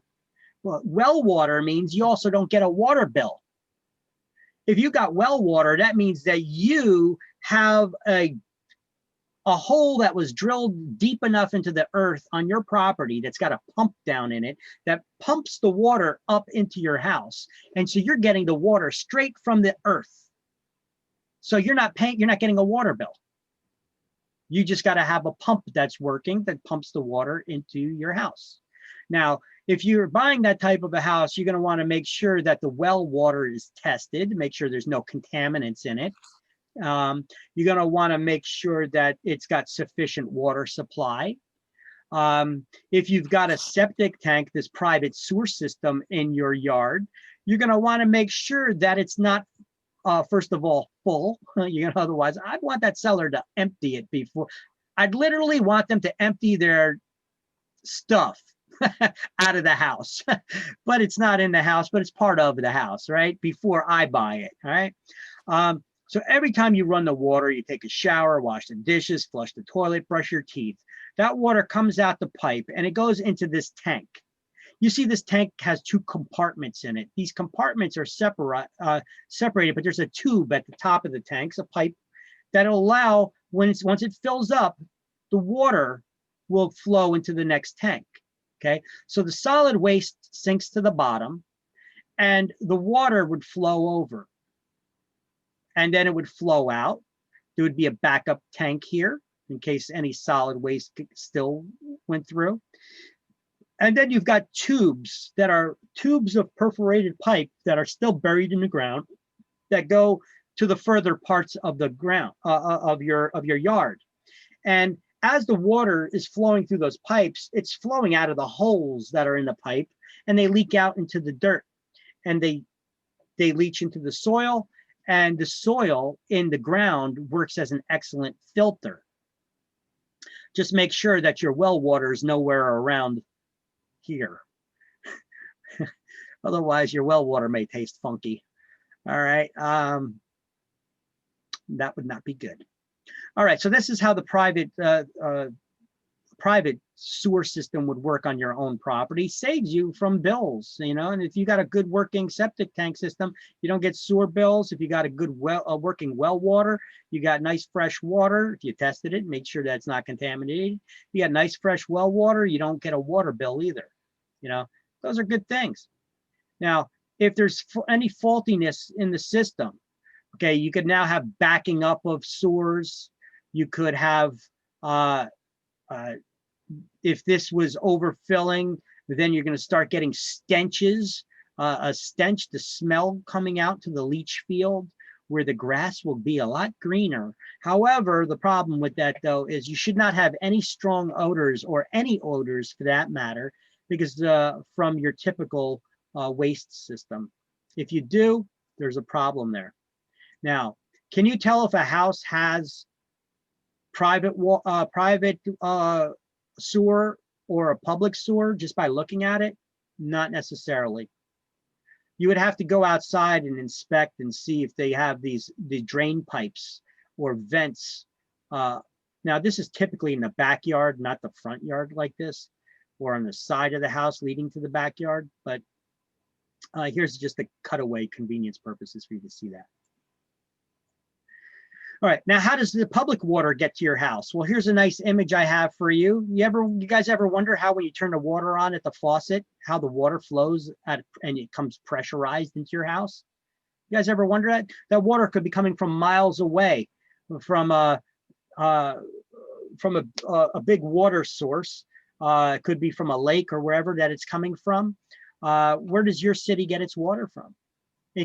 Well, there could be pumping stations that pump the water out to the farther areas of the town.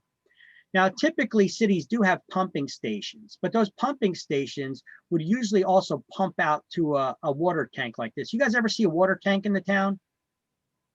In your town or nearby town, you should have at least one water tank. Now, these water tanks can hold millions of gallons of water. So these pumping stations will typically, especially in the off-peak hours where most people are not using water overnight, for example, they would fill these tanks. They would pump water up to fill these big tanks up with water on the inside. As those tanks fill up, and they fill up, anytime people turn on the faucet in their home, that water would come out highly pressurized under its own weight, being so high up in the air and under millions of gallons of water pressure, the weight of that. So these tanks these pumps don't have to be constantly running because they're just using the natural gravity and the pressure of the water to get out to the homes, especially if there's a fire and the fire department turns on the fire hydrant, water continues spraying out, right? If there's the peak hours in the morning when everybody's getting ready for work and everybody's showering in the morning and taking baths and stuff. So that high demand periods would be addressed by having these millions of gallons of water in a tank like that. So the pumping stations don't have to be running at working themselves. Now, so what does that tell you? That the water that comes to your house is at very high pressure. You guys saw a fire hydrant open before. You guys see how high pressure it sprays out. Imagine that coming into your house, you turning on the faucet like that. It would destroy your appliances, your washer, your dryer, your heater. You actually have a reducer in your house that reduces the pressure of the water that comes into your house. It kind of looks like a little bit of a valve that's hooked up to the water pipe. It may even have a little thing, a metal wire wrapped around it, because you could have a manual on mode or which bypasses the pressure a little bit, and a manual an automatic filler. All right. Anyway, just want to talk to you about that a little bit. So, Fraud Act, we have prohibits misleading, fraudulent scam practices. We also have the federal laws that prevent against those things, like prevent false advertising and stuff. We have New Jersey law, we have licensing law, we have the Regulation Z. And New Jersey has a Consumer Fraud Act that also has fines of up to $10,000 for violation of misrepresenting the facts to the public. Okay. You're probably not going to get this on exam. But what's the best way to avoid misrepresentation? Let's back it up just a moment. What was the best way to avoid misrepresentation? To give your opinion and not state anything as facts? Well, no, sometimes we have to get facts for people, okay? But always refer to the experts when it's an issue that we're not the experts on, right? Like if we know what the square footage of the house is, we can disclose that if you truly know, but that'll open you up for lawsuits. This is why a lot of New Jersey agents don't advertise that stuff. All right, but always refer to the experts. That's actually an exam question. What's the best way to avoid misrepresentation? Always refer to the experts. Sure.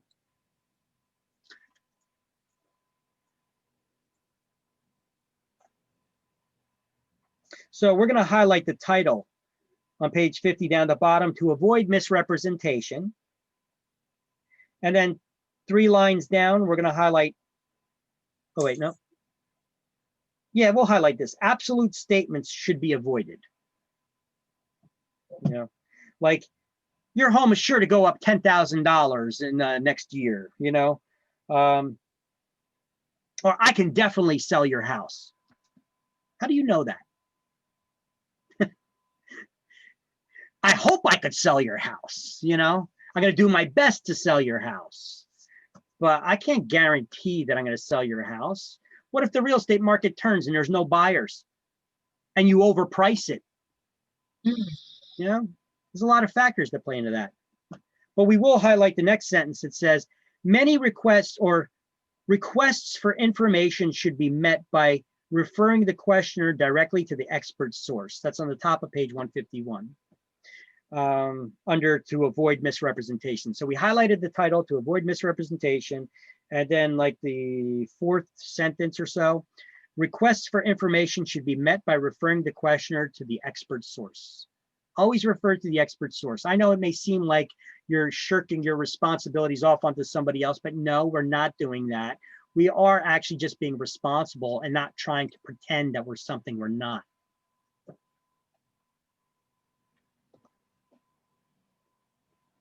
Yeah, I know. Oh, slideshow. Okay. Sherman Antitrust Act. So under the Consumer Fraud Act, we have the Sherman Antitrust Act. We should already have, you should write next to antitrust laws, Sherman Antitrust Act next to the title. And then we're going to highlight the 2nd paragraph. Illegal price fixing occurs when brokers conspire to set prices for the services they perform rather than letting those prices be established through competition in the open market. Real estate licensees must disassociate themselves immediately from the slightest discussion of commission rates with any member of a competing firm, and then underline the words competing firm.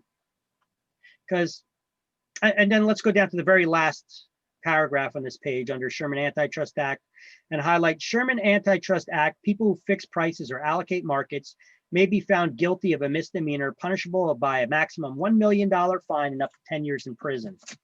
Now, all that stuff is here conveniently on this one slide for you. All right, this is a good slide to study from about the Sherman Antitrust Act. It tells you everything you need to know. It makes price fixing illegal. What is price fixing? When agents from competing firms talk about the fees that they charge the public, trying to set an industry standard on pricing. Okay, don't do that. Okay, the fines are severe, up to 10. It's a misdemeanor, but punishable by $1 million, up to $1 million fine and 10 years in prison. Hell of a misdemeanor, you know. And that also, Sherman Antitrust Act also covers the allocation of markets. So what should an agent do? This is an exam question that somebody told me that they saw in state exam one time. 2 agents are good friends. They go out to lunch. and one agent starts talking, and they work for competing firms. One works for ABC Realty, one works for XYZ Realty. And one of them starts talking about the fees they charge for the services they perform. And what should the other agent do? If he starts talking about the fees that he charged, Yep, one of them starts talking about the, how they go about charging the fees for the services that they're performed at their agency. Should they report them to the real estate commission, notify their broker, call the police, or walk away? Walk away. walk away. Yeah, if you walk away, you separate yourself from the situation. There's no problem. Okay, simple as that. But you guys know that because I taught you that already, and you guys are catching on. Yes, you did. All right. It doesn't have to be a big deal. Okay, you separate yourself from the situation. But you know what? If I'm out to lunch with them and I got a steak in front of me, I'll be like, "Come on, shut up! You know we can't be talking about that. I ain't walking away. I got a steak in front of me, eating potatoes." Right? All right. Turn the page. Turn the page. Okay. Ethics, liability. Go to defense against claims of liability. Okay. Defense claims of liability. Okay. Errors and omissions. You guys see where it says that in bold on page 53? Errors and omissions, E&O insurance. Yes. Okay. We're going to highlight E&O, errors and omissions insurance, is the real estate industry's equivalent to medical malpractice. Okay, doctors have malpractice insurance. Attorneys have their own version of insurance to help protect them. We have E&O. It's insurance to protect us against errors that we may make because we're only human, or omissions, things we forget to put in contracts, for example. This insurance is not meant to protect you for things that you intentionally do wrong, okay? You can't get insurance for that. So let's read this whole section here. It says, staying alert to situations might pose a first defense. Using disclaimers like the information furnished is believed to be true, but it's not warranted. They're of little defense. They cannot cover problems of the spoken repetition. So you could have something written on pieces of paper that say, this is the way that it is, but then in conversation, you keep telling somebody something else, okay? So putting a disclaimer on a piece of paper, but you keep telling them something else is not going to protect you against claims of liability, all right? So you got to be careful what you say too. But the disclosures do help a little bit, but they're not going to protect you totally. You got to be aware of that. This is why a lot of real estate agents don't put down square footage of houses in real estate in New Jersey. Look, we get buyers all the time from other states. They always come here, and that's one of their biggest gripes. How come agents never put down the square footage of the house? Well, because they don't know it for fact. And if they don't know it for fact, if they just guesstimate for you, which often when they do guesstimate, I find out agents don't know what the hell they're talking about when it comes to square footage of houses. A lot of times they're like, oh, it's about a 2,000 square foot house. I'm like, no, that's about 800 square foot. Yeah, they're way off on it. All right. Let's just look at a room size for a minute. The only thing I really put down, I'll put down square footage of house if I have an architectural blueprint in front of me that shows you what the square footage of the house is. That's the only time. If it's stated in a tax record what the square footage of the house is, I ain't taking that. There's a lot of wrong information in tax records.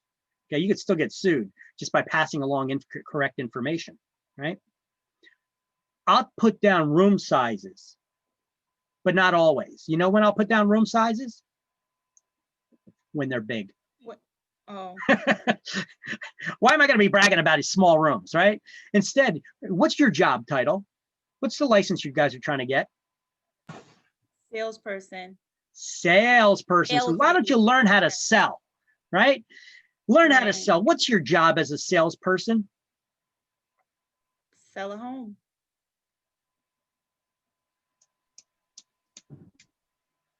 It's not about being a pushy salesperson.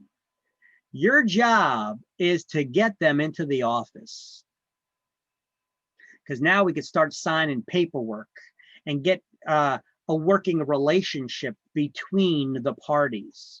See, if somebody doesn't trust you, you're going to have a hard time working with them and selling them anything. You're not selling a house on the internet, and you're not selling a house over the phone. It ain't happening.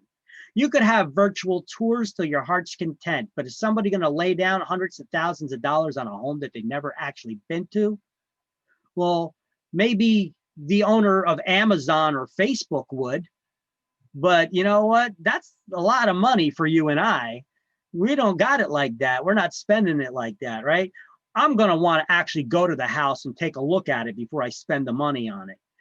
So your job is to build that relationship, that trust, that rapport, we call that, with the people that we start working with, to try to build trust within that short period of time, that snapshot in time that you have to. And that could be a very difficult skill to learn and do, all right? And the way to do that is you got to try to build their trust some way. I like to be honest with people. It's not just about joking and your personality, you know. Your personality is one thing, but you know, they're hiring you to help them buy a house or sell a house. You need to show them in a short period of time that you're a professional, you know what the hell you're doing, and you're a good person. Okay, that doesn't help. I mean, that doesn't hurt, you know. But that's not the main thing that why they reached out to you, because you're pretty and that you're smart. They want to make sure, or that you got a good personality. They want to make sure that you know what the hell you're doing too, right? It is a business transaction after all. So look, if I'm measuring a room size and this room is 15 feet by 10 feet, what's the square footage of that this room?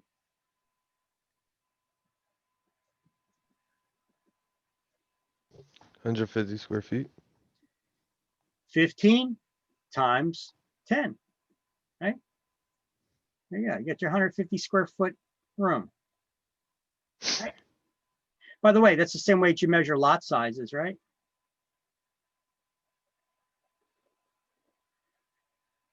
If I were to tell you that this is a 2.5 acre lot and it's 800 feet deep, how wide is it? How many feet in an acre? 43,560. 43,560 square feet in an acre. So you just times that by 2.5 and you get 108,900 square feet, I think. Yeah. Is that what it is? Yeah. I've been doing this too long. 108,900. All right, and then you just divide that by the one dimension that you have, the 800, and it tells you what the width is.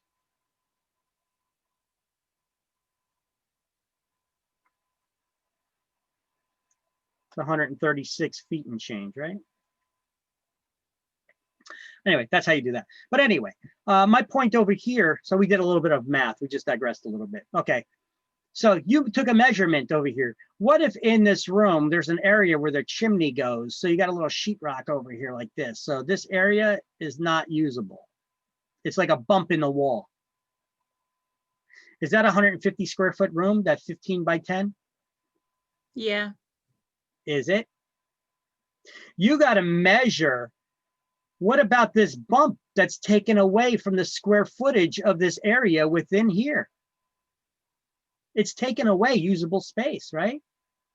So it's no longer 150 square foot, because this, if this wasn't here, you would have a 10 by 15 room, you have 150 square feet, but you got this little bump in the wall, and now all of a sudden this is not usable area in that room. It's not a 150 square foot room. And somebody will sue you for that little bit of square footage, however many square feet that this is, somebody will sue you over it because you lied about the total square footage that's usable space.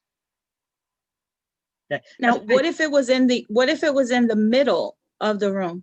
It doesn't matter. It's still taken away from, you could have it smack in the middle of the room. You could have that chimney going right in the middle of the room. I've had that before. Wow. It's still taken away from the total square footage of all this area, right? So if there's nothing in the room, you have 150 square foot, right? But if you got something there that's eating away at that square footage, look, what if there's, this is on the first floor and from the outside of the building, there's a door right here, right? And this door gets you into a little doorway over here that goes down to, there's stairs here to go down to the basement, okay? Well, in this room, is this a 150 square foot room now? No, because there's a bump in the wall and they just see sheetrock over here. It bumps out. So they got a little storage area here, a little storage area here, but that makes the room a lot smaller, isn't it? Huh? Somebody will sue you over it because they got nothing better to do. Huh. So E&O insurance is our way of protecting ourselves for misstatements and mistakes. Our errors in insurance, you guys will get from your brokers that you're working from. They have the insurance policy coverage already at their brokerage firm for X amount of agents. They'll just add you to their policy and they'll bill you separately for it. You do not get your own errors in insurance. The broker has it. So question to ask your brokers when you're interviewing around. How much do you charge for E&O insurance? The average out there is about $600. So how much do you charge for E&O insurance? And do I got to pay for it before I start working here? Or will you take it out of my first commission? Or do I make monthly payments? How is that going to work? Okay. You need to know, especially being a new agent starting up, you know, the funds may be a little low to cover all of these expenses of licensing, E&O insurance, Realtors Association, your Supra lockbox key, your MLS fee, maybe a website and marketing, which I'm going to give you some tips on how to get some cheap stuff and help you on a lot of those fees. Okay. Just not quite yet. Okay, so what are ethics? Wait. Avoiding dual contracts. Let's see, because dual contracts is written here. What are dual contracts? Here's an example of dual contracts. When we make an offer to purchase a house for $300,000, it goes to attorney review. The attorney is going to want a copy of that contract, right? The actual contract, right? Yes. Right. Now, is the buyer's lender going to want a copy of that contract as well? They will. But the one that we send over to them is for $325,000 purchase price. That's mortgage fraud. We're trying to get an extra 25 grand out of the lender. That's dual contracts. Now, obviously, if you're dealing in dual contracts, you have no clue what this word means. Ethics. It's a good segue, right? So what are ethics? Well, ethics dictate how an industry's professionals should treat each other as professionals and how licensees should treat the public. So there's two sides of ethics. Now, there is a written standard that we have for this. We as real estate agents, we have the Realtors Code of Ethics that we follow as well. But I like this definition here. So I'm going to have you guys highlight it. Under ethics, it says we're going to highlight these moral principles address two sides of a profession. And then there's number 1 and number 2 that I just highlighted or put a highlighted bracket around it. They establish standards for integrity of and competence in dealing with the consumers of an industry's services. And they define a code of conduct for relations within the industry among its professionals. So they're basically a written standard of rules of how we're supposed to treat the public and how we treat each other as industry professionals. We should be courteous, honest with each other. Okay. That's ethics. Is your moral compass, your ethics, your moral compass pointing due north, or are you ethically challenged?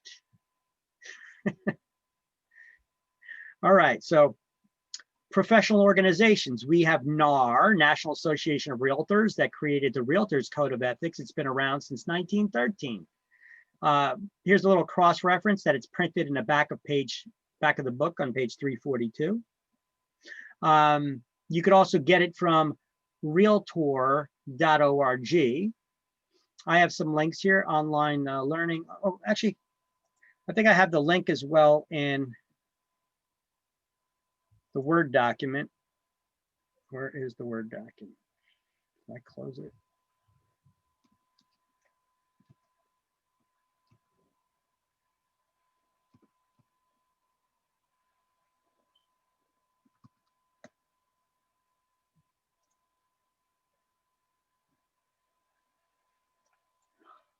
Come on.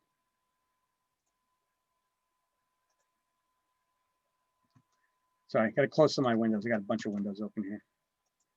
All right.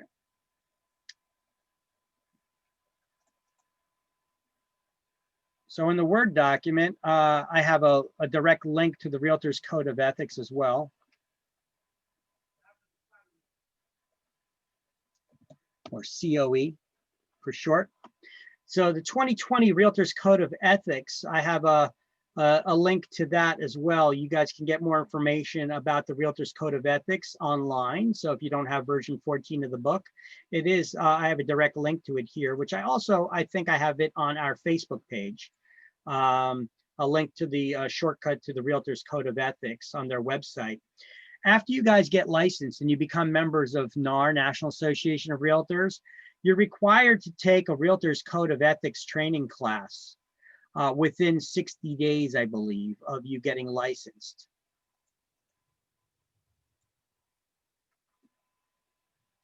Here's the link to that.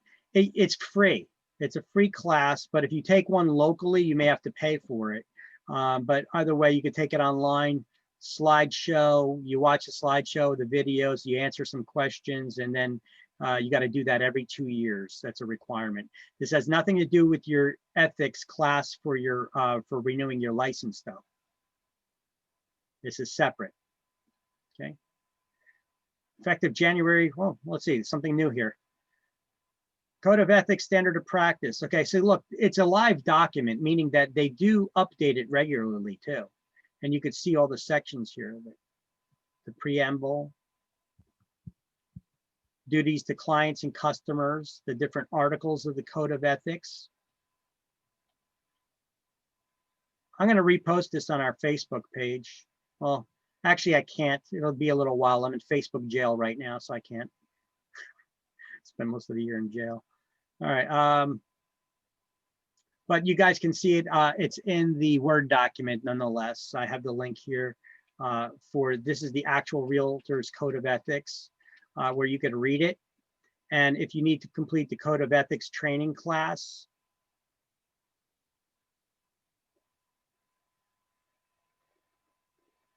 you could check your Code of Ethics status here. Let me see what mine is while I'm at it. Oh, they're gonna want me to log in.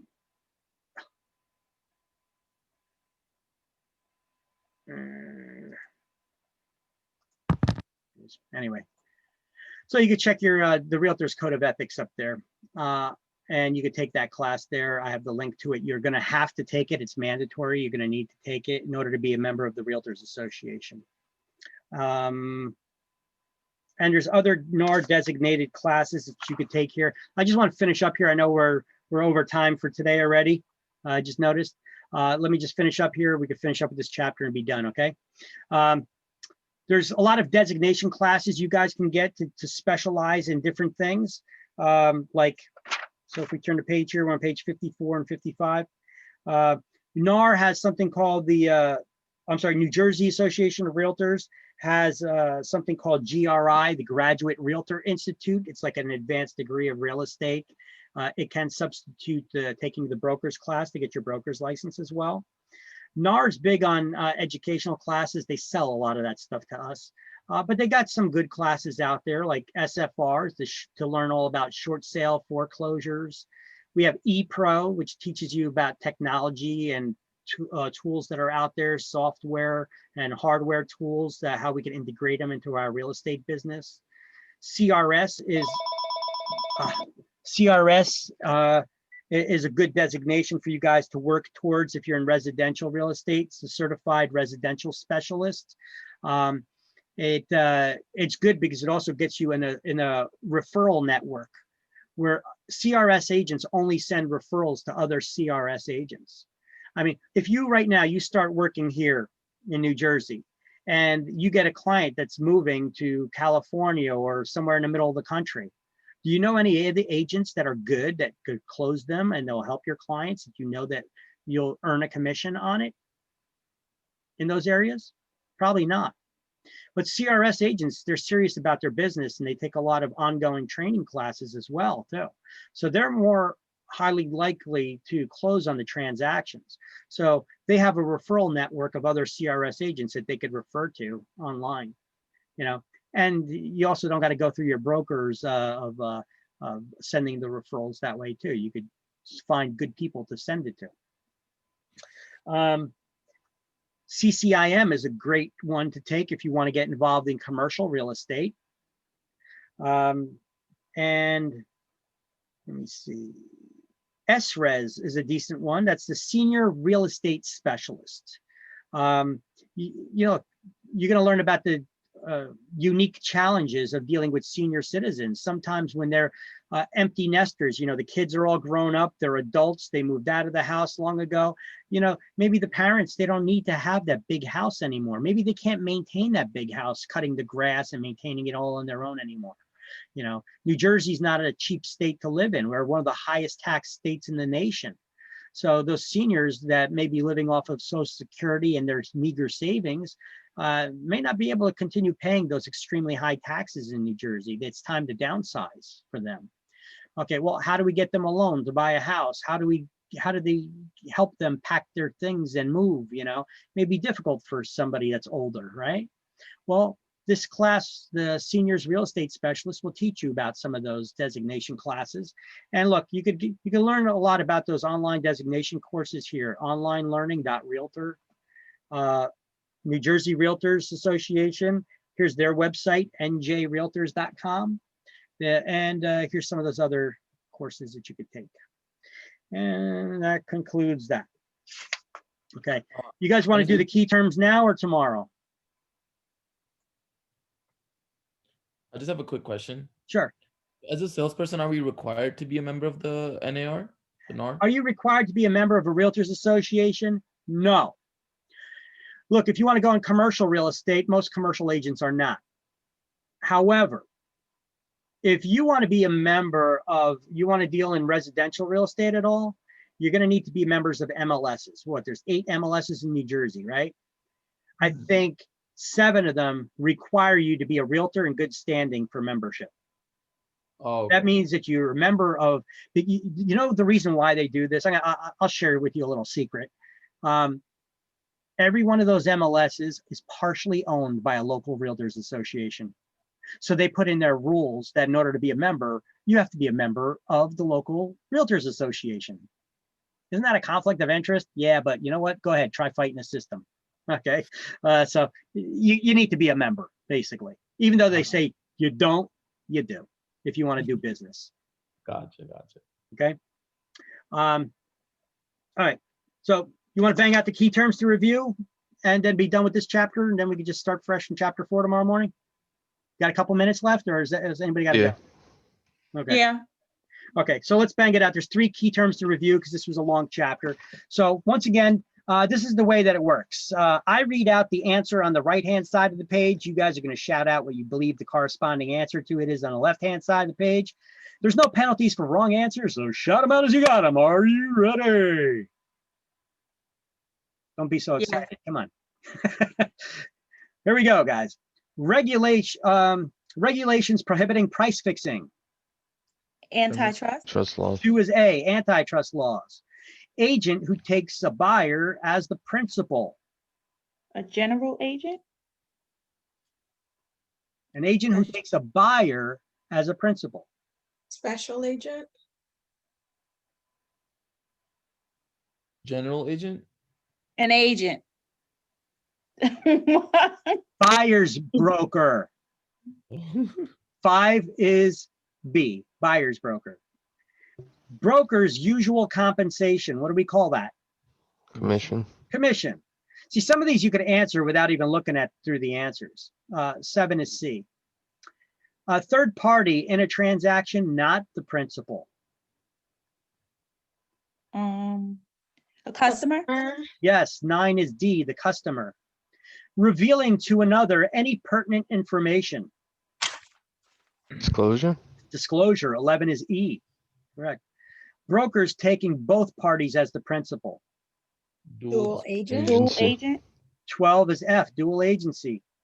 Brokers taking, okay, wait, I just read that. Wait, Yeah, wait, did I read that? 12? yeah. Yeah, 12 is F. Okay. One authorized to act for another. Attorney. Agent? Oh, no, I'm sorry. Yes, don't be Oh, sorry. it is. Yes, it is. Oh, okay. One is G, an agent. A person authorized to act under a power of attorney. Attorney in fact? 3 is H, correct. A lot of times for the last one, people select attorney in fact, which in fact, it's not incorrect, but that's not what they were looking for there, okay? Salesperson whose broker pays Social Security, regulates their hours, etc. Employee. A broker. That person would be an employee. Employee, okay. 13 is I. Trust and confidence between parties. What do we call that? Fiduciary? Relationship. A A fiduciary fiduciary relationship. 15 Sorry. is J. A principal who engages an agent. General agent? No, the principal Oh, who engages an agent. Client? That's a client. 6 is K. One empowered for a wide range of actions. Broker. General agent? That'd be a general agent. Remember, in general, anytime you see the word in general, that's in general. Talking in general, it's a wider scope. They could do more. What can a general agent do that a special agent can't? talk to property. They can legally bind their clients to a contract, whereas a special agent, where most agents work as special agents, cannot. And who works as a general agent usually? Property managers. Property managers. There we go. All right. So what was that last number that we did? 11? L. Okay. One empowered for a wide range of actions. 17 was L. One who owes special duties to another. Fiduciary. They're a fiduciary. They're a fiduci. Yep. 14 is M. Intentional or unintentional misleading of another who is harmed thereby. Fraud. 16. Fraud. 16 is N. Correct. One authorized to act for another in a real estate transaction. Customer. A 4B. I mean, 4 broker. Broker. Yes. 4 is B. O. 4 is O. Broker. A written explanation of business relationships. CIS. No. CIS. 8 is P, the consumer information statement. One who works for both the seller and the buyer. Dual agent. Disclose dual agent. 10 is Q, disclose dual agent. Correct. Okay. See, a good thing, this is why I like doing the key terms with you guys, not the review questions so much, but the key terms, is because you get adapted a little bit to how to search for the answers. A lot of times you could just pick the answers out of your head without even looking at the answer options. And then when you look at the answer options, they kind of pop out at you. Plus, it gets you adapted to the slight difference in wording, how it could make a big difference. Okay. So agent of an agent is a, you shouldn't even look at the answer options on this one. An agent of an agent is a Broker. no.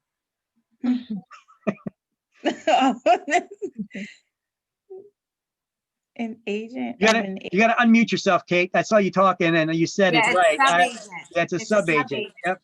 Agent of an agent is a sub-agent. 15 is A. Agreement between the buyer and the seller on major points. What do we call it when the buyer and seller are in agreement on all the major points? Meeting of the minds? Meeting of the mind. This is B. There you go. Meeting of the minds. A contract by which the owner retains a broker to find a buyer.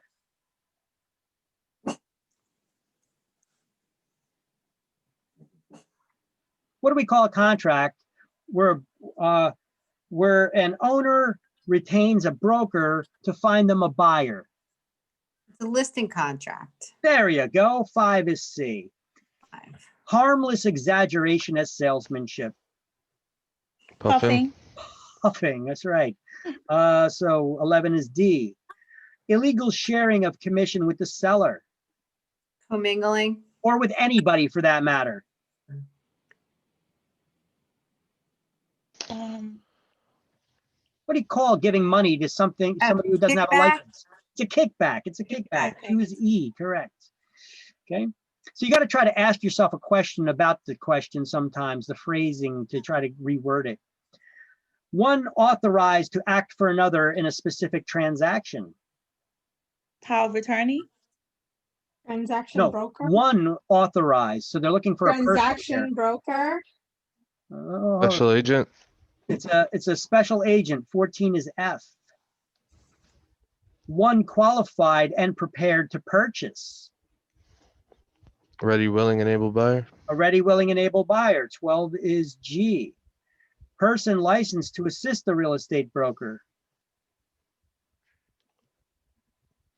Independent contractor Mm, or transaction broker. if they're not well, you're going to be an independent contractor, but that's not what they're looking for. Oh, A salesperson. You're a Sorry. salesperson. 13 is H. Salesperson who sets their own hours and pays their own estimated income taxes. Independent contractor. 1 is I. There you go. Problem not discoverable by a normal prudent inspection. Latent defect. 3 is J, latent defect. Rules governing conduct of agents. Law of agency. 4 is K, laws of agency. The one employing an agent, the client. Principal. 9 is L, the principal. The one who brings about the sale and therefore is owed the commission. Transaction Section broker. broker. No.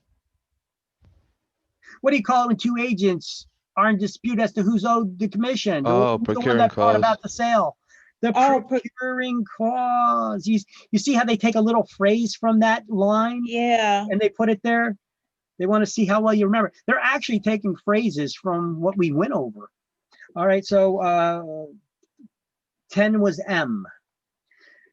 Written authorization allowing one person Stop to it. act on behalf of another. I'm talking to my dog, It's okay. Okay, that's right. not my kid. Written authorization allowing one person to act on behalf of another. Power of Power of attorney. attorney. 8 is N. Okay. One who facilitates a transaction without functioning as an agent. Transaction broker. 16 is O. Legislation requiring that communities be alerted to the presence of sex offenders in the area. Megan's. Law. Megan's law. 7 is P. Okay, one more to go. One more to go. Ready? We're almost done. Okay. Competence usually expected. Code of ethics. Competence usually expected. Standard of care. 11 is A. Fraud committed by someone who should have known better. Fraudulent misrepresentation. No. No, negligent misrepresentation. Negligent misrepresentation, correct. Yeah, don't forget to take yourselves off mute there when you're answering. Mhm. Okay, so which one did I just do here? Sorry. B. B. B, okay, 8 is B. Intentional fraud. Fraudulent misrepresentation. I don't know why they do that. They define the word with itself. That's so stupid. 4 is C. A member of a private national organization. What do we call the member? A realtor. 10 is D. Designation awarded for advanced studies.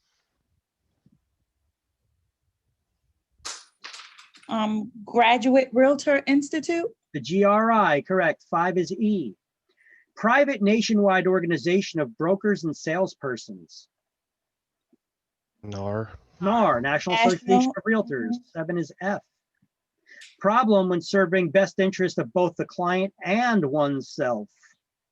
Conflict of interest. 2 is G, correct. Real estate equivalents of malpractice coverage. Code of ethics. The real estate industry's equivalents of malpractice coverage insurance. Errors and Errors and omissions. omissions. 3 is H, errors and omissions insurance. Standard of conduct adopted by realtors. Code of ethics. 1 is I. Statewide group of real estate licensees who choose to join. New Jersey Realtors. 9 is J. An unintentional deception committed in ignorance. Innocent misrepresentation. But it don't sound too innocent when they put it that way, do it? 6 is K. All right. All right. So let me throw up the poll up there for you guys for the afternoon. You can answer that afternoon poll. And I bid you adieu and see y'all tomorrow.